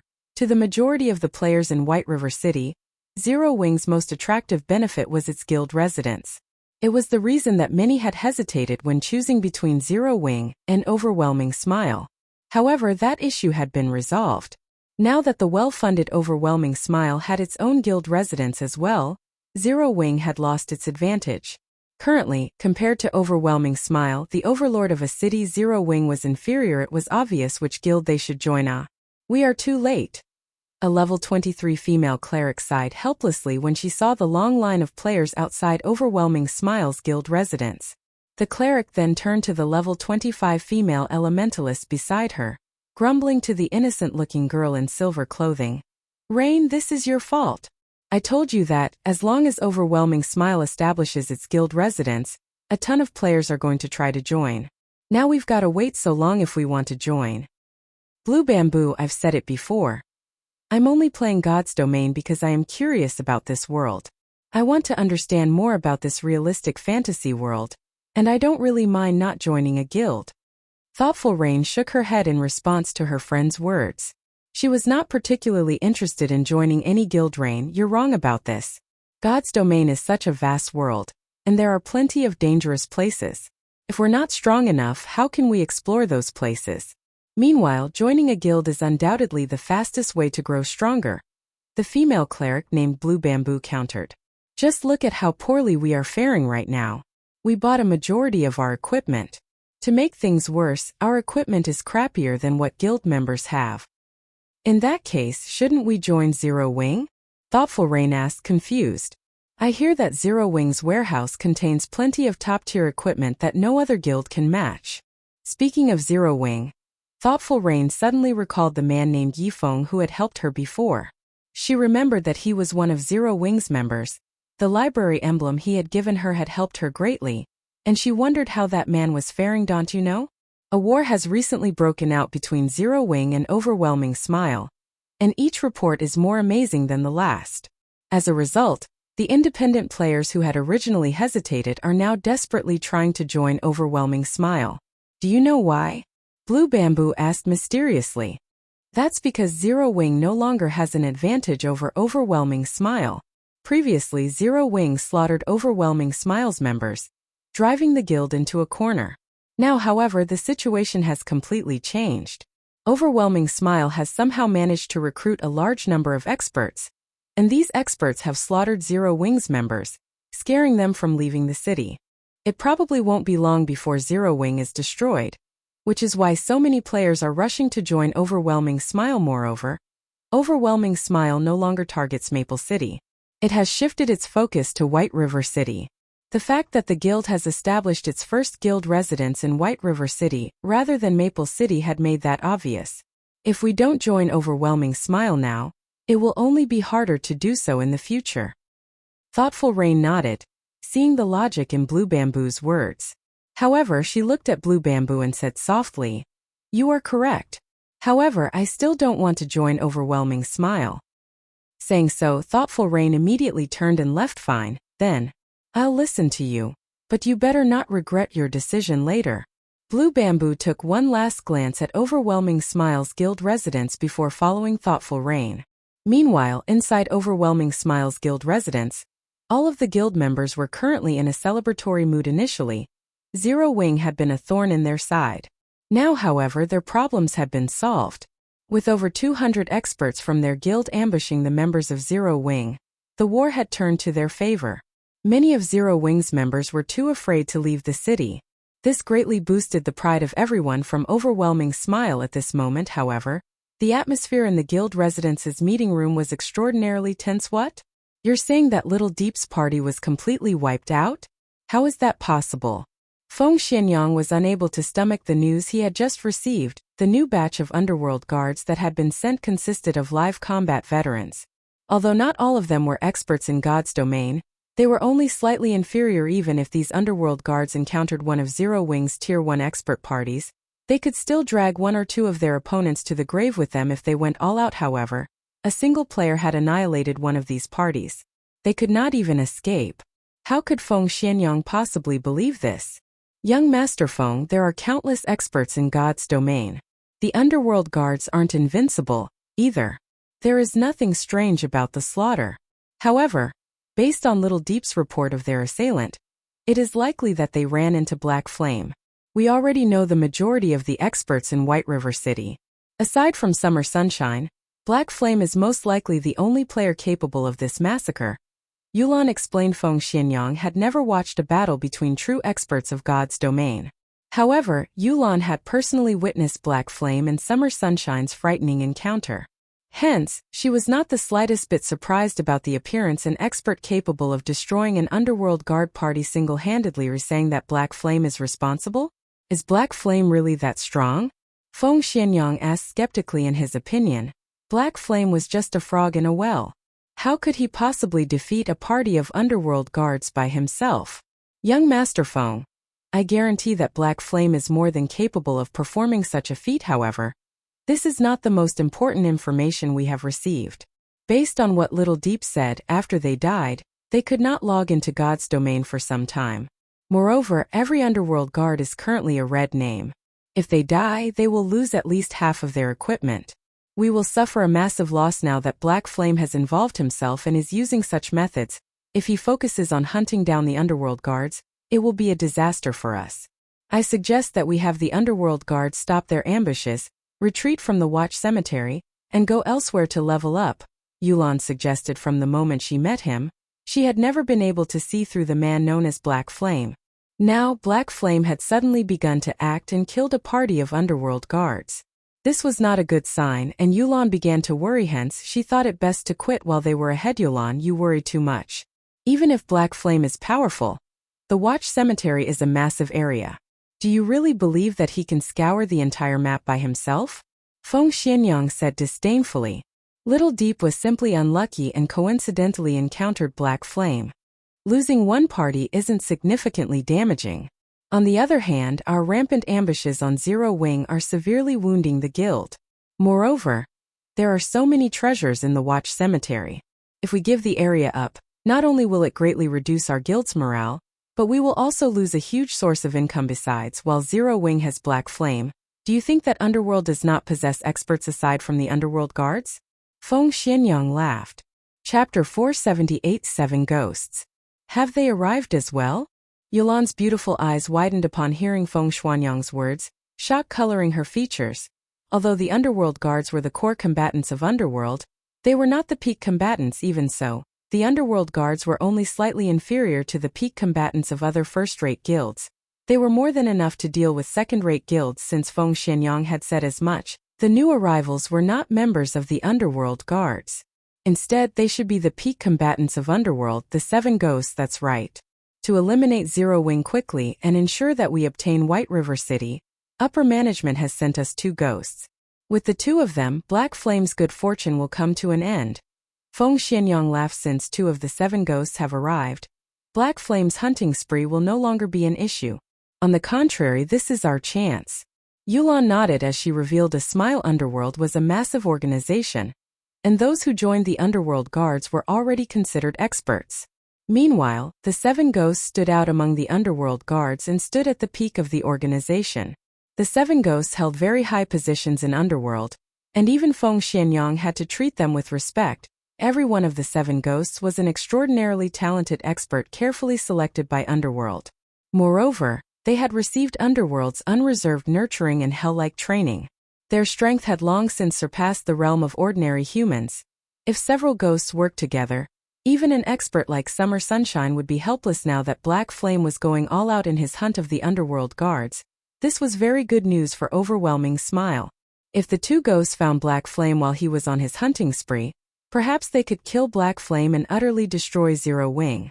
Just as Feng Xianyang and Youlan discussed, Feng, the man currently faced off against 2 Underworld guard parties in the Watch Cemetery. Good luck?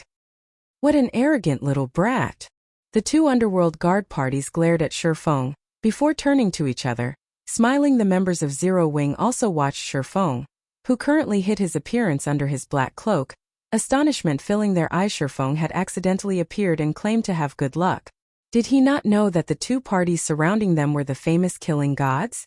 Every one of these players was a demon who could slaughter people without batting an eye. Those who encountered these killing gods had only one ending: death. We have to hold our ground. Our guild's Tier 1 experts are almost here. We'll be saved as long as we hold on for a little longer, the leader of Zero Wing's team said. Gritting his teeth, a thread of hope appeared in the eyes of Zero Wing's members. When they looked at the 2 Underworld guard parties surrounding them, their gazes burned with fighting spirit. You guys must have a death wish. Old 6, you deal with these guys. I'll deal with the new brat. A youthful-looking level 26 swordsman named 5th Ghost ordered with a deep voice. The youth was tall and robust, and he was currently garbed in golden battle armor. Brother 5, you're too cunning. This is the first expert we've found after such a long hunt. Yet you're sending me to deal with the trash while you steal the expert for yourself. The level 26 berserker named 6th Ghost complained that Brat is a swordsman. I'm also a swordsman while you're just a berserker. Naturally, I should deal with him. If we meet a berserker, you'll deal with them. Deal. 5th Ghost laughed. The berserker named 6th Ghost could only nod in response. He then looked towards the Underworld guards, saying, Leave these people to me. You guys only need to prevent them from escaping. Yes. The Underworld guards immediately took up their formation. However, when Zero Wing's members heard that the man named 6th Ghost intended to deal with them alone, they rejoiced. Each side had about the same number of players. If the enemy faced them as a team, they stood no chance. If only one person attacked, however, they could probably kill that player and escape. We'll charge together. After we get rid of him, we can take the opportunity to break through the encirclement, the Ranger team leader whispered at this moment. When Shifeng saw Sixth Ghost approach the group, he suddenly said, "No, you guys aren't his match. In a moment, run in the opposite direction. Elementalists, use ice walls and frozen circles while I hold them back." Zero Wing's elite team was strong enough that they had a good chance of defeating any ordinary expert. However, the berserker before them was not an ordinary player. The killing intent and pressure he radiated did not belong to an ordinary expert, so much so that even Shifeng sensed danger from the berserker. Moreover, when Shifeng used omniscient eyes to inspect everyone's data, Sixth Ghost's data surprised him. The berserker named Sixth Ghost was actually a Tier 1 class. This was the first time Shifeng had encountered a Tier 1 class belonging to another guild. The swordsman named Fifth Ghost was also a Tier 1 class. Judging from the respectful attitudes the Underworld Guard party showed these two players, Shifeng guessed that the two were not ordinary characters. They were definitely high up in Underworld. Originally, Shifeng intended to hunt down Underworld guards. Now, however, rather of hunting a cat, he had found a tiger. Thank you for the warning. However, we are the elites of Zero Wing. Even if he is powerful, he can't take us down easily if we work together, the Ranger team leader said confidently. However, before the Ranger could finish his words, Sixth Ghost had used charge, leaving only an afterimage behind him. In the blink of an eye, Sixth Ghost arrived before Zero Wing's battle-ready shield warrior. He then activated Cleave and slashed his saber down on the shield warrior. Just as the shield warrior was about to block the attack with his shield, Sixth Ghost's saber suddenly vanished. The saber instantly reappeared in the shield warrior's blind spot and struck its target, sending the shield warrior flying backward. A damage of over -2,600 points appeared above the shield warrior's head. Reducing his HP by more than half. The entire process was as smooth as flowing water. None of the surrounding Zero Wing members had reacted to Sixth Ghost's attack. They could only watch as their MT was sent flying. Sixth Ghost's damage shocked Zero Wing's elites. None of them could believe that a berserker could actually deal over -2,600 damage to a shield warrior. However, Sixth Ghost was not done with the shield warrior. Twisting his feet slightly, Sixth Ghost transformed into an afterimage as he weaved through the crowd of players. He arrived behind the still airborne shield warrior and sent out another slash. Nobody had ever expected a berserker to be so agile. Although the entire process seemed slow, in reality, everything had happened in an instant. Just as Sixth Ghost's saber was about to strike the shield warrior's back and end his life, Sixth Ghost suddenly spun and used whirlwind slash. Bang! Dazzling sparks scattered around him. Sixth Ghost's battle saber collided with a pitch-black sword. Meanwhile, the owner of this sword was none other than the mysterious newcomer Shifeng. Brat, you sure are in a hurry to die. Sixth Ghost licked his lips, a hint of excitement appearing in his eyes as he smiled at Shifeng. Since you can attack soundlessly, you should have also reached that realm. If not for his many years of combat experience and his senses picking up on Shifeng's faint killing intent, he would not have detected Shifeng's attack. Fortunately, he sensed the attack at the very last moment and instinctively used whirlwind slash. Otherwise, Shifeng's attack would have been successful. Other than his sparring sessions with the other ghosts, this was the first time he had encountered such a situation. Chapter 479 Triple Cut. Saber and sword intersected, scattering sparks, following which, Sixth Ghost and Shifeng exchanged moves continuously. Both Shifeng and Sixth Ghost possess frightening strength, the ground beneath them cracking under the pressure. Surprisingly, neither expert had actually taken a single step back. However, it was a different story for the players watched from the sidelines. Due to the resulting impact from the weapon's collision, the spectators were forced to retreat. They are so powerful. Even from this distance, I can feel how intense the impact is. No wonder Little Horse was sent flying, the Ranger team leader muttered as he watched the scene before him. Fear filled his gaze as he watched Sixth Ghost. Since he had started playing God's Domain, this was the first time he had seen a player with such ferocious strength. It was simply terrifying. However, the fact that Shifeng could contend with such a monster was just as astounding. At this moment, the Tier 1 swordsman Fifth Ghost gaped at the two combatants with utter disbelief. Just who is that? He can compete with old Six's strength. Fifth Ghost's gaze sharpened as he began to watch Shifeng carefully. In terms of strength, a Tier 1 berserker was definitely the strongest of all the classes. Moreover, Fifth Ghost knew how Sixth Ghost had allocated his free attribute points. They had all gone into his strength. Every piece of Sixth Ghost's equipment was also strength-based. Yet, a swordsman like Shifeng was on equal footing with Sixth Ghost. It was inconceivable among the 7 ghosts. Sixth Ghost's strength ranked 3rd. Even a swordsman like himself refused to confront Sixth Ghost directly, relying on techniques to achieve victory instead. Now that an expert, capable of matching Sixth Ghost's strength, had appeared, Fifth Ghost could not help but focus on the fight. Brat, it seems that you're a Tier 1 class as well. I won't continue playing games then. Sixth Ghost roared, and suddenly, the skin covering his entire body turned red. His momentum had also changed as a violent aura surged forth from his body. This move was a Tier 1 skill belonging to Tier 1 Berserkers, Bull's Rage, which increased the player's strength by 20% for 15 seconds. Sixth Ghost's strength had already been quite high. Now that it had increased by another 20%, simple gestures were enough to crack the land beneath his feet. You are 10 years too early if you think you can compete with my strength.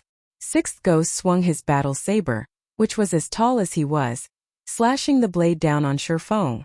Both his speed and power far surpassed his previous attacks, yet Shifeng did not try to dodge this attack. Instead, he swung the abyssal blade in his hand towards Sixth Ghost's saber. Everyone was confused. Even Fifth Ghost, who watched from a distance, revealed a disdainful sneer at this sight. Sixth Ghost's Bull's Rage was not the average skill. Rather, it was an enhanced skill. Unlike the normal version, the enhanced version of Bull's Rage increased a player's strength attribute by 30%. Although it was just a measly 10% to Sixth Ghost, that 10% was the equivalent of more than 30 points in strength. Having an additional 30 points in strength was like wearing an additional piece of top-tier equipment that added strength. In terms of a Tier 1 player's levels, this increase equated 4 or 5 additional levels after activating Bull's Rage. Sixth Ghost was the strongest among the 7 ghosts. A Tier 1 swordsman stood no chance against Sixth Ghost's strength. Shifeng overestimated himself if he thought he could challenge Sixth Ghost's attack head-on. The only way to deal with Sixth Ghost's attack was to dodge. However, even dodging was impossible. After all, even experts like them, who had reached that realm, found it extremely difficult to dodge Sixth Ghost's saber techniques.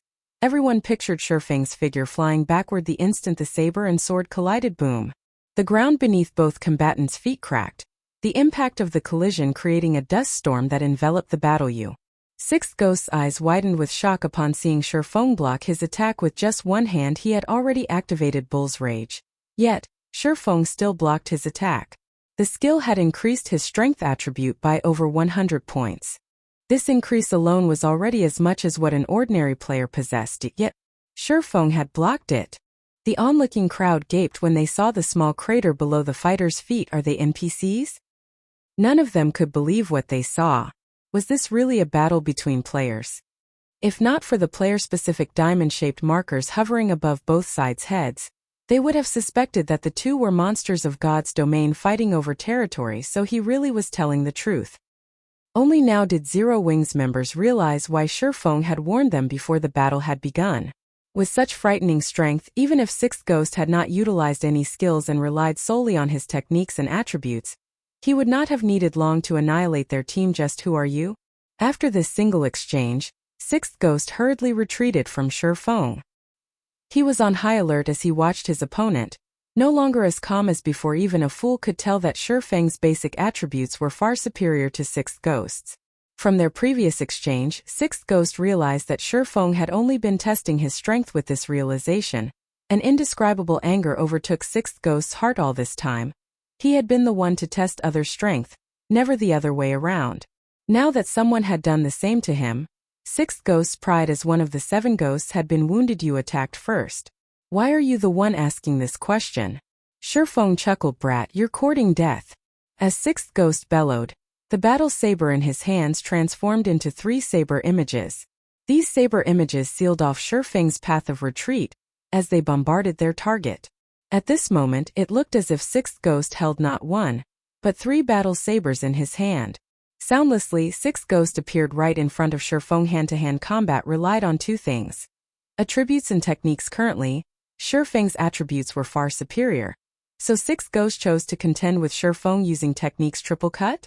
Shifeng's expression immediately turned grave. Immediately, he brandished the abyssal blade. Meeting the oncoming attacks. Triple cut was a more advanced technique, Compared to second acceleration was a technique used to fool the enemy's eyes and attack the blind spot. However, triple cut was an advanced attack technique that relied on the body's center of gravity to focus all power into a single point. The attack was extremely fast, to the point that others would see 3 weapons instead of 1.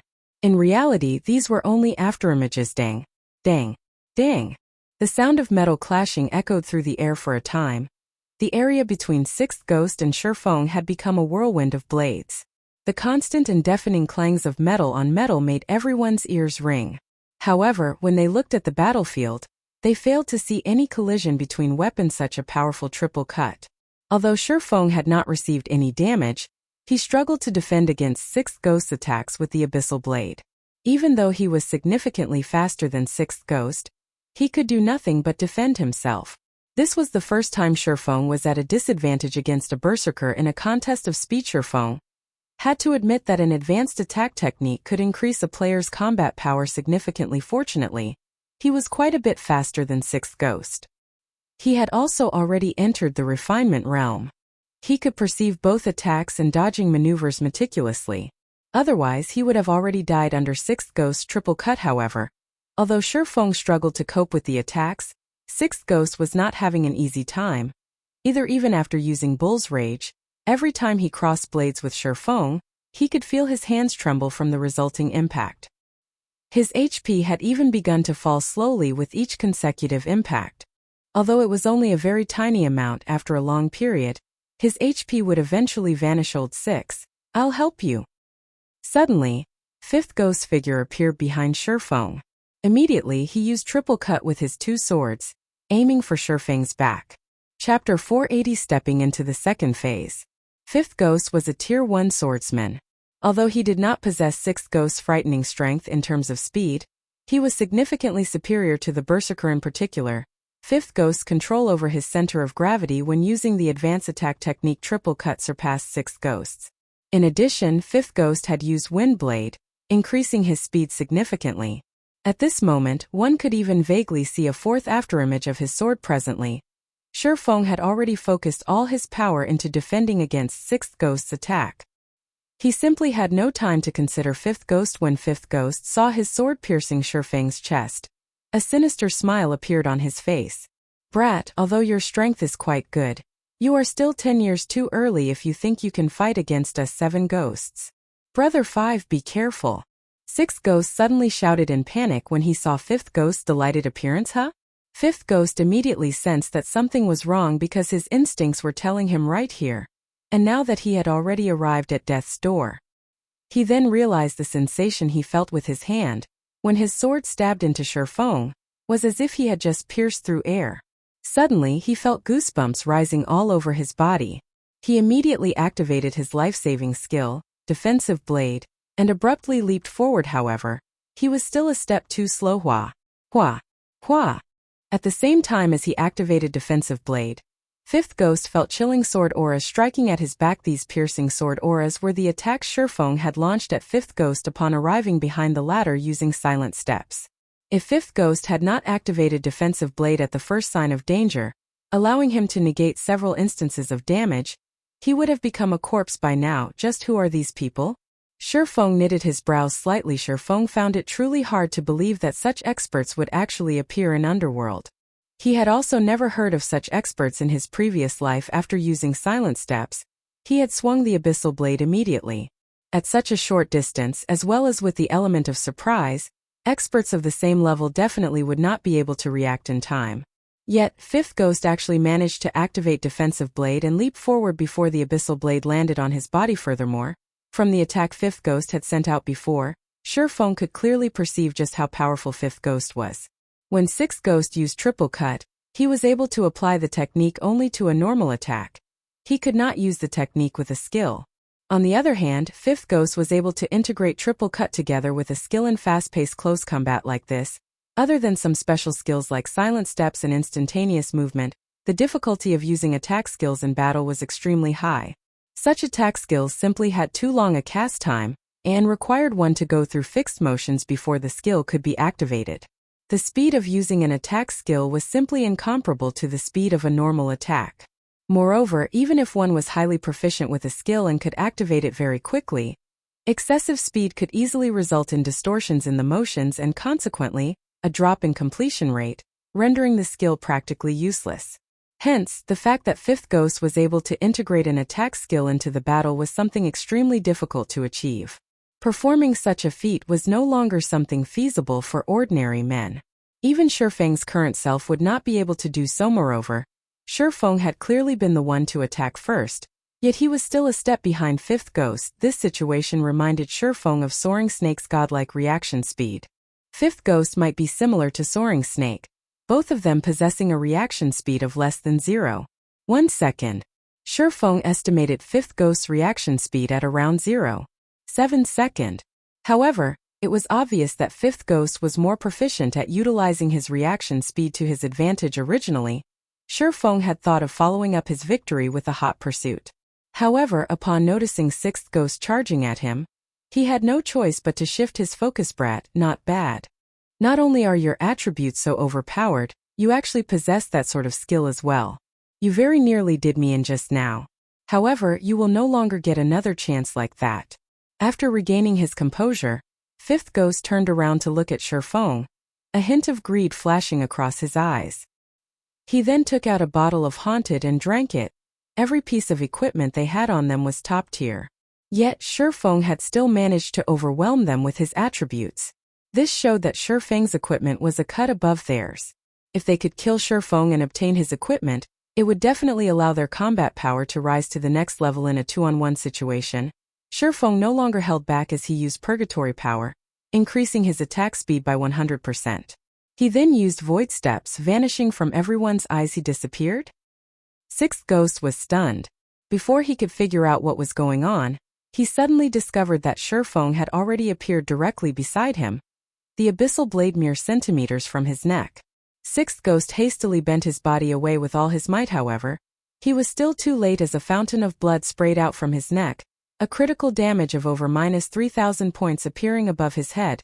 From this attack alone, Sixth Ghost had lost more than half of his HP. Immediately after, Shifeng followed up with another strike. One more hit was all he needed to finish off Sixth Ghost. However, Fifth Ghost's sword was already curving towards Shifeng. Moreover, Sixth Ghost was now aware of the danger, his saber moving to greet Shifeng's sword. In this situation, Shifeng had no choice but to break off his attack. He then used Void Steps once more and disappeared from everyone's sight. So your black flame. However, if you think you can rely on this footwork to defeat us, think again. Before coming to the Watch Cemetery, Fifth Ghost had already received information on Black Flame from Youlan. He had also watched the battle between Black Flame and Summer Sunshine, so Shifeng's Void Steps was still fresh in his mind. Now that he was seeing the footwork in action, he determined Shifeng's identity right away. Then, Fifth Ghost abruptly changed his sword's trajectory, swinging the weapon at the empty air beside him. Fifth Ghost's action confused the spectators. They could not understand what the swordsman was trying to achieve with this action. In the next instant, however, everyone immediately received an answer to their questions when Shifeng suddenly appeared in the path of Fifth Ghost's sword. At this moment, Shifeng was using the Abyssal Blade to defend against Fifth Ghost's attacks, adapted to Void Steps already? Shifeng was slightly surprised. Shifeng knew full well that Void Steps was not an invincible technique. Although the footwork could force others to ignore his own presence, making it seem as if he had vanished from thin air, someone who had undergone special training could still catch him once they let their eyes adapt to the technique. There was nothing strange in people like Fifth Ghost and Sixth Ghost being able to perform such a feat. However, the speed with which Fifth Ghost managed to adapt to the technique still exceeded Shifeng's expectations. During Shifeng's moment of surprise, Sixth Ghost had also slashed his saber at Shifeng's back, forming a pincer attack around Shifeng. Left with no other choice, Shifeng activated Windwalk as well as Void Steps to retreat. Although the two ghosts had adapted themselves to Void Steps, there was still a brief moment of delay before their eyes could locate Shifeng. Hence, Shifeng still persisted in using Void Steps to retreat for a time. Both sides entered a stalemate. The exchange between saber and swords created a storm that engulfed the audience.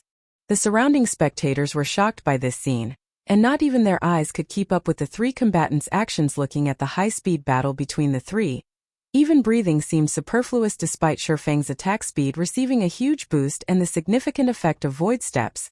Shifeng was still forced into passivity. The two ghosts' attacks were extremely tricky to deal with.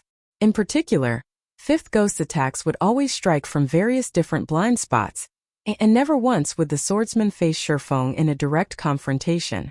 If not for the fact that Shifeng had already entered the refinement realm, his grasp over attacks and movements becoming extremely precise, he would have long since lost his life to the two ghosts. Although Shifeng was currently locked in a passive state, he was enjoying every moment of this high-speed battle.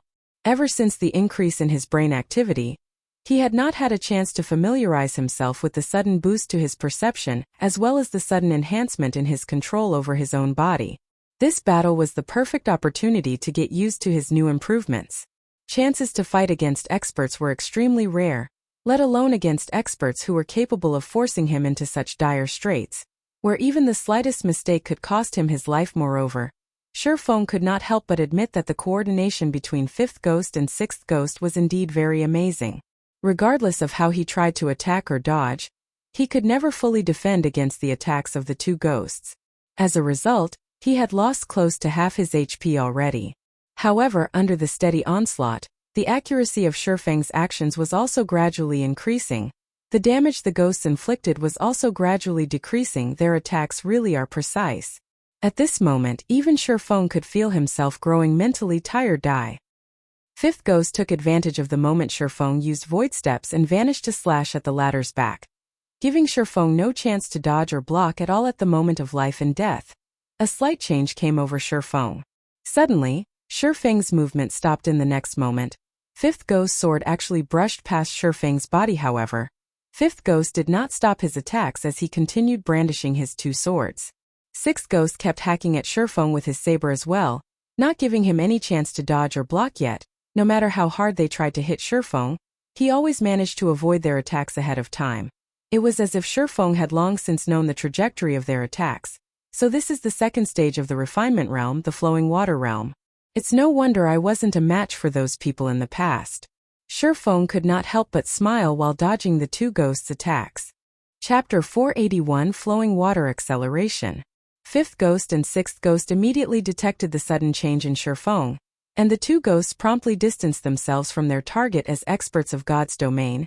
Their perception of danger was far superior to ordinary players. On the other hand, the dazed players watching Shifeng's battle were confused by the two ghosts' actions. There were no visible changes to Shifeng's outer appearance, and neither were there any changes to his attributes. So why did Fifth Ghost and Sixth Ghost suddenly choose to back away from him? Was it just my imagination? Fifth Ghost somewhat doubted his own senses. He could not understand why Shifeng would suddenly undergo such a drastic change. Originally, the pressure Fifth Ghost felt from Shifeng was that of a tiger. However, in the blink of an eye, Shifeng had transformed into a violent dragon. Moreover, it was a violent dragon with extremely sharp fangs and claws. Let alone them, even ordinary people would know to distance themselves from Shifeng upon sensing such a radical difference. Since you guys aren't going to take action, then don't mind if I do, Shifeng said as he revealed a meaningful smile. He then raised his sword and slowly approached his two opponents. The refinement realm could be said to be what differentiated a true top-tier expert from an ordinary expert.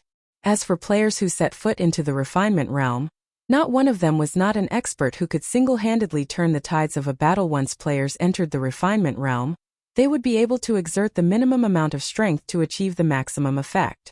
This was especially notable when players were attacking or dodging. Despite the opponent's speed greatly surpassing their own, players in the refinement realm could easily dodge their opponent's attack using the simplest of movements. Not only could they dodge with greater efficiency, but they could also take the opportunity to better detect their enemy's weaknesses, to give their enemy a fatal blow. Due to this reason, the refinement realm became the dividing line for true experts. Meanwhile, there was an even higher realm above refinement, and that was the flowing water realm. Through detailed observation of the opponent, players could place themselves in their opponent's position in order to understand their opponent's every action. They could then anticipate their opponent's next action, or even multiple subsequent actions, and make the most appropriate response. In other words, before their opponent had even taken action, players in the flowing water realm could have already known what their opponents were going to do next and carried out appropriate countermeasures. Compared to responding only after the opponent had begun taking action, players would have a lot more time to react and perform swifter and more precise actions.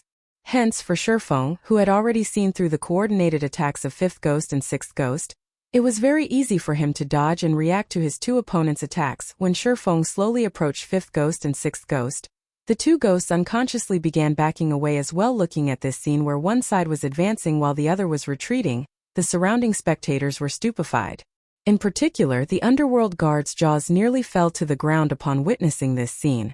The 7 ghosts were underworld's most formidable weapons.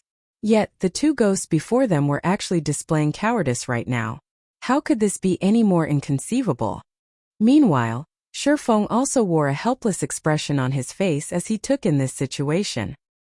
He promptly fished a bottle of Haunted from his bag and drank it. He then used Wind Blade on 5th Ghost, his body transforming into an afterimage. In the blink of an eye, Shifeng appeared in front of 5th Ghost and swung the Abyssal Blade at the other swordsman. Shifeng's slash was unimaginably fast. The spectating crowd only saw a flash of black light. They could not make out Shifeng's sword at all so fast. 5th Ghost was greatly alarmed. It was definitely impossible for him to dodge Shifeng's attack. However, with his godlike reaction speed, 5th Ghost still managed to react before Shifeng's sword landed on his body, instinctively using triple cut to block this fleeting sword. Dang! Sparks scattered into the surroundings. At the moment of imminent peril, 5th Ghost succeeded in blocking Shifeng's attack with the sword in his hand. As a result of the impact, however, 5th Ghost was forced to retreat numerous steps before he could stabilize his body. His entire hand also numbed from the impact. How could this be? This is triple cut? 5th Ghost and 6th Ghost both looked at Shifeng with horror-filled expressions, as they were extremely familiar with Shifeng's previous attack. Triple cut was an advanced technique that they had trained in bitterly in order to grasp. At this moment, however, Shifeng had actually effortlessly used that technique against them.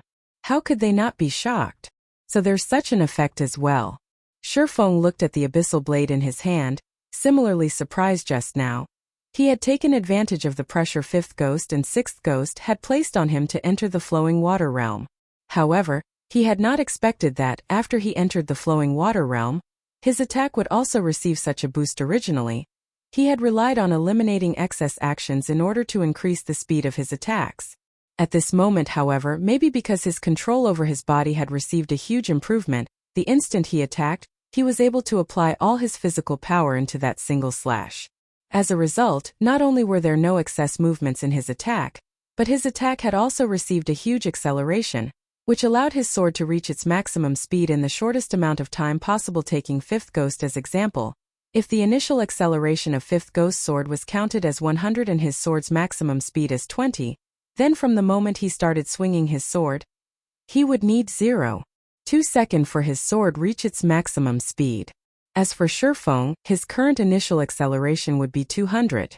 If his maximum speed was similarly 20, then he required only 0.1 second to reach his maximum speed.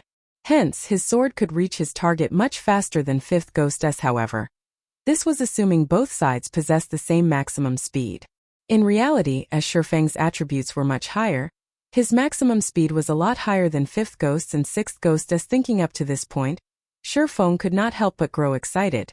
Hoping to find the feeling from before, Shifeng stepped forward and launched a fierce assault on 5th Ghost. Once more streaks of black light suddenly appeared before promptly disappearing. 5th Ghost was forced to go all out to defend against the attacks. However, no matter how hard he tried to defend himself, the attacks were simply too overwhelming, forcing him into a constant retreat. Seeing this situation, 6th Ghost hurriedly charged forward to aid his companion. Immediately, he used triple cut, slashing his saber at Shifeng's back.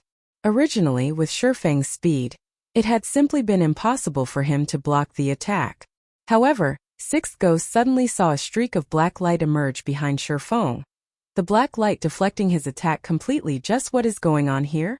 6th Ghost looked at Shifeng's calm expression in abject horror. At the beginning of the fight, Shifeng had been desperately trying to defend against his saber. Now, however, Shifeng could effortlessly block his attacks without even turning his head around. During the brief moment 6th Ghost was in a daze, a streak of black light penetrated 5th Ghost's defenses, piercing right through the swordsman's heart. A critical damage of over -3,000 points promptly appeared above his head as the massive impact sent his body flying backwards. Because of the impact, 5th Ghost's defense crumbled, allowing several more streaks of black light to land on his body in the blink of an eye. 5th Ghost's HP reached 0. At 5th Ghost's death, the equipment on his body and the items in his bag dropped and scattered across the ground around him. This scene stupefied everyone present. How was the thing in Shifeng's hand a sword? That was practically a laser gun. With just a few shots, 5th Ghost died without even being able to resist. Only now did 6th Ghost finally react. Although he wished to help, he was already too late. Right then, Shifeng used void steps and disappeared once more. Don't think that you can easily do me in. 6th Ghost bellowed as he used Whirlwind Slash, sweeping his battle saber around himself. In the next moment, however, a streak of black light shot at 6th Ghost's weapon. Boom. 6th Ghost's battle saber was abruptly stopped cold. Immediately after, another streak of black light pierced 6th Ghost's body, instantly ending the berserker's life. Once more, equipment and items were scattered across the ground. The members of the Underworld Guard shivered and paled at the sight of 5th Ghost's and 6th Ghost's bodies lying on the ground. They promptly turned around and fled as Underworld Guards. They knew full well just how powerful the two ghosts were working together. The two of them could easily annihilate 4 or 5 Underworld Guard parties. Meanwhile, the fact that Shifeng succeeded in defeating the two ghosts all by himself showed that he was also fully capable of annihilating their two parties. If they did not escape, only death awaited them. Want to escape? Too late. Shifeng immediately changed the aura of space to the aura of wind, increasing his movement speed greatly. He caught up with the fleeing Underworld Guards in no time, and just like a whirlwind sweeping away the clouds, he practically killed each Underworld Guard with just one hit in the blink of an eye. The 10 remaining Underworld Guards were turned into a pile of corpses, their equipment and the items inside their bags scattering all over the ground around their corpses. Chapter 482 The Strength of a Single Man. This haunted really is frightening. It is actually able to force a red name to drop every single piece of equipment they are wearing. Underworld should be shedding tears right about now. Shifeng's heart was filled with joy when he looked at the ground littered with items. Killing the elite members of a guild would not cause any significant damages to said guild, as these elite members only had advanced equipment. Such equipment could be easily replaced. The equipment of experts, on the other hand, was different. Every single expert was an accumulation of a guild's top-tier equipment. Meanwhile, behind every piece of top-tier equipment was the sacrifice of a large number of players. Being able to steal a piece of top-tier equipment from a guild was the equivalent of slicing a piece of flesh off said guild. The Underworld Guard parties had a total of 12 members. Of them, 10 were mostly geared in level 25 secret silver equipment, mixed with a few pieces of level 20 fine gold, and even dark gold equipment. As for 5th Ghost and 6th Ghost, their equipment was only slightly inferior to that of core members of Zero Wing. The majority of their equipment consisted of level 25 fine gold equipment, and even the most inferior pieces were level 20 dark gold equipment. Now, however, these 12 players were left with not a single piece of equipment on their bodies, thanks to Shifeng. In addition, the 12 had also dropped plenty of items from their bags. Among them were plenty of haunted potions, as well as the good quality equipment such as level 20 secret silver and fine gold equipment they had harvested from other players. Making a rough estimate, Shifeng had earned more than 100 gold just from killing these 12 players. Split this advanced equipment among yourselves. Don't forget to leave some for your dead companions. Shifeng only collected the top-tier equipment and haunted potions for himself, leaving the remainder for the team. He then disappeared into the dense forest in search of other Underworld Guard parties. So cool. Is that person really our guild leader? A female summoner asked as she watched Shifeng's departing figure, her gaze carrying a seductive charm. It should be. Before, when that person named him Black Flame, he did not deny it. Moreover, he has even willingly left behind so much good equipment for us. Other than our guild leader, I doubt there would be anybody who would do such a thing. The ranger team leader nodded in reply, his heart filled with an indescribable sense of excitement. Really is great to be a member of Zero Wing. The others could not help but exclaim. Despite the ongoing war between Zero Wing and Overwhelming Smile, as the leader of a guild, Shifeng had actually taken the initiative to enter such a dangerous location all by himself. He had even rushed to their rescue at the first sign of trouble.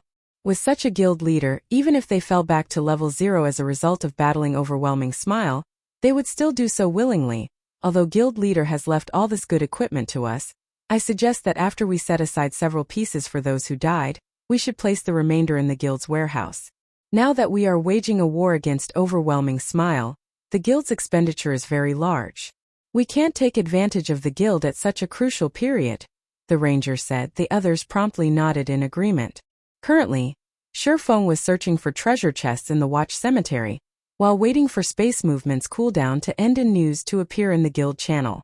Space movement had a 5-minute cooldown. As he did not wish to waste time during this period, he had started hunting for treasure. Shifeng could not be more familiar with the Watch Cemetery. He had visited this place many times in search of treasure in his previous life. Moreover, in the past, many treasure chest locations had been published on the official forums. Back then, as treasure chests that had already been found would not reappear at the same location, nobody actually cared about keeping these locations a secret. Instead, they actively publicized and showed off their discoveries. As a result, their actions would now benefit Shifeng. There were plenty of secrets in God's domain. In reality, Shifeng had just taken a casual glance at these treasure chest locations back then. He had not paid any particular attention to them. Even if his memory was very good, he could only vaguely remember these locations now. After all, nobody knew that they would reincarnate into their past lives. However, due to the improvement of Shifeng's brain activity, even his memory had received a huge boost. The things he could only vaguely remember before were now as clear as the sun at noon to him. Hence, his search for treasure chests became a very easy task. It was as if he was looking at a treasure map while treasure hunting. After just a brief search, Shifeng had already discovered a bronze treasure chest, obtaining more than 3 silver coins and a level 25 mysterious iron weapon from it. The number of treasure chests in this area is too little while the number of players is too high. Many of the treasure chests should have already been discovered by someone else. It seems that I can only try my luck somewhere else, Shifeng muttered as he collected the items inside the bronze treasure chest. Currently, level 25 mysterious iron weapons were still in high demand. He then took a look at the system map. As I recall, there should be plenty of high-quality treasure chests located in the inner regions of the Watch Cemetery. Following which, Shifeng dashed directly towards the inner region of the Watch Cemetery for a couple of hours. Shifeng searched for treasure while killing any underworld guard parties that dared show themselves. During this period, Shifeng had opened more than 30 treasure chests. Among them, 14 were bronze treasure chests, 16 were mysterious iron treasure chests, and 6 were secret silver treasure chests. He had also killed 11 underworld guard parties. Overall, he had gained a frightening harvest. Although these underworld guard parties did not have experts like 5th Ghost and 6th Ghost, they still contributed plenty of top-tier equipment to Shifeng's harvest. After all, these underworld guards normally killed many players, so they had accumulated quite a lot of good stuff both on their bodies and in their bags. Now, however, all these items belonged to Shifeng. In other words, these underworld guards had just carried out free labor for Shifeng. Just the number of top-tier equipment Shifeng obtained exceeded 100 pieces. Not to mention advanced equipment. Shifeng's harvest had instantly made up for much of the losses Zero Wing suffered before. Inside the guild residence of overwhelming smile, 5th Ghost and 6th Ghost died. How is this possible? Feng Xuanyang's eyes widened in shock upon reading the report he just received. He could not at all accept this matter, as real 5th Ghost and 6th Ghost were Underworld's most formidable weapons. Now, not only had both of them lost all their equipment, but they could not even log back into the game right now. Just how was he supposed to report this incident to the higher-ups? This black flame is simply too vicious. Seated to the side, Youlan, who was garbed in a set of alluring purple robes that placed her exquisite figure on full display, knitted her brows tightly, a gloomy expression currently on her face. Contrary to expectations, Youlan was not particularly concerned about this piece of news. Compared to 5th Ghost's and 6th Ghost's deaths, she was more concerned about the number of deaths in the Underworld Guard parties currently. Statistics showed that more than 80 Underworld Guards had already died. As of this time, Underworld had sent over 200 Underworld Guards to Overwhelming Smile, and close to half had died. Practically all the Underworld Guard parties posted at the Watch Cemetery were dead by now. This loss was already well over the limit they could endure. Even if they emptied Overwhelming Smile's entire guild warehouse, they would not be able to make up for the loss in top-tier and advanced equipment. Aside from that, There was also the loss of levels, as well as the fact that all those killed by Shifeng were unable to log back into God's domain for a long period of time. Just how did he manage such a feat? Youlan muttered in confusion. The underworld guard parties were clearly scattered far apart from each other, making it extremely difficult to catch them all. Yet, Shifeng had only used a few short hours to wipe out nearly every underworld guard party within the Watch Cemetery. While Feng Xianyang and Youlan were feeling depressed, information regarding Shifeng's feat spread like wildfire throughout White River City. Players who received this piece of news were thoroughly amazed. 1 hit per person. Shifeng had actually managed to suppress a powerful guild all by himself, slaughtering Overwhelming Smile to the point where it had no choice but to recall all its members from the treasured land known as the Watch Cemetery. This was simply too frightening. For a time, Zero Wing was once more the topic of conversation in the entire White River City. Chapter 483 Everlasting War. Although the fight in Watch Cemetery had not been on a large scale, it had dealt a massive blow to Overwhelming Smile. This was not a matter of winning or losing. Instead, it was because Overwhelming Smile had conceded. This 1 point proved that Overwhelming Smile was inferior to Zero Wing. In addition, Shifeng's stunning performance had calmed the rush to join Overwhelming Smile previously. They all had an optimistic view on Overwhelming Smile, believing that the guild was about to overtake the position of White River City's overlord. Now, however, the situation had taken a 180-degree turn. Needing only 1 hit per person, Shifeng had wiped out all of Overwhelming Smile's experts within the Watch Cemetery. Without that hindrance, Zero Wing's Tier 1 experts were able to display their strength as they swiftly wiped out the normal members from Overwhelming Smile, forcing the guild to pull back from the treasured land known as the Watch Cemetery. The Watch Cemetery was White River City's most resource-rich level 20 to 30 map. Losing it would undoubtedly be detrimental to Overwhelming Smile's future development. Although Overwhelming Smile was wealthy, that wealth would be meaningless if they could not convert it into leveling resources. The sky slowly darkened as the setting sun gradually disappeared past the horizon. After a day's struggle, many players had begun to return to the city to rest and celebrate their day's harvest. Bars, restaurants, clubs, and many such establishments were already crowded at this moment. In the rooftop dining room of a high-class restaurant, 2 female players feasted on delicacies as they enjoyed the view of White River City. Many male players present snuck glances at these 2 women. Of the 2 female players, one was petite and lovely, while still sporting stunning curves. The other was even more beautiful. Her face was so pure that it put flowers to shame and outshone the moon. Her snow-white skin looked so delicate that it seemed as if it might break from the gentlest touch.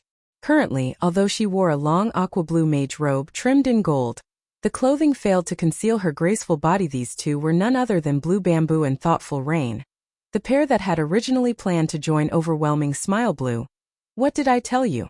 Look how quickly Zero Wing suppressed Overwhelming Smile, Thoughtful Rain said as she glanced at Blue Bamboo, the gentle smile in her ink-black eyes intensifying. Previously, due to her refusal to join Overwhelming Smile, Blue Bamboo had pestered her ceaselessly, giving her a huge headache. Only now that Zero Wing had forced Overwhelming Smile to submit did the girl finally relent. Overwhelming Smile is truly disappointing. To think that I thought so highly of it, it actually dared to let me down. I don't want to join Overwhelming Smile anymore, either. Blue Bamboo pouted, disappointed. I already told you that Zero Wing is far superior to Overwhelming Smile. After all, it was the first guild to own a guild residence in White River City. Not only that, it claimed the best residence available in White River City. It also has plenty of experts. Currently, the various guilds in White River City barely have any Tier 1 experts in their guilds. Yet, I hear that Zero Wing already has over 50. Zero Wing has long since taken the lead. Furthermore, its guild leader Black Flame is a titled expert. Thoughtful Rain's thin lips shifted slightly as she explained, smiling tenderly. Since that's the case, why don't we join Zero Wing? Blue Bamboo could not help but have expectations. Zero Wing's exam is very strict. I might be able to pass it, but I'm afraid that you... Thoughtful Rain shook her head after evaluating Blue Bamboo. Humph. Who says my techniques are bad? I've only recently begun playing virtual reality games. After some time, I'll be more amazing than even Black Flame. Besides, Blue Bamboo's ink-black eyes suddenly shone as she revealed a meaningful smile, saying, Rain, I know that you've encountered one of the higher-ups of Zero Wing before. His name was Yifeng, I think. He gave you a permanent pass to the library. All of my classmates turned green with envy when I told them about that item. Since he gave you such a precious pass, he should be able to admit us into the guild without any issues with his position. I am only acquaintances with him. Blue, stop overthinking things, Thoughtful Rain hurriedly explained. Besides, if he invites you into Zero Wing and you perform badly, what then? Others will question his ability to manage the guild. Are you my best friend or his? You're actually defending him, yet you claim that there is nothing going on between you two? I don't care. In any case, I want to join Zero Wing. I have always wanted a piece of level 25 fine gold equipment. With your felonious body, you just have to say the word, and he'll let me into the guild and smother us with fine gold equipment. Blue Bamboo stated as she swept a glance at Thoughtful Rain's graceful body. Her lips hooked up into a deep, suggestive smile. Thoughtful Rain was suddenly speechless at this moment. A party of 6 suddenly appeared before the female duo. The leader of this party was a middle-aged man with a burly body, examining the two with world-weary eyes. None of the party could be underestimated as the other 5 also gave off an air of danger. The party's stance alone left the surrounding witnesses breathless. Their levels were even more astonishing. Of these 6, the lowest-leveled player was level 26, while the leading middle-aged man was a level 27 Guardian Knight. Excuse me. Ladies, I couldn't help but overhear that the both of you are familiar with the higher-ups of Zero Wing. I wonder if you can introduce us to them? If you do, this level 25 Morning Dew staff will be yours, the leading middle-aged man said, smiling warmly. He then retrieved a two-handed staff made of pure white jade from his bag, placing the weapon on the table. Gemstones were inlaid in the staff, and with a glance it was obvious that the staff was no ordinary weapon. This is a secret silver staff. Its attributes are awesome. Blue Bamboo was immediately mesmerized by the Morning Dew staff. She then turned to Thoughtful Rain, saying, Rain, we're heading over to Zero Wing anyway, so why don't we take them with us? I don't know. Why do you want to meet Zero Wing's higher-ups? Thoughtful Rain only swept a glance over the Morning Dew staff before shifting her gaze back to the middle-aged man. She was no fool, since they had offered a level 25 secret silver weapon as a token of appreciation. Then they were definitely plotting something. She would not be a proper friend if she abruptly contacted Yifeng without knowing their intentions. Miss, please don't misunderstand. My name is Everlasting War. We seek the higher-ups of Zero Wing purely with the intention of conducting trade. This trade will only benefit, not harm Zero Wing, so you can rest assured. If we really wanted to cause trouble for Zero Wing, we would have already done so. We wouldn't have to go through this much trouble, the middle-aged man explained. All right then. I'll contact him for you, but it will be up to him whether or not he meets with you. Thoughtful Rain nodded in agreement, feeling that Everlasting War's words sounded reasonable, following which, Thoughtful Rain called up her friends list and contacted Yifeng. Chapter 484 King. Currently, Feng carefully scoured one of the dark, quiet tombs in Watch Cemetery's core region while he explored. Feng had received news from Aqua Rose about Overwhelming Smile withdrawing from the competition over the Watch Cemetery, and shifting its focus to several other level 20 maps with fewer resources.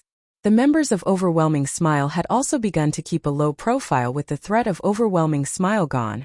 Feng decided to transverse deep into Watch Cemetery's core. The tomb he currently explored was unique. It was a resting place for royalty. It was also known as a king's tomb.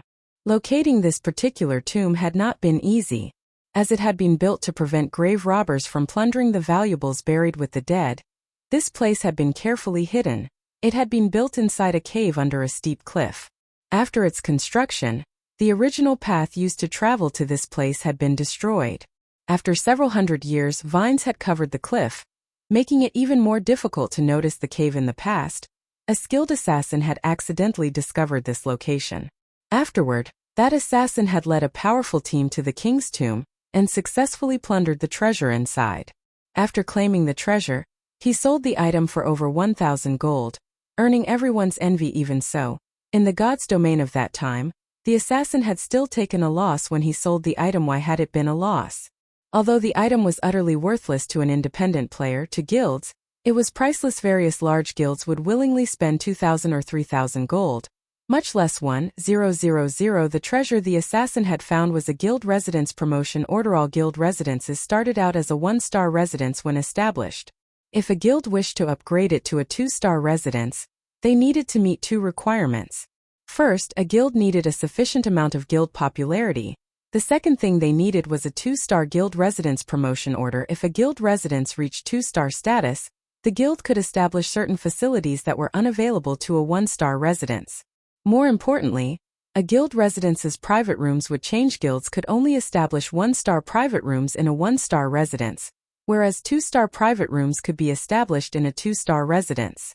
By resting for 24 hours in a 1-star private room, players could store up to 20% of the double EXP buff. In a 2-star private room, however, players could store up to 25% after 24 hours. In addition, a guild could establish a smithy inside a 2-star residence, allowing members to have their weapons and equipment repaired. Moreover, the repair fees as the guild's smithy were 10% cheaper than elsewhere. Repair fees were always expensive. Although there was only a 10% difference, players could still save a significant amount of money. Currently, Zero Wing's popularity had exceeded 5,000 points. It had met that requirement for the upgrade. Hence, now was the perfect time for Shifeng to collect the promotion order. Danger awaited any player inside the King's Tomb as traps had been built throughout the crypt. Unfortunately, none of these traps proved to be useful against Shifeng. He destroyed every trap he encountered with a single slash. This should be it, Shifeng muttered as he entered a majestic stone room, focusing on the tightly sealed white jade sarcophagus lined with gold that occupied the center of the room. Wetting his lips, he advanced towards the sarcophagus. When Shifeng was only 20 yards away, the sarcophagus suddenly opened. Black smoke slithered out of the sarcophagus. Soon the black smoke coalesced into a youth in golden armor. The youth had a white cape draped over his shoulders and a golden crown adorning his head. More importantly, the youth carried the air of a king. Anyone who basked in his aura would tremble and submit body and soul. However, this youth's body was currently in a half-transparent ethereal state. He was not a physical entity but a ghost. To be precise, this youth was the ghost of a king, as expected of the king of a generation. Even in death, he still possesses such a powerful aura. If he were still alive, I'd have no hope of escaping with my life, Shifeng muttered after observing this ghost king with omniscient eyes. King of Ghosts, Monroe Bell, High Lord. Level 30. HP 40000/4000000. Being capable of receiving the title of king proved that Monroe Bell had been a Tier 3 class before he died. The pair of swords in Monroe's hands indicated that he had been a Tier 3 sword king, the equivalent of a great lord, during his lifetime. However, after Monroe Bell died, he had weakened significantly. Now he was only as strong as a high lord. Even so, he would not be an easy challenge for Shifeng. Immediately, Shifeng activated Heavenly Dragon's power, increasing his strength by 100%, HP by 300%, and defense by 300%. Suddenly, Shifeng's HP rose past 27,000. However, his HP could not compete with the King of Ghosts, which possessed 4 million HP. Shifeng then used the activatable skill of the 7 Luminaries Ring's Aura of Water, Life Bloom, recovering 20% of his HP every second for 40 seconds. During this period, it would be the equivalent of having a powerful healer, healing him indefinitely. Grave Robber. Receive the Sword of Justice's Retribution. Monroe Bell's pitch-black eyes locked onto Shifeng. Taking a step forward, the King of Ghosts dashed towards Shifeng as he sent a flurry of sword thrusts at the intruder with his king's sword. The King of Ghosts' sword carried with it a majestic aura. The aura alone was enough to scare an ordinary player, much less the flurry of thrusts. Monroe Bell's attack was like a tsunami. He gave Shifeng no opportunity to evade the strike. Shifeng immediately activated Purgatory Power, allowing his attack speed to soar. He then used Wind Blade and charged forward facing the countless oncoming sword thrusts. Shifeng chose to face brutality with grace, and rather than confronting the attack head-on, he deflected the strikes to the side. However, despite the extreme speed of his swords and the fact that he was already in the flowing water realm, he could not keep up with the dozens of sword thrusts. As a result, he received multiple hits. Shifeng was not courageous enough to face Monroe Bell directly. A High Lord far surpassed an ordinary lord. Monroe Bell suppressed Shifeng completely in terms of strength and speed. Even if Shifeng activated twofold Berserk, the result would be the same. Furthermore, Monroe Bell was not an ordinary High Lord. The King of Ghosts had been a bona fide sword king before he died. In terms of combat technique utilization, he was even stronger than ordinary experts. Hence, challenging the High Lord in a direct confrontation would only be detrimental to Shifeng if Shifeng had not reached the flowing water realm. Gaining insight into an opponent's actions, he would never have come here, only to die. After all, level 30 was a dividing line in God's domain. Monroe Bell's attack power was also terrifying. Shifeng had received close to -2,000 damage from a casual slash, and more than -4,000 damage if the King of Ghosts struck him with a skill. If Shifeng had not activated Heavenly Dragon's power, increasing his defense significantly, Monroe Bell's normal attack could have dealt over -4,000 damage, whereas a skill would deal over -10,000. As Shifeng received damage, Life Bloom displayed its impressive effects. After factoring in the passive effects of the Aura of Water, Life Bloom regenerated more than 8,000 HP every second, the amount of healing Shifeng received surpassing the damage he received while Shifeng and the King of Ghosts fought an intense battle against each other. A figure had stealthily appeared beside the sarcophagus and proceeded to open the treasure chest. Within this treasure chest did not have a level restriction, so anybody could open it. However, opening it required 20 seconds. During this period, the person opening the treasure chest must not receive any damage. Otherwise, they would have to start the opening process all over again. Meanwhile, the person currently opening the treasure chest was none other than Shifeng's doppelganger. Although the doppelganger could not pick up any items, it could open the treasure chest. In the past, the 50-man team the assassin had led had similarly made various sacrifices to open the treasure chest before fleeing for their lives. Although Shifeng was alone, he still chose to give the King's Tomb a try. After all, not only did he possess the strength to resist a High Lord for a short time, but he also had his doppelganger. No one else would have a chance of completing the task by themselves. The moment the doppelganger opened the treasure chest, Shifeng instantly swapped positions with it, having his doppelganger delay Monroe Bell, while he looted the contents of the treasure chest. Monroe Bell was simply too powerful. Shifeng's doppelganger barely lasted 3 seconds before it died. However, during those 3 seconds, Shifeng had emptied the treasure chest. Seeing Monroe Bell charge towards him, Shifeng hurriedly switched the Aura of Water to the Aura of Space before activating space movement and leaving the King's Tomb. Chapter 485 Number 1 Guild. Near one of the mass graves in Watch Cemetery's outer region, a Terran space suddenly appeared in mid-air. In the next moment, Shifeng emerged. I finally escaped. Even after Shifeng landed, he could still hear the King of Ghosts' angry roars. However, the Terran space had already closed. Even if Monroe Bell recovered his strength as a Tier 3 Sword King, he could not reach Shifeng now. Now that I have the promotion order, it should be about time to make a trip back to White River City. Shifeng's lips curled up slightly when he saw the glittering silver token in his bag. Originally, he had only intended to retrieve this guild resident's promotion order after he reached level 30. However, he had not expected to set foot in the flowing water realm. Even though he was only level 26, he was already capable of delaying Monroe Bell. Other than the promotion order, Shifeng had obtained 3 items from the King's Tomb.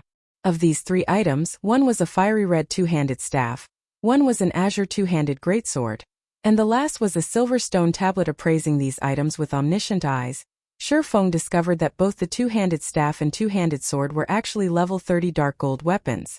However, the silver tablet surprised Shifeng far more than the 2 weapons. Shifeng was very familiar with this silver tablet secret sword technique. The pattern engraved on this tablet is too vague and incomplete, and no information can be deciphered. However, some kind of divine power hides within this pattern. If one gathers all of the stone tablets, this vague and incomplete pattern can be restored. Current tablet count, 1/6. The tablet for the secret sword technique. Shifeng had accidentally obtained a part of it while he had completed the Blade Saint's Legacy trial. Back then, he had suspected that the silver tablet was something extraordinary, so he had stored it in his warehouse. He never expected to obtain another piece so soon. Just what is this secret sword technique?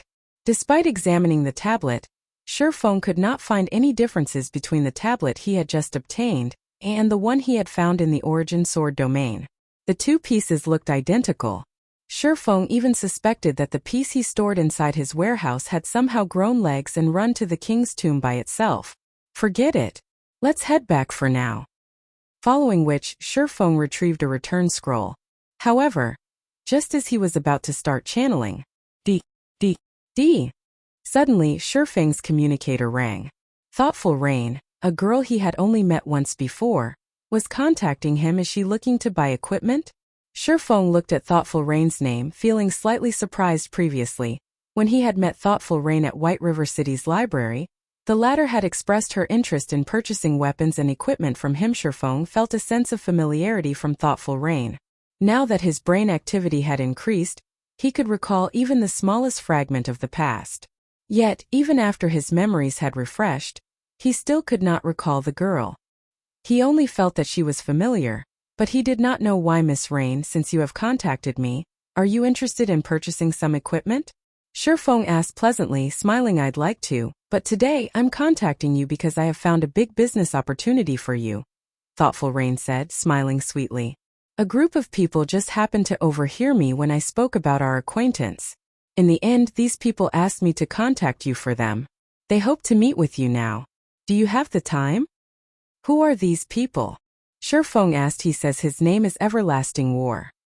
He's a level 27 Guardian Knight, and his companions are all level 26.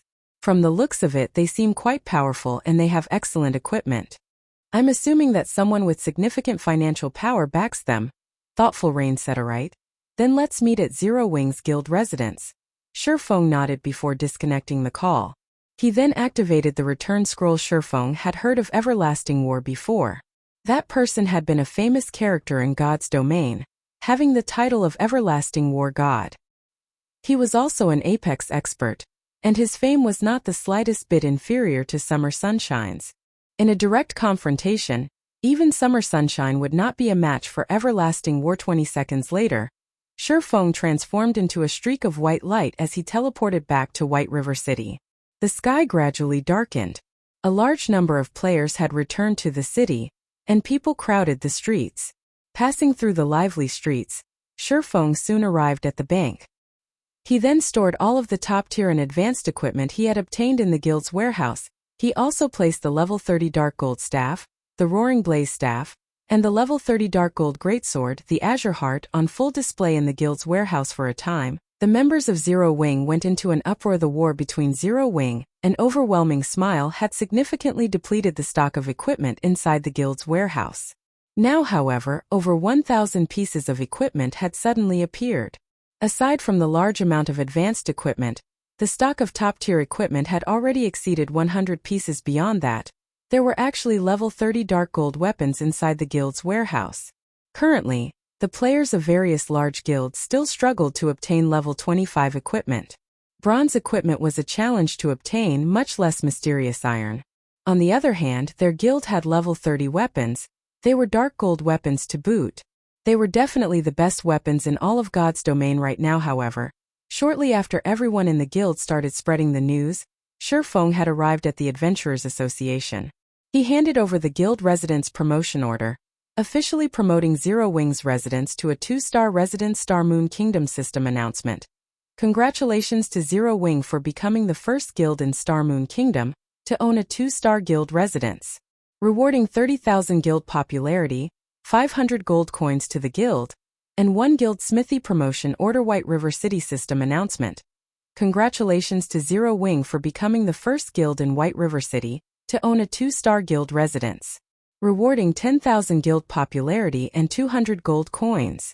The system announcement repeated 3 times, and every player in White River City heard it loud and clear. Damn. What is this crap? Our guild hasn't even obtained a guild residence, yet already Zero Wing has a 2-star guild residence? What's this 2-star residence thingy? Lots and lots of money. Suddenly, Star Moon Kingdom's official forums exploded with activity. Everyone discussed Zero Wing, and the various large guilds had also begun asking around about the benefits of a 2-star guild residence. Also, what was a guild smithy promotion order? However, the activity on Star Moon Kingdom's forums paled in comparison to White River City's Zero Wing is simply too amazing. Overwhelming Smile has only managed to establish its guild residence after much difficulty, yet Zero Wing has already obtained a 2-star guild residence. I've just received news that Zero Wing's warehouse has received an influx of top-tier equipment. There are even level 30 Dark Gold weapons in there. Now Zero Wing's guild residence has been promoted to 2 stars. Zero Wing is simply overpowered. It seems that Zero Wing is still the true overlord of White River City. Although Overwhelming Smile is rich, it still cannot compete with Zero Wing.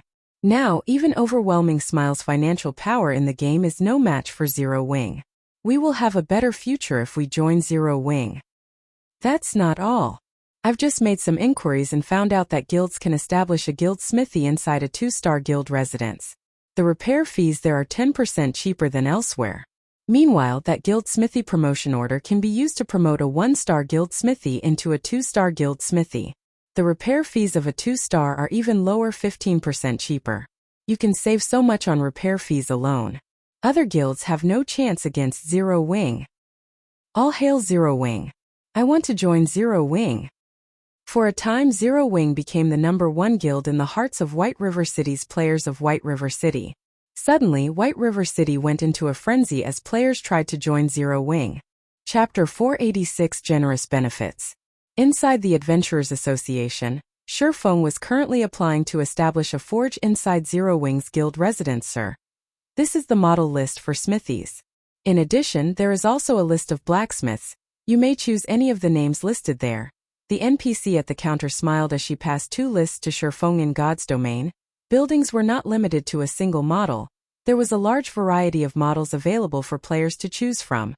Players could even design their own buildings, though designing one from scratch required a lot of time. If not for highlighting the uniqueness of one's own guild, most players would choose one of the hundreds of models that were already available. Promotion of buildings only required a promotion order. There was no need to spend any money. However, constructing a new building or reconstruction required a large sum. Depending on the size of the building, the materials required, and the building's function, the price of construction would vary. A guild smithy was extremely important. Hence, Shifeng needed to decide carefully. Smithies were differentiated by 3 grades: ordinary, refined, and luxury. Though the price of each smithy was higher than the last, each grade was also more efficient. Ordinary smithies cost between 100 gold and 200 gold. Aside from repairing weapons and equipment, guild members could also sell their unwanted items to the NPCs at the smithy. Refined smithies cost between 300 gold to 500 gold. Aside from having all the functions of an ordinary smithy, refined smithies had a more refined and luxurious appearance. Refined smithies also had a weapon maintenance function. If a player left their weapon in the smithy's care, its durability consumption rate would drastically reduce for a period. At the same time, one could also hire intermediate blacksmiths if they had a refined smithy. One should not underestimate the function of blacksmiths. These blacksmith NPCs all possess different capabilities. For example, some blacksmiths might take less time than others to repair weapons and equipment. Other blacksmiths might produce stronger maintenance effects. Hence, hiring a powerful blacksmith was of utmost importance. Lastly, luxury smithies cost between 800 gold and 1,000 gold. Aside from having all the functions of a refined smithy, luxury smithies had a rest area that allowed guild members to accumulate the double EXP buff. However, 48 hours of rest was required to accumulate 20% of the buff. In addition, luxury smithies contain forging rooms. Moreover, these were advanced forging rooms, which were far more effective than those at the Starstreak trading firm. One could also hire advanced blacksmiths for the guild's future development. We'll get the most benefits from the best option. Let's choose this 1,000 gold model then. After looking through the model list, Shifeng chose one of the largest luxury smithies available that allowed him to invite up to 10 blacksmiths. After deciding on the model, he began to choose his blacksmith. Shifeng had received 700 gold from the system reward alone. In addition, he also received over 300 gold for each Dragonscale set equipment that sold at the Blackwing auction house. At this point, he had already sold more than 20 sets. Currently, Shifeng had more than 8,000 gold on his person, making him wealthier than any single guild in Starmoon Kingdom. Moreover, gold would continue to fill his bags as more sets of Dragonscale set equipment sold. So he did not mind constructing the best smithy available, following which, Shifeng chose to hire 10 advanced blacksmiths. These 10 NPCs were the most skilled blacksmiths one could currently find. Their monthly wages ranged between 3 and 5 gold. After Shifeng finished dealing with the smithy, he searched for a secluded location to adjust his appearance back to Yifeng.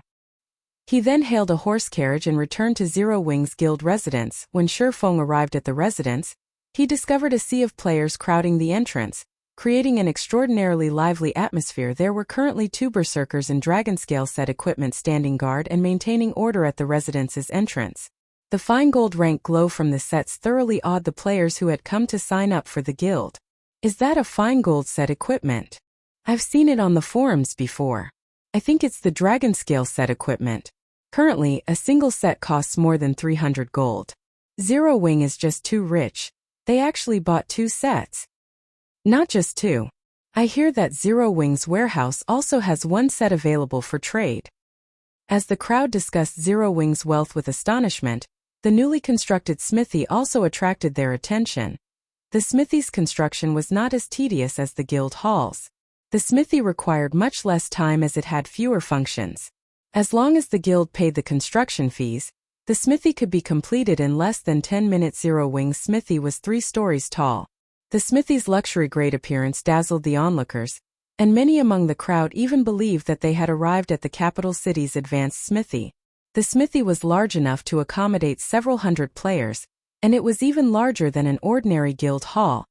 This is my first time seeing such an extravagant smithy. Zero Wing isn't giving Overwhelming Smile any chance of survival. Zero Wing's smithy is almost the same size as Overwhelming Smile's guild hall. It's so much fancier than their guild hall too. From what I heard from Zero Wing's guild members, this smithy even has a weapon maintenance function that reduces the durability consumption rate of a weapon for a certain amount of time. With this, who knows how much money we can save when grinding monsters and raiding dungeons. For this guild smithy alone, I'll do anything it takes to join Zero Wing. The independent players who had come to participate in Zero Wing's test watched the guild's transformation with reverence, their desire to join Zero Wing intensifying morale among Zero Wing's members soared when they saw the growing flood of players coming to join their guild. Now, whenever they strode down the streets with their 6-winged emblem revealed, they would receive countless envious stares. Standing a short distance away from the residence's entrance, Thoughtful Rain quickly noticed Shifeng's arrival. Waving her hand, she shouted, "Yifeng, we're over here." Shifeng promptly walked over. Standing beside Thoughtful Rain was the expert who Shifeng was extremely familiar with, Everlasting War. However, though Shifeng knew about Everlasting War in the past, the reverse was not true. The 5 companions by his side were also outstanding experts. In the past, Shifeng had lived in an entirely different world from them. He had failed to reach even the upper ranks of God's domain, much less the Pyramid's peak. Yifeng, let me introduce you. This man is Everlasting War. He wishes to discuss business with you. Thoughtful Rain slowly introduced Everlasting War's party to Shifeng. At this moment, Everlasting War was shocked. After evaluating Shifeng, the pressure he felt from Shifeng was intense. He had not expected Zero Wing to possess another unfathomable expert besides Black Flame. "Hello. I am Yifeng," Shifeng said, smiling faintly at Everlasting War. "This place isn't suitable for a discussion. Why don't we head inside to chat?" Saying so, Shifeng led the group into the rest area in the guild residence's smithy. The rest area was very elegant. Even having beverages available for guild members, this rest area was no less impressive than the city's restaurants. Is this really a smithy? Trailing after Thoughtful Rain, Blue Bamboo's eyes shone brightly as she entered Zero Wing's residence. It was as if she had just stepped into an entirely different realm. Secretly, she said, "Rain, look. That's the weapon maintenance room. There are such high-quality weapons inside. Even the blacksmiths are the rarely seen advanced blacksmiths. Rain, make sure you say something to Yifeng later. With such awesome guild benefits, it would be a huge shame if we didn't join." Chapter 487 Dark Arena. Thoughtful Rain glanced at Blue Bamboo's pleading look before examining her elegant surroundings. Indeed, no other guild could compete with Zero Wing, so it would not be a bad choice for them to join this guild. "Ha. I only met Yifeng by chance. Our relationship isn't what you imagine. I can only try my best. Don't expect too much," Thoughtful Rain replied softly through their private chat. Blue Bamboo nodded vigorously. Compared to Blue Bamboo's fascination, Everlasting War and his companions only considered Zero Wing's benefits and environment decent. However, compared to a small unknown guild, the sudden emergence of a great expert like Shifeng was what truly shocked them. Carefully observing his surroundings, Everlasting War suddenly realized that Zero Wing's members were actually quite powerful. They were much stronger than the members of other guilds, as the rumors had said. Zero Wing was the true overlord of White River City. A moment later, Shi Feng had led the group to one of the small rooms located in the rest area. The environment inside the room was excellent, and the pleasant aroma filling the air soothed everyone's tense spirit. Shi Feng had to admit that the luxury version of the smithy was worthy of the price. He had not spent 1,000 gold for nothing. What would you like to talk about? Shi Feng asked casually as he looked at Everlasting War. Originally, I had hoped to ask Brother Yi Feng to introduce us to your guild leader, Black Flame. However, seeing as Brother Yi Feng possesses such strength and is one of the upper managers of Zero Wing, discussing this matter with you should have the same effect, Everlasting War said leisurely. Truth be told, we are not players from Star Moon Kingdom. Rather, we are from the Beast Empire, the 8th strongest country in God's domain. As you can see, although we are independent players, our weapons and equipment are not the possessions of ordinary independent players. Indeed, the majority of your party's equipment consists of level 25 fine gold equipment. The level 25 shield and weapon in your hands are even dark gold rank, something extremely rare throughout God's domain. There are not many guilds in Star Moon Kingdom capable of obtaining those items. Shi Feng nodded in agreement. He could not help but admit that there was a massive difference regarding resources between the empires and kingdoms of God's domain, not to mention the difference between Star Moon Kingdom and the current 8th strongest country in God's domain, the Beast Empire. Their weapons and equipment are all level 25 fine gold and dark gold rank? How is this possible? Blue Bamboo looked at Everlasting War's party. Her eyes widening with surprise. Blue Bamboo knew that Everlasting War was very powerful. She could tell that just by looking at his level all this time. However, Blue Bamboo had thought that the fine gold and dark gold rank glow effects surrounding Everlasting War's body originated from level 20 weapons and equipment. She never considered that he had level 25 weapons and equipment. Level 25 fine gold equipment was a luxury to any guild, much less dark gold rank. By the side, Thoughtful Rain was also shocked. Only now did she understand why this party did not mind giving them a level 25 secret silver staff. It turned out that these players were all using level 25 fine gold and dark gold ranked weapons and equipment. Is this the gap between a kingdom and empire? Thoughtful Rain was greatly confused upon seeing the shock on Blue Bamboo's and Thoughtful Rain's faces. Everlasting War's companions felt proud even though they had long since gotten used to the shocked expressions of White River City's players. You're mistaken. Although there is indeed a gap, it is not as large as you imagine. Moreover, they are no ordinary independent players. Someone has sponsored them, Shi Feng explained. In God's domain, both players in kingdoms and in empires face similar difficulties when leveling up. However, since empires mirrored the major cities in the real world, claiming the players who lived in said cities upon character creation, empires had far more players within their borders. As a result of the astounding player population of an empire, the competition in an empire was far more intense than in a kingdom. The intense competition, in turn, gave birth to greater motivation, which resulted in empire players improving their techniques faster. Naturally, the levels and equipment of empire players were slightly better than kingdom players. As for Everlasting War's party, even in empires, they were far above ordinary players. So, how could the ordinary players of White River City possibly hope to compete with them? Shi Feng's declaration stunned Everlasting War's companions, shock coloring their expressions as they stared at Shi Feng's calm smile. Shi Feng's words were not incorrect in the least. It was as if he had seen through every detail about them. Brother Yi Feng is as amazing as expected. Someone has indeed sponsored our weapons and equipment. This is also why we have come in search of guild leader Black Flame. Everlasting War did not deny Shi Feng's statement. Slowly he said, "You might not know this, but a few days after God's domain launched, the various major corporations around the world began to invest in the game.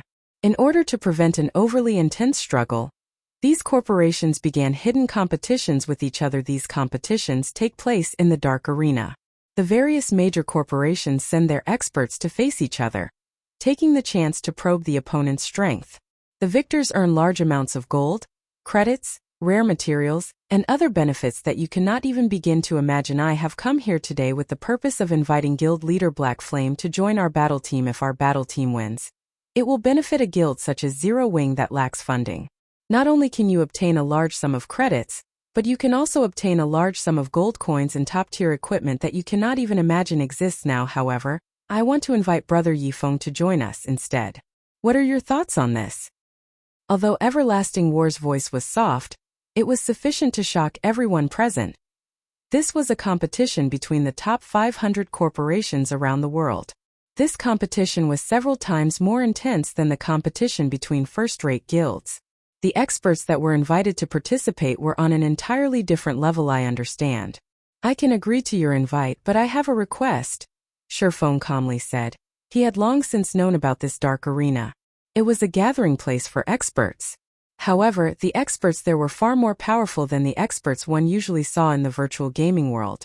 Moreover, the financial power these people possess was several times greater than a first-rate guild. As if one could obtain consecutive victories in the dark arena, it was even possible to obtain more credits than what Underworld possessed. Take Everlasting War for example. Originally, he had not been a professional virtual reality gamer. Before God's Domain came into existence, he had been a top-class professional bodyguard tasked with protecting world-class characters. He had undergone both specialized mental and physical training. Ordinary people could never hope to be a match for him. Only the price the Dark Arena had offered was very high.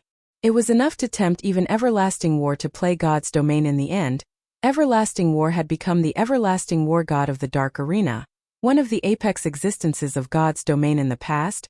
Shifeng had been fortunate enough to witness some of the matches in the Dark Arena. However, he had never even come near to qualifying to participate, as this was a competition between major corporations. Only those who were invited were allowed to participate in the Dark Arena request. Everlasting War could not help his surprise. He had not expected Shifeng to maintain his composure. However, he decided to ask, "May I know what this request is?" Chapter 488 Young Genius. Although Everlasting War had already spoken, his companions had frowned in response to Shifeng's reply. They had never expected that Shifeng would try to negotiate. Countless people yearned to join a competition of such level. Yet, even many of the experts on the God's Domain experts list had been rejected. They were already stooping pretty low by willingly inviting an unknown expert, such as Shifeng. Even world-renowned players fought to join the Dark Arena. Participating in the Dark Arena was already a supreme honor in and of itself. Not only could one win endless riches, but they could also receive the admiration of millions. It was even possible for one to become an international celebrity with a single battle knot. Even the ruler of Star Moon Kingdom was a match for the Dark Arena's participants in terms of status.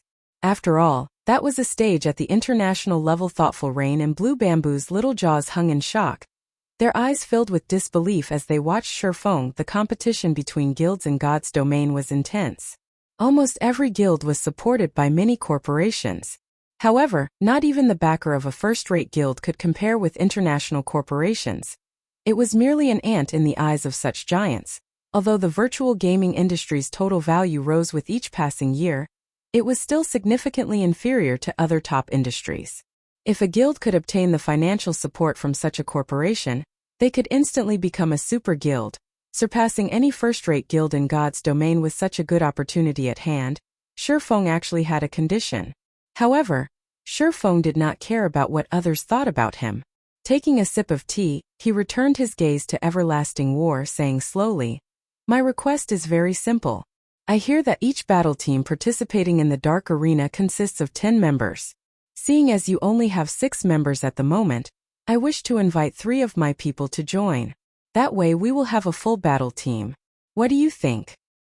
"You must be insane. Just inviting you is already leader's limit. Yet you still want to invite 3 others to join the team? Who do you think started this battle team?" A youth in black armor shot up from his seat in anger. The other members of Everlasting War's party were also clearly angry. Everlasting War, on the other hand, watched Shifeng seriously. The member limit for each battle team had only been recently confirmed, so only an extremely small group of people know this information. How did Shifeng, an upper manager of a small guild, find out about this? Suddenly, Everlasting War realized that the young man before him was shrouded in mystery. The only goal of the corporation sponsoring your battle team is to secure victory. Naturally, the stronger the chosen team members are, the better.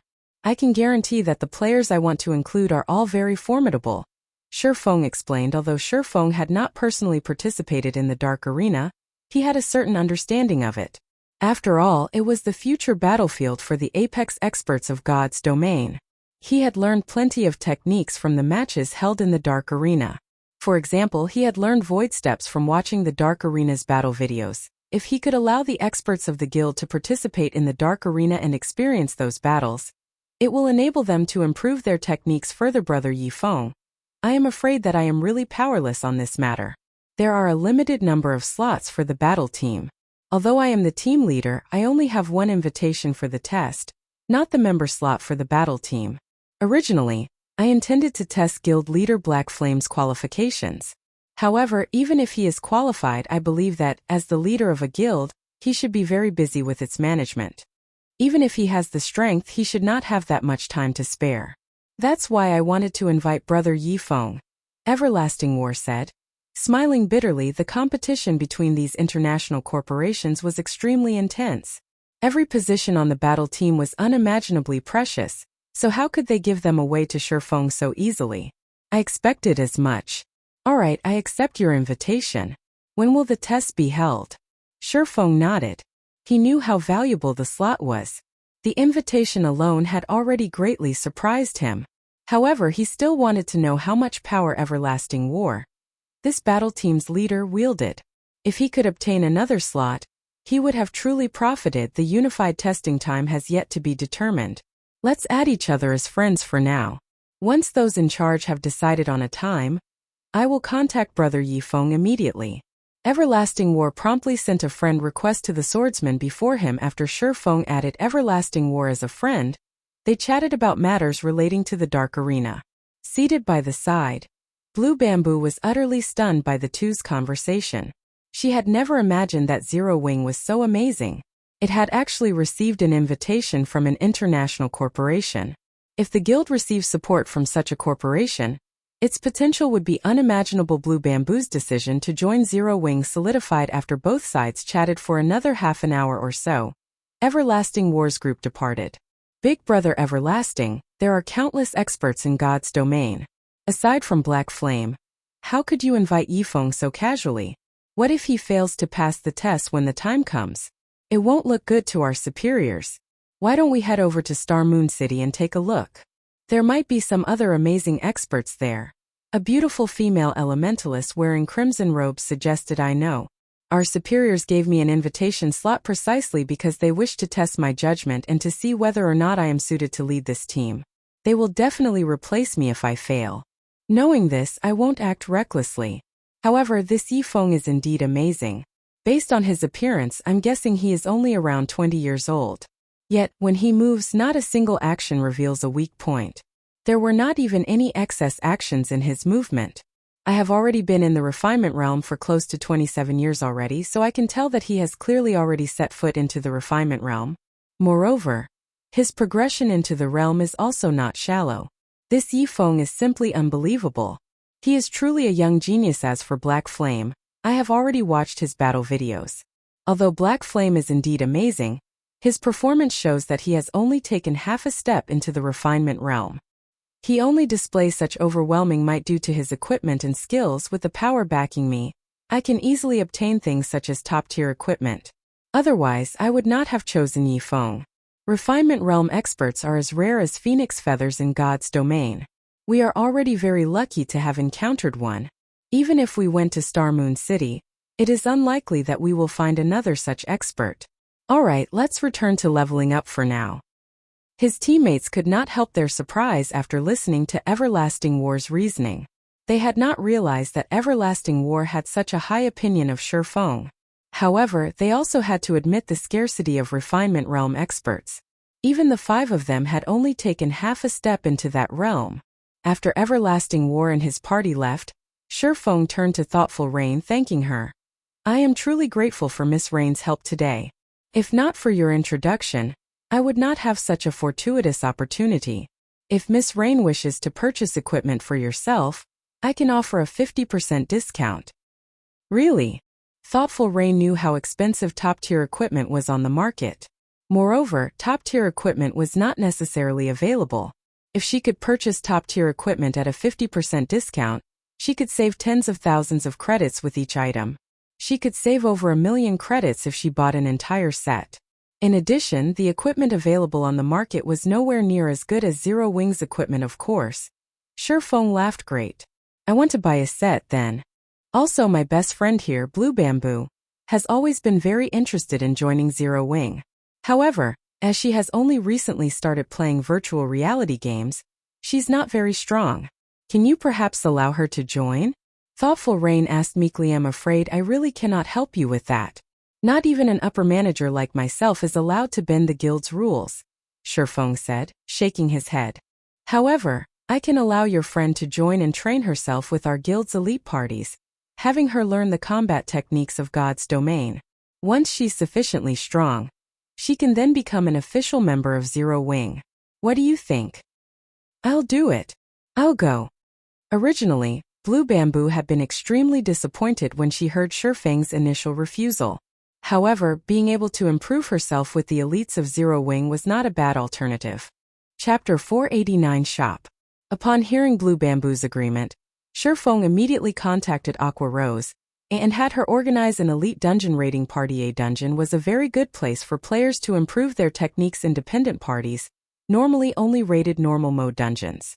Even ordinary guild parties would only occasionally raid hard mode dungeons. As for elite parties, they raided hard mode dungeons slightly more often. Zero Wing's elite parties, however, were different. When they raided dungeons, hard mode was the lowest difficulty they would choose, though they would often challenge hell mode to raid a hard mode dungeon. Players only needed to meet the minimum requirement for equipment. The requirement for techniques was not very high. However, it was a different story for hell mode. Hell mode had a very high technique requirement. Even if players' equipment was good enough to overwhelm the monsters that waited inside the dungeon, that did not guarantee that they could clear it. Their techniques needed to reach a certain standard before they could raid the dungeon successfully. So it was a very good place to train one's techniques. Zero Wing also had a requirement set for its elite members. Every week, elite members needed to raid hell mode dungeons a certain number of times. Although this was a stringent quota, members who fulfilled it would earn plenty of guild points as compensation for the deaths they suffered inside the hell mode dungeon. This was also why Zero Wing's elite members were so much more powerful than the elite members of other guilds. As long as Blue Bamboo trained diligently and polished herself in hell mode dungeons for a time, she should not have any issues passing Zero Wing's evaluation, following which, Thoughtful Rain and Blue Bamboo each purchased a set consisting of level 25 secret silver and fine gold equipment for elementalists and clerics, spending over 1,000,000 credits in total. Despite such a large expenditure, however, both girls were extremely satisfied with their purchases.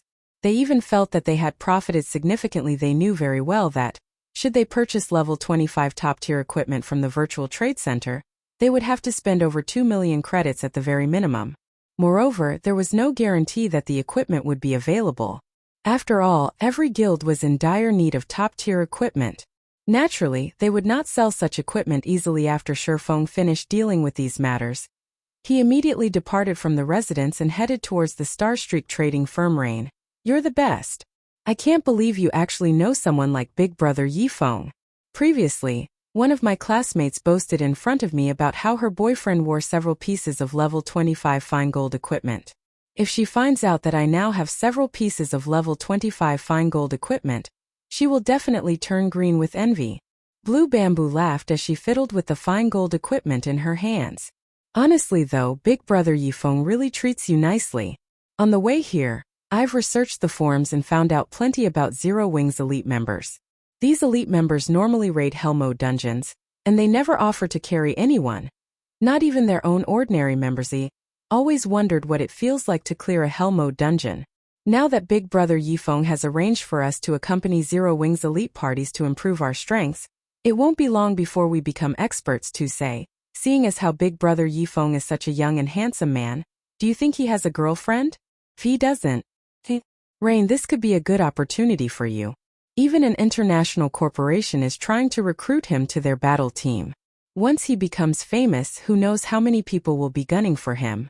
Your chances with him will decrease significantly if you wait. You little girl. Thoughtful Rain blushed slightly. Snapping, she said, I'm going to ignore you now. Seeing that Thoughtful Rain had turned around and was about to leave, Blue Bamboo hurriedly pulled her friend back, panicking. New. White River City, Starstreak Trading Firm smile. How many strength and armor kits have you guys produced? Shifeng asked guild leader. The three of us have forged over 10,000 pieces. Are we going to put them up for sale now? Melancholic smile asked. Bring all of the strength and armor kits and follow me. Right, also bring the gold we've earned so far, Shifeng said, although the strength and armor kits were inferior to the mana armor kits. With 3 people producing them, Shifeng did not have to forge the armor kits himself.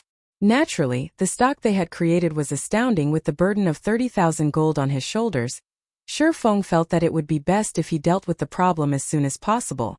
After all, there was not much time remaining. The looming penalty for failing the epic quest was also quite stressful.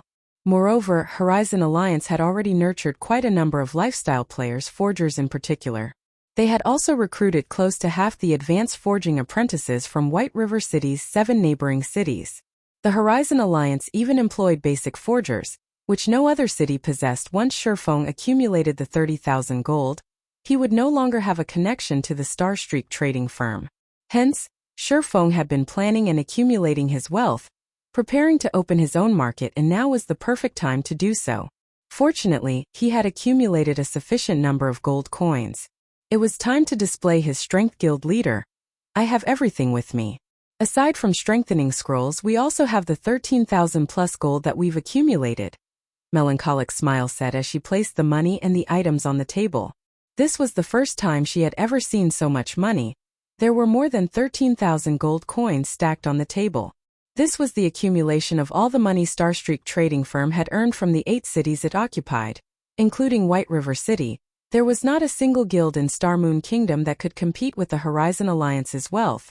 A guild would be quite well off with only 1/10 of the Alliance's fortune if converted to credits. 13,000 gold was worth hundreds of millions. One had to admit that God's Domain's money-making potential was formidable. Moreover, the game had only launched less than a month ago. However, no fool would exchange so much gold for credits, yet Melancholic Smile had no idea what Shifeng intended to do with so much gold. After giving the items on the table a casual glance, Shifeng quickly stored them in his bag. Follow me, Shifeng said as he exited the forging room. Melancholic Smile promptly followed. After leaving the Starstreak trading firm, Shifeng led Melancholic Smile to White River City's City Hall. Lord Viscount, how may I be of service today? A female manager asked politely, smiling when she noticed Shifeng enter the building. I wish to purchase some land. Shifeng said, please follow me. Saying so, the female manager led Shifeng and Melancholic Smile to a VIP meeting room. After a short wait, a tall, middle-aged man entered the room. Lord Viscount, I have prepared a list of all available commercial land. My lord may choose any plot of land on this list, and because of your esteemed status, you will receive a 10% discount on all land. Okay. Shifeng only glanced through the pages, not bothering to read them in detail. He then said, I want these 2 plots next to the bank and the auction house.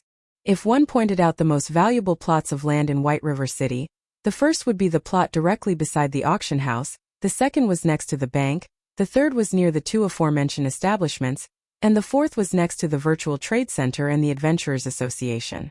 This held true for every city in God's Domain in the past. These plots of land had been highly sought after. Renting one of these plots for just a month could be astronomically expensive. Moreover, as God's Domain developed, the money one could earn would grow naturally. It also cost a significant sum to purchase these plots of land. Moreover, one must also possess certain status if they wanted to purchase land. Money alone was not enough. As a Viscount, Shifeng could only purchase a limited number of plots. Thus, he chose only 1 plot per location to begin his shop's operation. Chapter 490 Candlelight Trading Firm. Without hesitation, Shifeng requested the 2 most popular plots of land in White River City. When Melancholic Smile saw the prices, her little mouth fell wide open. These prices were outrageous. An ordinary plot of land in White River City cost over 1,000 gold.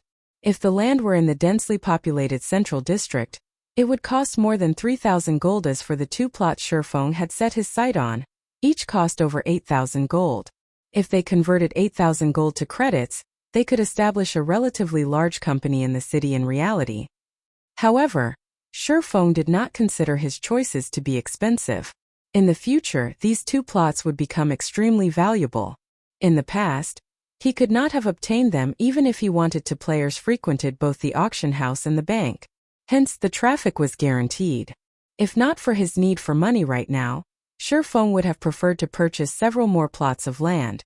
By the time White River City became the #1 city in Star Moon Kingdom, the value of the city's land would soar by more than 100-fold. Lord Viscount, for the 2 plots of commercial land you have chosen, one costs 9,200 gold, while the other costs 8,800 gold, coming to a total of 18,000 gold. After including the 10% discount, your total is 16,200 gold, the male manager said with great excitement. In addition, after purchasing these 2 plots of land, there will be a 15% property tax each month. If taxes aren't paid for in 3 months, these plots will be locked. If the taxes aren't paid for in half a year, the city will reclaim the land. This is a scam, Melancholic Smile nearly shouted when she heard the male manager's explanation. Flushing with anger, they had already spent so much money to purchase these 2 areas. Yet, they were still required to pay a 15% property tax every month. In total, they were required to pay 2,700 gold in property taxes for the 2 plots of land. Not even first-rate guilds had that much gold. Most importantly, they had to pay this tax every month. Here is 16,200 gold. Shifeng handed over the money without hesitation. Shifeng was very familiar with God's domain's rules, so he had expected this. Moreover, the main god system had implemented this property tax with the purpose of avoiding someone powerful from monopolizing a city's land. Though the property tax seemed absurdly expensive, gold coins would become easier to earn as players leveled, resulting in their depreciation. Gold coins would not remain as valuable as they were now. Hence, paying 2,700 gold each month was no big deal. A short moment later, the manager passed the deed for the 2 plots of land to Shifeng. With this, Shifeng could now establish shops on these 2 tracks anytime he wanted to. Moreover, these 2 areas were relatively large. They were in no way inferior to the Starstreak trading firm. At the end of the day, the Starstreak trading firm did not belong to Shifeng. Even if he managed it well, the firm still belonged to NPCs. However, if he established shops on the plots he had purchased, he could do whatever he wanted to them. It was a lot more convenient. Soon after, Shifeng chose 2 relatively good building models in the city hall, with both being 3-story buildings. He could use the first floor to sell products and use the second to establish a warehouse, forging rooms, and other necessities. Finally, the 3rd floor could be an office area. However, to construct these 2 shops, Shifeng had spent another 2,000 gold. After which, he hired over 20 advanced NPCs to conduct daily management and sales in each shop. After spending all this money, little remained of Shifeng's funds. Fortunately, the dragon scale set equipment sold consistently in the Blackwing auction house, and a large sum of gold coins would fill Shifeng's pockets every now and then. Smile. I'll leave the management of these 2 plots of land to you for now. I've already given you the authority you need. Begin transferring our members from Starstreak little by little. As for our products, we'll set the strengthened armor kits as our main focus. There is no need to sell them over at Starstreak, Shifeng said. Guild leader, if we only sell the strengthened armor kits at these 2 locations, it will divert traffic from Starstreak, impacting our business there, Melancholic Smile said, concern filling her voice. That is precisely my intention. I want to lure all of the old customers of Starstreak to the new shops. Just do as I say. As for the price for these strengthened armor kits, set them at 7 silver coins minimum. We can't afford a loss from selling them. Shifeng laughed. Although the Starstreak trading firm was still somewhat useful to him, its greatest purpose to Shifeng lay in the initial business. Now that he had accumulated sufficient capital, he had to abandon it, little by little. After all, the moment he earned the 30,000 gold and completed his quest, the Starstreak trading firm would sever all ties with him. If he did not prepare for it now, it would be too late in the future. Guild leader, rest assured. I will make sure the prices of the strengthened armor kits stay above 7 silver coins, Melancholic Smile said. She was very confident about the strengthened armor kits they had produced. Even as basic forgers, their success rates at producing the strengthened armor kits were below 30%. Meanwhile, the material cost for producing each strengthened armor kit was over 1 silver. In other words, the actual cost for producing a complete strengthened armor kit was more than 3 silver. In reality, selling them for only 7 silver coins was simply too cheap. Even if Shifeng had not given the order, She had intended to set the initial price of the strengthened armor kits at 10 silver. After all, with the current average level of players, a price of 10 silver coins was definitely affordable. Guild leader, you haven't named the shops for these two locations yet. What will you call them?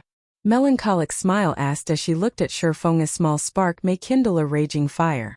Let's call it the Candlelight Trading Firm. Shifeng sighed as he looked at the deeds to the two golden real estates in his hand. At this moment, he finally had his own capital. With these two plots, he had taken a large step ahead of the other guilds. His guild would have a relatively stable source of income in the future, and he wouldn't have to fear becoming any guild's target shortly after. Both Shifeng and Melancholic Smile visited to the two plots of land they had just purchased. At this moment, however, the buildings were still under reconstruction, so they could not view the shop's full elegance. It would take several more hours before the reconstruction work would be completed. At that time they could open for business. There sure are a lot of players in White River City right now. Shifeng examined his surroundings, discovering a sea of players near the auction house. The area was even more crowded than it had been in his previous life. Guild leader, this is a given. Zero Wing and Overwhelming Smile are constantly competing over White River City. Zero Wing is also the first guild to own a guild residence in Star Moon Kingdom. In addition, there are Overwhelming Smile's impressive offers to consider. As a result, many players from other cities were tempted to migrate and develop themselves in White River City. Based on the statistics published the day before yesterday, White River City is currently the second most populous city in Star Moon Kingdom. It is only slightly behind Star Moon City. An ordinary city could not compare with a capital. Even if White River City offered a massive advantage, many players still preferred to mingle in the capital city, Star Moon City. Upon hearing Melancholic Smile's words, Shifeng suddenly remembered something. He had befriended someone in Star Moon City before, and had intended to purchase land through him. Originally, he had planned to direct Zero Wing's development towards Star Moon City. In the end, he had dismissed this notion and focused on making White River City the #1 city in Star Moon Kingdom. After all, unlike in Star Moon City, Zero Wing had an extraordinary background in White River City currently. Although he no longer intended to develop Zero Wing in Star Moon City, the capital city's population was still very attractive. After all, in God's domain, players were a city's resource. The more powerful a city was, the more powerful the guild controlling said city could become. Seems I need to make a trip to Star Moon City.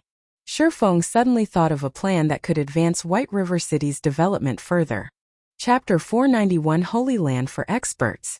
Just as Shifeng was about to head towards White River City's teleportation hall, the clear ring of his communicator reached his ears. Aqua, what's wrong? Shifeng asked after accepting the call. Guild leader, good news. Previously, your feat of killing so many of Overwhelming Smile's experts boosted our guild's morale.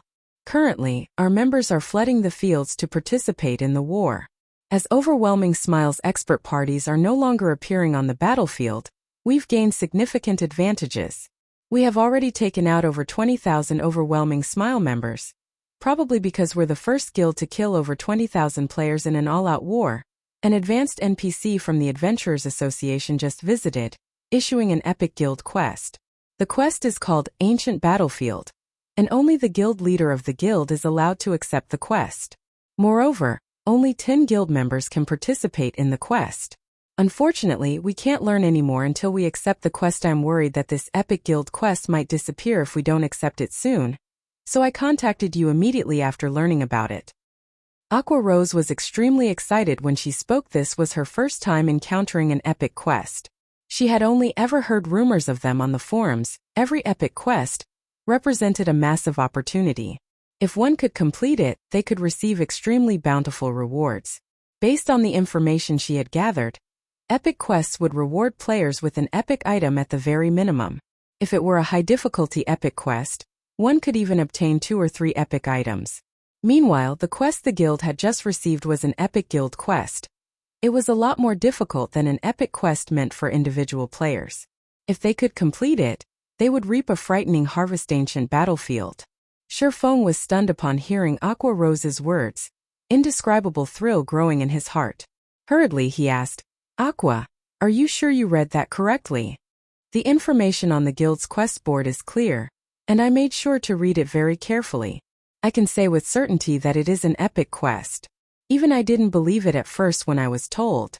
After verifying it multiple times, I am sure that it is the epic quest Ancient Battlefield, Aqua Rose said, practically glowing with excitement. If they could complete this epic quest and obtain several epic items, it could help them immensely when they raided large-scale team dungeons in the future. Now that Zero Wing waged war against Overwhelming Smile, morale was very important. The news about Shurfeng taking out the underworld guards with one hit had caused Zero Wing to instantly become the publicly acknowledged #1 guild of White River City. This incident had also placed significant psychological pressure on Overwhelming Smile's members. If Zero Wing could take the lead by conquering a large-scale team dungeon, gaining even more top-tier equipment and prestige, Overwhelming Smile would have no hope of competing with Zero Wing in the future. However, Aqua Rose did not know that, in reality, what had shocked Shurfeng was not the difficulty of the quest, but the ancient battlefield itself. In the past, the ancient battlefield had been immensely famous in God's domain. It had become so famous because of its alternative name, the Holy Land for Experts. The ancient battlefield was known as the Holy Land for Experts because the map was a training ground specifically designed by the main god system for players. This training ground's purpose was to allow players to gain a better understanding of the combat style of God's domain. In the past, countless noobs and new players had instantly soared to become experts precisely because of the ancient battlefield. Moreover, it wasn't limited to ordinary experts. The ancient battlefield had even given birth to many apex experts. As a result, players called the ancient battlefield the Holy Land for Experts. Countless players had dreamed of visiting and experiencing the wonders it had to offer. Unfortunately, this opportunity was too difficult to encounter. In the past, despite countless guilds and corporations offering astronomical prices for the slots to enter the ancient battlefield, nobody willingly sold the slots they had. Now that Shurfeng had suddenly been notified that he had obtained the ancient battlefield quest, how could he contain his excitement? He had always dreamed of visiting the ancient battlefield in the past.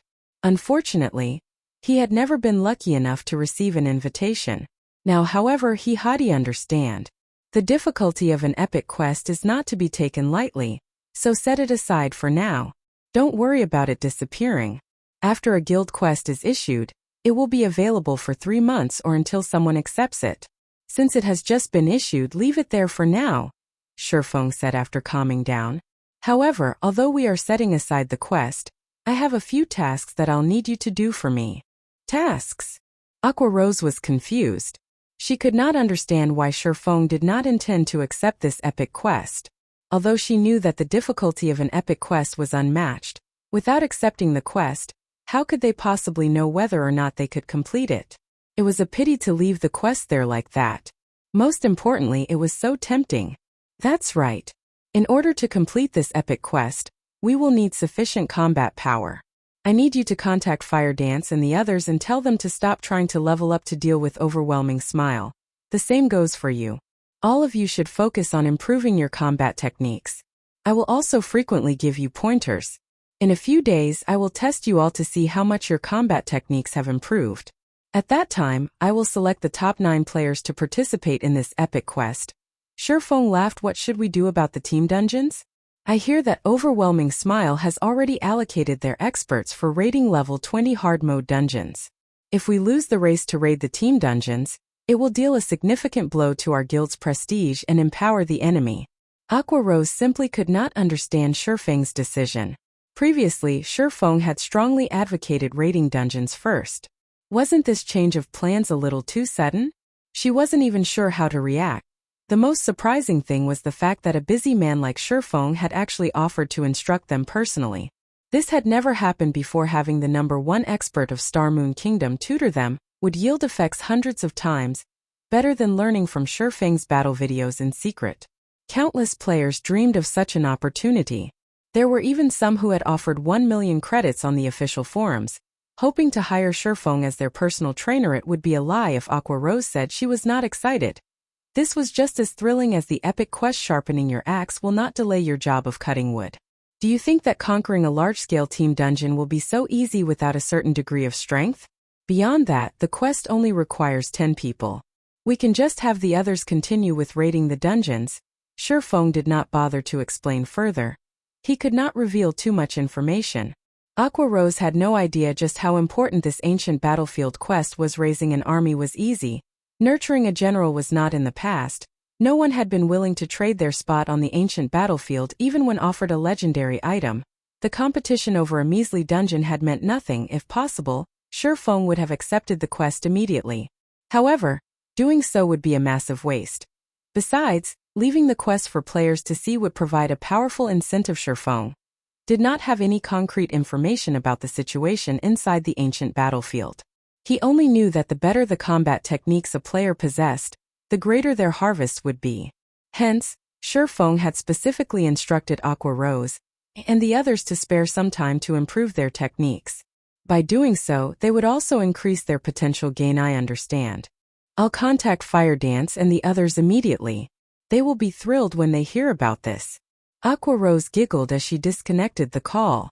She then began to contact the other core members of Zero Wing. Meanwhile, Shifeng had arrived at Star Moon City, Star Moon Kingdom's #1 city, through a teleportation array. Chapter 492 Plundering Resources. With a clear moon and few stars, it was already nighttime in God's domain. As the #1 city of Star Moon Kingdom, Star Moon City had brilliantly lit streets at this time. Magic lights illuminated the streets all around, making the entire Star Moon City seem as bright as day. As expected of Star Moon City, the population here is not something a regional capital like White River City could ever hope to match up to. Shifeng could not help but sigh as he waded through the sea of players crowding the streets. Now that players were higher leveled, many could afford the teleportation fee to travel to Star Moon City. At this moment, Star Moon City's player population was nearly 5 million, 2 million more than White River City's. If one could take control of Star Moon City, it would significantly improve a guild's development speed. The impact on a guild would be even better than having control of 4 or 5 smaller cities. In addition, the available resources in the vicinity of Star Moon City were very abundant. Hence, all powers staying within the capital city were a mix of both strong and weak. Other than the 3 first-rate guilds that had set Star Moon Kingdom as their main base of operations, first-rate guilds of other kingdoms and empires also had a presence in Star Moon City. Plenty of second-rate guilds were also taking root and developing themselves here. As a result, the competition at Star Moon City was extremely intense, and in this aspect, White River City was far from comparable. Even the average level of ordinary players here was much higher than at White River City. Before long, Shifeng arrived at Star Moon City's City Hall via horse carriage. When Shifeng got there, a majestic and powerful-looking man was standing outside the entrance of the building. This man was none other than the Ghost Raider, Lifeless Blade. At this moment, Lifeless Blade was already level 26. Not one bit inferior to Shifeng. Initially, Lifeless Blade was stunned upon seeing Shifeng, but he soon revealed a bitter smile. Although Shifeng's outward appearance had not changed by much since the last time they met, inwardly, however, the gap was like the distance between heaven and earth. The last time he met Shifeng, the latter gave the impression of being very ordinary, that there was nothing special about him at all. On the other hand, Shifeng's every action right now had an indescribable sense of naturalness. The pressure Shifeng radiated made Lifeless Blade feel as if he was facing a Lord-ranked monster right now. The last time Lifeless Blade met Shifeng, he had learned a lot from the discussion he had with Shifeng on combat techniques. Moreover, the latter had even provided him with plenty of quests that raised one's reputation, allowing his reputation to swiftly reach the status of a noble, which afforded many conveniences for his team's development. Lifeless Blade was only where he was right now due to Shifeng's help.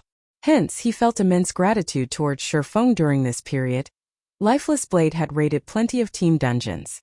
He had even raided Hell Mode team dungeons. There were also countless instances where he participated in field PvPs. If he were to speak for himself, he would say that his strength had improved plenty since his last meeting with Shifeng.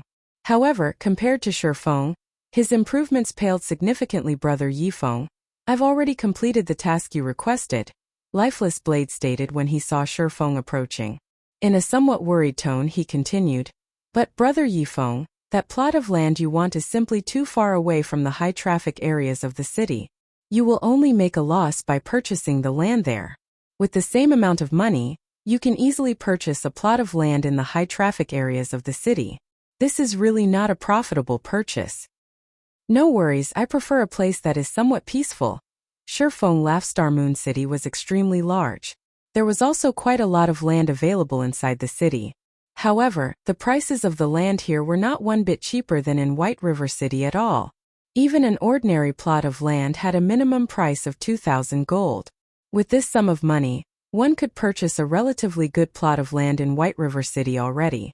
Meanwhile, the land situated around the central district of Starmoon City had a price tag of at least 6,000 gold, whereas land in the golden areas of the city cost 14,000 gold at a minimum. The prices here were more than double those of White River City, however. Precisely because of this reason, the guilds based in Starmoon City had a constant headache. There was no meaning in purchasing a useless plot of land for more than 2,000 gold. However, not to mention the land in the golden areas, even accumulating 6,000 gold required a lot of time and effort. Hence, practically nobody was paying attention to the land within the capital right now. However, the many guilds in Starmoon City had neglected a point. Since the land of the capital city was so expensive, wouldn't the guilds developing at the capital city at the initial stages of the game suffer immensely? Not to mention the expensive land, but there was also the high difficulty of earning reputation in Starmoon City. No matter how one looked at the situation, guilds that were developing themselves in the capital city would be at a disadvantage during the early stages of the game. In reality, however, that was not the case. It was only because everyone had yet to deepen their understanding of the commercial lands of Starmoon City. Only after some time had passed would everyone come to realize that some ordinary plots of land in Starmoon City were actually much better than land in the central district. And these were the lands surrounding certain special buildings. Starmoon City was the core of Starmoon Kingdom, and many powerful high-tiered NPCs were gathered here. There were even many establishments here that were unavailable in other cities. Although these establishments were not as popular as the auction house, bank, and such locations, the player traffic at these locations still greatly surpassed that of many of the lands located in the central district in the past. Many guilds and players who were lucky enough to purchase these plots of land had made themselves a fortune through them. Meanwhile, the plot of land Shurfeng was planning to purchase right now was precisely located beside one of these unique establishments, the underground arena. Although only a small number of players frequented the underground arena at the moment, that traffic would increase, along with the growth in popularity of arena matches. In particular, players from other cities and countries would often visit Starmoon City, boosting the player traffic here to an even more frightening level. Shurfeng truly wished he could purchase every plot of land surrounding the underground arena. Unfortunately, he no longer had that much money on him right now. Forget it. It's your money anyway. Lifeless Blade shook his head and sighed. Including the ownership transfer fees, the plot of land Shurfeng had set his eyes on cost nearly 3,000 gold. That was enough money to purchase a relatively good plot of land close to the central district, following which, Lifeless Blade led Shurfeng into the city hall and carried out the purchase and transfer procedures. After 10 minutes or so, Shurfeng had obtained the best plot of land close to the underground arena. Moreover, he had also spent over 1,000 gold to construct the best available shop there, and had even hired 15 advanced NPCs to manage the daily affairs of the shop. Witnessing how Shurfeng had spent close to 4,000 gold coins so casually nearly shut down Lifeless Blade's brain. This was his first time seeing a spendthrift like Shurfeng. Not only had Shurfeng wasted his money on an ordinary plot of land, but he had even spent over 1,000 gold to construct the best available shop in Starmoon City. Lifeless Blade's team could be considered extremely wealthy.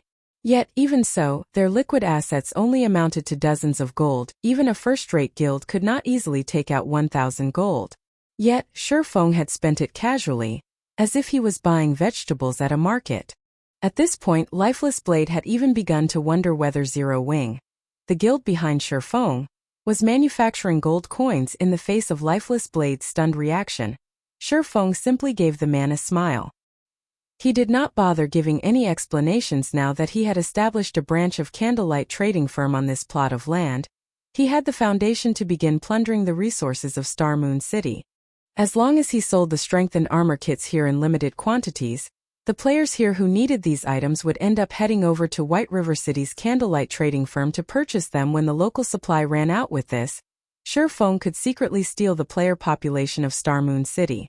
Over time, the players of Starmoon City would become White River City's. By the time the guilds competing over Starmoon City realized their situation, everything would be too late. Afterward, Shurfeng discussed matters relating to Starmoon City's situation with Lifeless Blade. He then logged out of the game to rest as he patiently awaited the completion of Candlelight trading firm's construction. Chapter 493 Big Dipper Competition. After logging out of the game, Shifeng exited his virtual gaming cabin and began today's training plan. Ever since his brain activity increased, it was as if Shifeng had entered a whole new world in regard to his control over his own body. During this period, he had continuously been adapting to the new changes a human's body was subject to. The brain's control. The brain controlled processes such as hormone production, cellular immunity, and physical power control. As these processes involved a lot of information, the brain carried out these processes automatically. Just like a computer which ran its system programs in the background, the human brain had long since been set to deal with these processes automatically without requiring conscious effort from the brain. This was a sort of self-protective mechanism for the human brain. However, with the increase in brain activity and simultaneously brain usage rates, humans could actively control these processes instead of leaving the brain to passively control them. If brain activity increased to a sufficient level, humans could even control their own body's hormone production, fine-tuning their own bodies to increase their own lifespans, maintain a youthful appearance, and so on. In particular, with a high enough brain activity, one could even control their brain's subconscious inhibition of their body's physical power. If an ordinary person, who might originally have had a punching power of 100 kilograms, was able to remove the inhibition their brain placed on their physical strength, then they could instantly multiply that power by over a dozen, or even several dozens of times. Like in the news during times of emergency or danger, many people would suddenly display explosive power that they never possessed. As for the reason why these people could display such power, it was because their brains had removed the limiter placed on their physical bodies. However, it was exceptionally difficult to remove this limiter. There were also many people who failed to remove it, despite encountering a dangerous situation. Or even if they did manage to do so, it would be for only a very brief period of time. Nevertheless, with the increase in brain activity, one could consciously remove the limiter placed on their physical power. This was the case with Shifeng right now. The increase in his brain activity had boosted his brain usage rate. Originally, Shifeng was unable to control the limiter placed on his physical power. Now, however, he could adjust it slightly. As far as Shifeng knew, many martial arts grandmasters in the past had undergone long periods of training, in addition to consistently increasing their brain activity, in order to grasp this technique. Moreover, due to the popularity of God's Domain, as well as the fact that the game played a significant role in developing a player's brain, many people in the past had also been able to reach this step. At this moment, Shifeng's goal was to reach this step. During this period of training and learning, Shifeng could sense that he had already touched the gateway. If he could grasp this technique, then his combat power in God's Domain would definitely improve by leaps and bounds. However, if he wished to grasp a hold of this power, he needed to increase his brain activity once more. It was just that breaking through his own mental limit placed a heavy demand on his brain cells and required a large amount of energy. Meanwhile, only with S-rank nutrient fluids could he solve these problems. Although Shifeng had the money, he could not purchase any S-rank nutrient fluids by himself. Shifeng really wished to have a sufficient number of virtual gaming cabins and S-rank nutrient fluids in order to immediately nurture Aqua Rose, Fire Dance, Cola, and Violet Cloud into true top-tier experts and have them set foot into the refinement realm. At that time, Zero Wing's strength would definitely soar, and it would no longer be an impossible task to capture the several cities surrounding White River City. Just when Shifeng had completed his morning training and was about to have his lunch, the quantum watch on his wrist rang. Mr. Shifeng, I am Mr. Xiao Yu's assistant. Your competition today is scheduled at 5 p.m. I have come to pick you up in advance. The car is already waiting downstairs. The young and beautiful woman who appeared in the video call said, smiling. All right, I'll be there in a moment, Shifeng replied before disconnecting the call. Meanwhile, on the ground floor of Shifeng's apartment, a maglev limousine was currently parked outside the building. A man and a woman stood quietly beside the car. Waiting, the woman wore a black dress. She had fine black eyelashes and a glamorous face with skin as white as snow. Her long hair was draped over her shoulders. Overall, she had a bright and beautiful appearance. As for the man, he was tall and ferocious. Wearing a black suit and a pair of sunglasses, he was like a ferocious beast, his entire body radiating a hostile aura that made others consciously distance themselves from him out of fear. When the residents of the community saw this scene, they thought that a big shot had come visiting. This guy sure knows how to take his time. The female assistant, Liang Jing, looked at her quantum watch. In an impatient tone she grumbled, "Just what does Chairman Shao see in him to actually have us come fetch him?" She was the head assistant for Big Dipper Training Center's chairman. Yet now she was actually sent to escort a youth. The man standing beside her right now was also no ordinary character. He was called Lu Jihong, and he was the personal bodyguard of Chairman Shao. Lu Jihong's strength was simply amazing. He could easily deal with 7 or 8 ordinary people simultaneously. Even if he participated in the city's fighting competition, he would have no problem obtaining a good ranking. At the moment, the company lacks the support of a martial arts master. Chairman Shao is naturally trying to create a grander scene. Lu Jihong replied indifferently, just slightly over 20. How could he possibly be a martial arts master? Liang Jing had noted Shifeng's appearance through the video call just now. No matter how she looked at it, she could not relate Shifeng to those 30 to 40-year-old masters. I hear that his opponent this time is quite amazing. Even Master Chun Wu has referred to that person as a fighting genius. That person has even defeated several martial arts masters before. I really cannot understand why Chairman Shao still insisted on holding the competition this time around. The result of this competition is so obvious.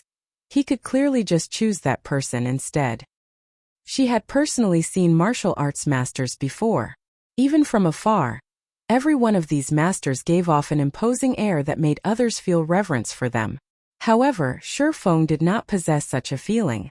If not for Chairman Shao personally confirming that Shifeng was indeed a martial arts master, she really dared not believe that such a youthful master actually existed. While Liang Jing and Lu Jihong were conversing with each other, Shifeng came downstairs. When Liang Jing saw Shifeng's blue sports attire, however, she was immediately stupefied.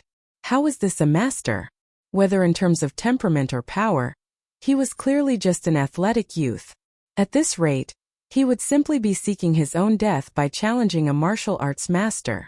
Contrary to Liang Jing's reaction, however, the bodyguard standing beside her revealed a completely different expression.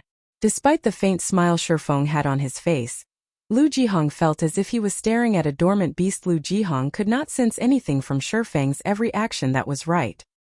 He could not sense anything at all. For a seasoned bodyguard like himself, there was nothing more dangerous than being unable to pick up anything from someone's action.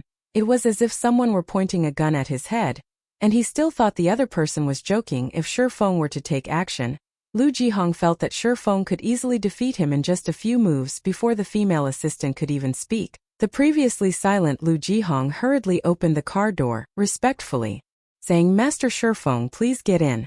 We will take you to the venue immediately." "Thanks." Shifeng smiled as he entered the car. However, the female assistant Liang Jing was stupefied. What was this situation? She had never seen Lu Jihong act so respectfully to anyone before. Not even Chairman Shao received such a treatment. Chapter 494 gathered. Big Dipper's Central Assembly Hall. Although the sun was blazing, an endless stream of guests entered the hall at the bright red carpet. Well-known upper-class personages descended from luxury cars, one after another, and slowly walked into the assembly hall. Big Dipper's assembly hall was very lively today. It was even livelier than when the city's fighting competition was held. Quite a small number of people. Seated inside the limousine, Shifeng swept a glance at the assembly hall's surroundings, noticing that the people who came to watch the competition were all well-known characters in Jinhai City.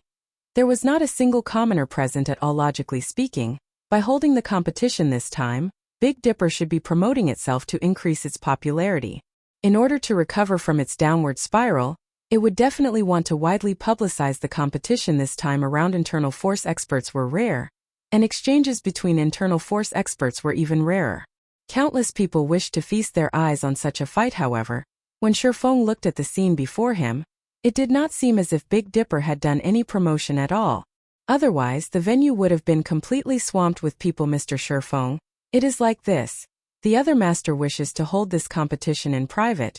He does not wish it to be known by everyone in the world. Hence, the company has not made any attempt to promote the competition, and has only invited a few well-known figures."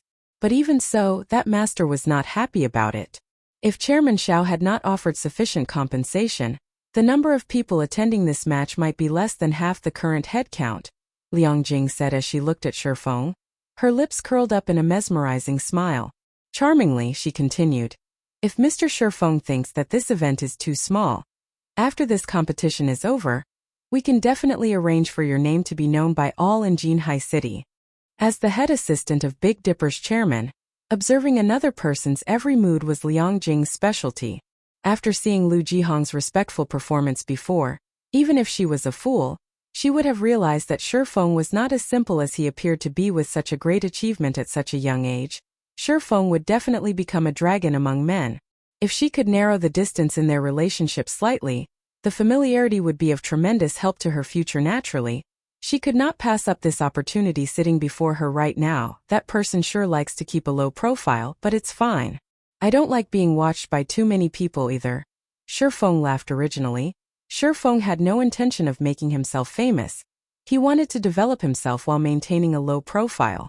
If not for the 15 bottles of S-rank nutrient fluids and 5 virtual gaming cabins, he really would not participate in this competition soon. Shifeng followed Liang Jing to the backstage of the assembly hall to rest there as he quietly awaited the start of the competition. At this moment, the competition hall inside Big Dipper's assembly hall was already packed with people. Every one of these attendees held considerable status in Jinhai City. Plenty of well-known figures from other cities had also turned up this time around.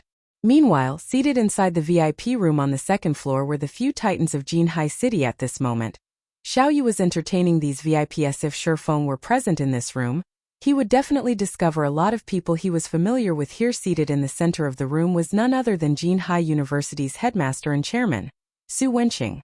Seated beside him were Zhao Jianhua of the Zhao Group, Master Chen Wu of Jinhai City's #1 dojo, and many more high-profile characters of Jinhai City. Little Xiao, you've surely given me a big surprise this time.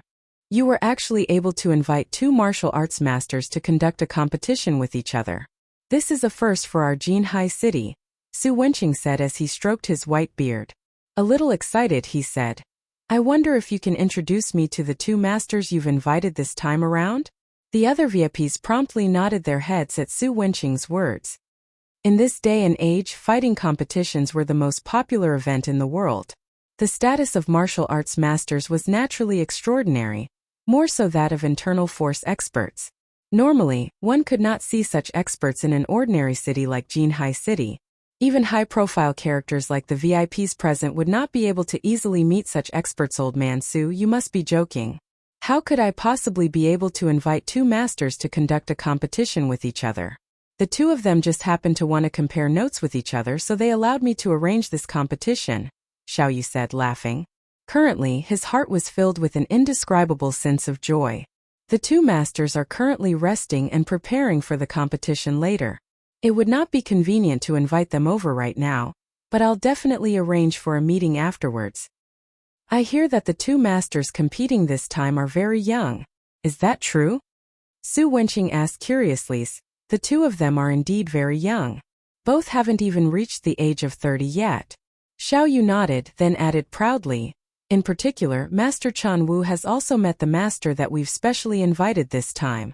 Although he is only 27 years old, his strength is very frightening. He has already defeated several well-known masters.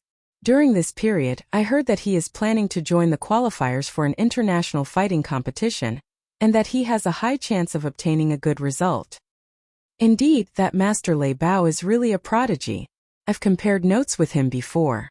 Unfortunately, I was easily subdued in just a few moves.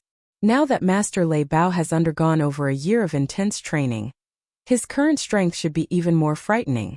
When I met him before, I even felt chills running through my body. Chen Wu nodded as he sighed in admiration. Lei Bao was definitely the most powerful internal force expert he had met. A martial arts prodigy. In the future, it was highly possible that Lei Bao would become a martial arts grandmaster. At that time, Lei Bao would probably be able to defeat him easily even without using internal force. If Lei Bao used internal force instead of just losing the match, he might even lose his life in a single move. Everyone found it inconceivable when they heard that Jinhai City's famous fighting champion Chan Wu had been easily defeated, and that this had happened over a year ago. Not a single person present did not know who Chan Wu was. He was a character known by all in Jinhai City in his early days. Chan Wu had fought many martial arts masters. Although he was defeated in those exchanges, the martial arts masters that fought him also did not have easy victories. One could say that Chan Wu was a martial arts expert who was very close to becoming a master. Hence, everyone in Jinhai City referred to Chan Wu as Master Chen. Currently, Chan Wu was still of a relatively young age, and he maintained his strength at its peak. Logically speaking, he should have already taken half a step into the ranks of masters. Yet, he only managed to last several moves against the martial arts master named Lei Bao. One could just imagine how powerful Lei Bao was. So, there's actually such a talented character. Little Xiao, you must introduce him to me after the competition. Although this decrepit old man has spectated international fighting competitions before, never once have I had the opportunity to chat with such a master. Su Wenqing's eyes glowed with anticipation upon hearing Chan Wu's words. Seated at the back of the room, Zhao Ruoxi, who had come along with Zhao Jianhua, revealed an expression of worry as she listened to the conversation. What to do? Zhao Ruoxi's heart was in distress, although she believed that Shi Feng was very amazing as well, compared to the martial arts prodigy Lei Bao that everyone was talking about. Whether it was in terms of strength or experience, Shi Feng should be quite inferior to Lei Bao. If Lei Bao did not hold back during the competition, it would definitely end in tragedy. Time passed little by little. Very quickly, the arranged time for the competition arrived, and the excitement inside the assembly hall reached the boiling point. This was the first time a competition between martial arts masters would be held in Jinhai City. Usually, such competitions could only be seen on the international stage. Meanwhile, the majority of the people present here today had only ever watched an international competition through TV broadcasts. They never had the chance to personally witness such competitions. Just as the crowd was wondering what kind of people the two masters were, white smoke started emerging from the two passages leading to the arena. Meanwhile, the two people who had walked out from the white smoke were none other than the two protagonists of today's event, Lei Bao and Shi Feng. When the audience personally saw the true appearance of the two masters, every single one of them was rendered speechless. They never expected the two masters to be so young. In particular, when the spectators inside the VIP room saw Shi Feng, they were all shocked. Shi Feng? Why is he here? Su Wenqing rubbed his eyes. For a second there, he even thought his eyes had gone blurry.